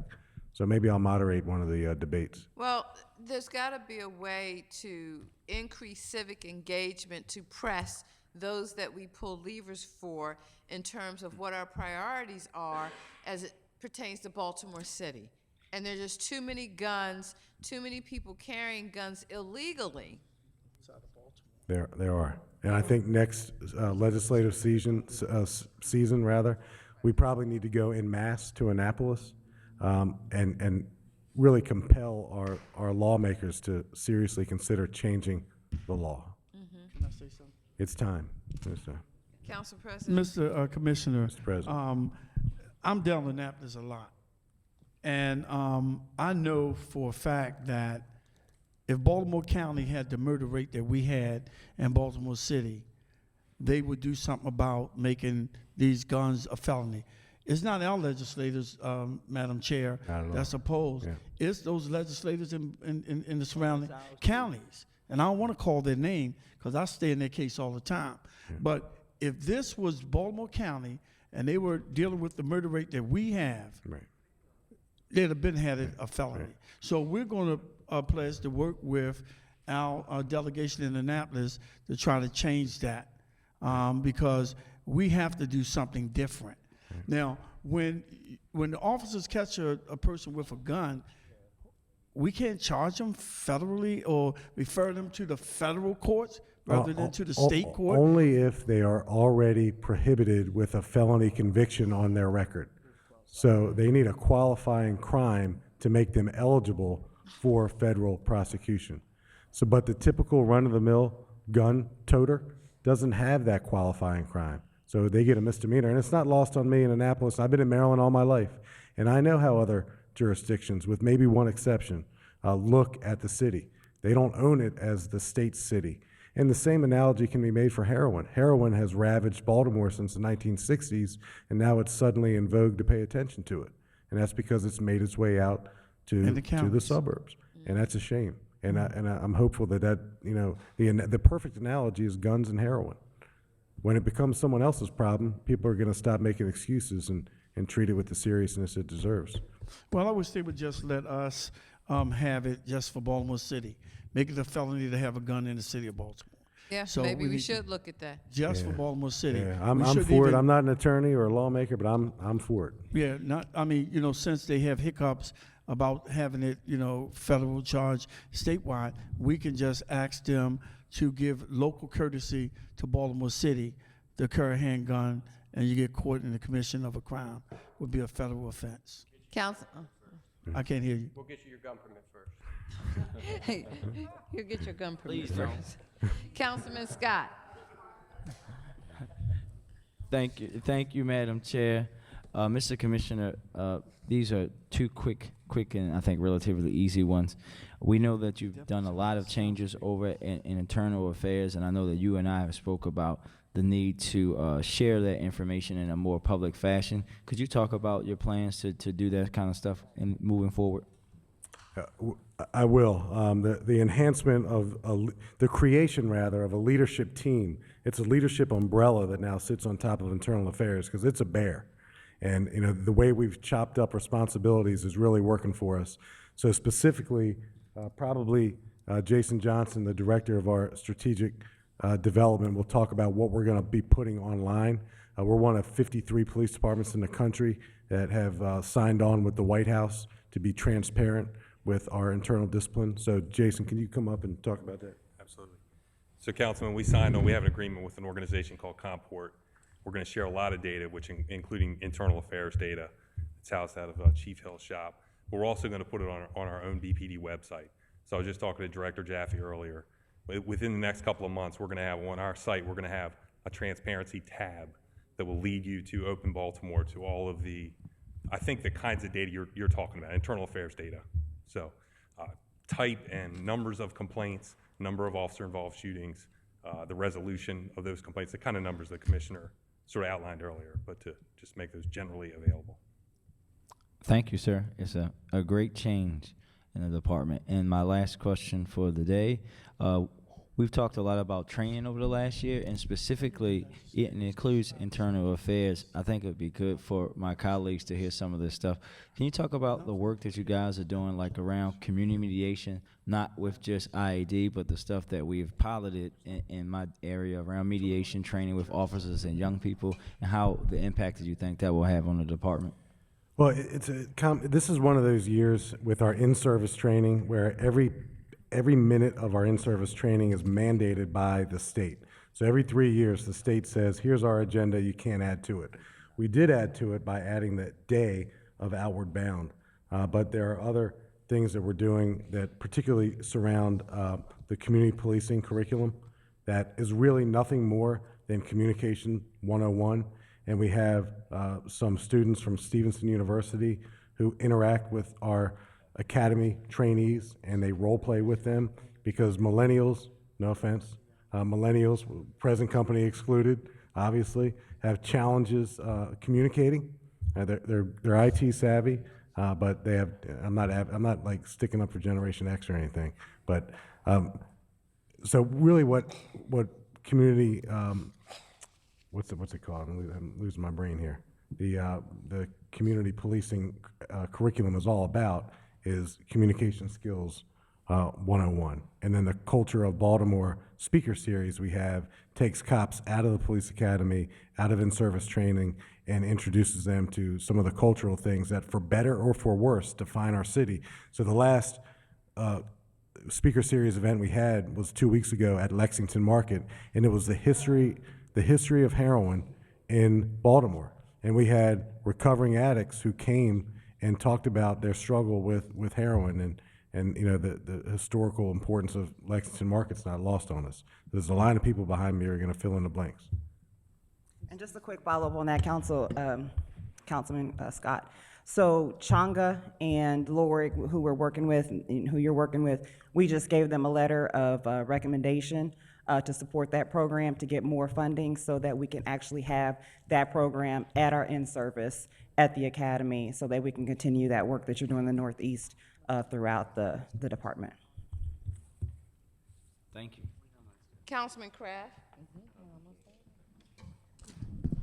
I just forgot to say this to you before, and I meant to say it at the beginning. I had a call in my office from a fellow that lives on Clinton Street, right near the School 215, Highlandtown School 215. And he called me and he said he had just been out in front of his house, and a police car came around the corner, and there were about a half a dozen kids playing football in the street. And the police car slammed his brakes on, pulled over and parked, put his lights on, and the guy was like getting all upset because the kids were just playing football in the street, and he thought the police, officer was gonna like really get all over him. And he said, the officer walked up and he said, throw me the ball. And he said the officer stood out there for about 20 minutes playing catch football with these kids. And he said it was the best thing that he has seen in many, many years in terms of police. And he said when the officer left, all the kids could talk about was the fact that this officer took the time to talk, you know, to spend this time and throw the football around and everything else. And so you hear the bad stuff. I just wanted to hear you. I was bracing for a horrible story here. I was holding my breath. But if you have his name, we'd love to recognize him. Yeah, I don't know who. They didn't have a name. All he said was, because I was waiting for the horrible story when he started the whole thing, and I thought he slammed it on and he threw some kid over a car or something like that. Well, one of the things in the academy we're doing now is ice-breaking conversations, because we train cops how to interact with victims and witnesses and suspects and confidential informants, and we spend a lot of time training cops how to interact with people who neatly fit into those categories, but we don't train on just everyday communication skills. How do you start a conversation with kids playing football? How do you engage or start a conversation with a resident sitting on, you know, her front steps? Right. We assume that people have those communication skills, and it's an assumption that leadership makes in our profession that we need to get away from. Well, this guy was an example, and I wish I knew his name so we could tell you. Are there, do we have Segways and more bikes coming online? I don't know that we have more. I know we have them. You want to talk about Segways?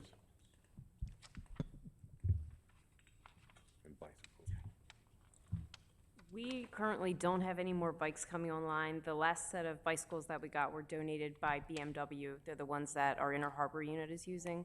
So those were the last bikes that we received. In terms of Segways, we do not have any information about getting any new Segways. Would you use them if they were available? Absolutely. I know there have been a lot of successes in other agencies, areas around, for example, the casino. It would be usable. We've been able to utilize some of those things before around the Inner Harbor, and certainly in other communities where officers are walking foot, use of a Segway would get them around certain areas. And I know there are some, I believe it's in Mount Vernon, I know that they use Segways up there too. It's more of a public-private partnership, but they're a great tool. Thank you, Colonel. Councilman Costello. My question was answered. Thank you. Wonderful. Well, that was the last word. Commissioner Thank you, Davis, Madam thank Chair. you for the wonderful job that you're doing in managing public safety in Baltimore City. It is definitely a job that many of us appreciate immensely, far more than you ever get to hear. Thank you, and thank you all that represent and help us all sleep a little safer at night. Thank you, Madam Chair, Mr. And we President. will recess the budget hearings. We'll reconvene tomorrow, June 2nd at 2:00 p.m. here in council chambers. Thank you.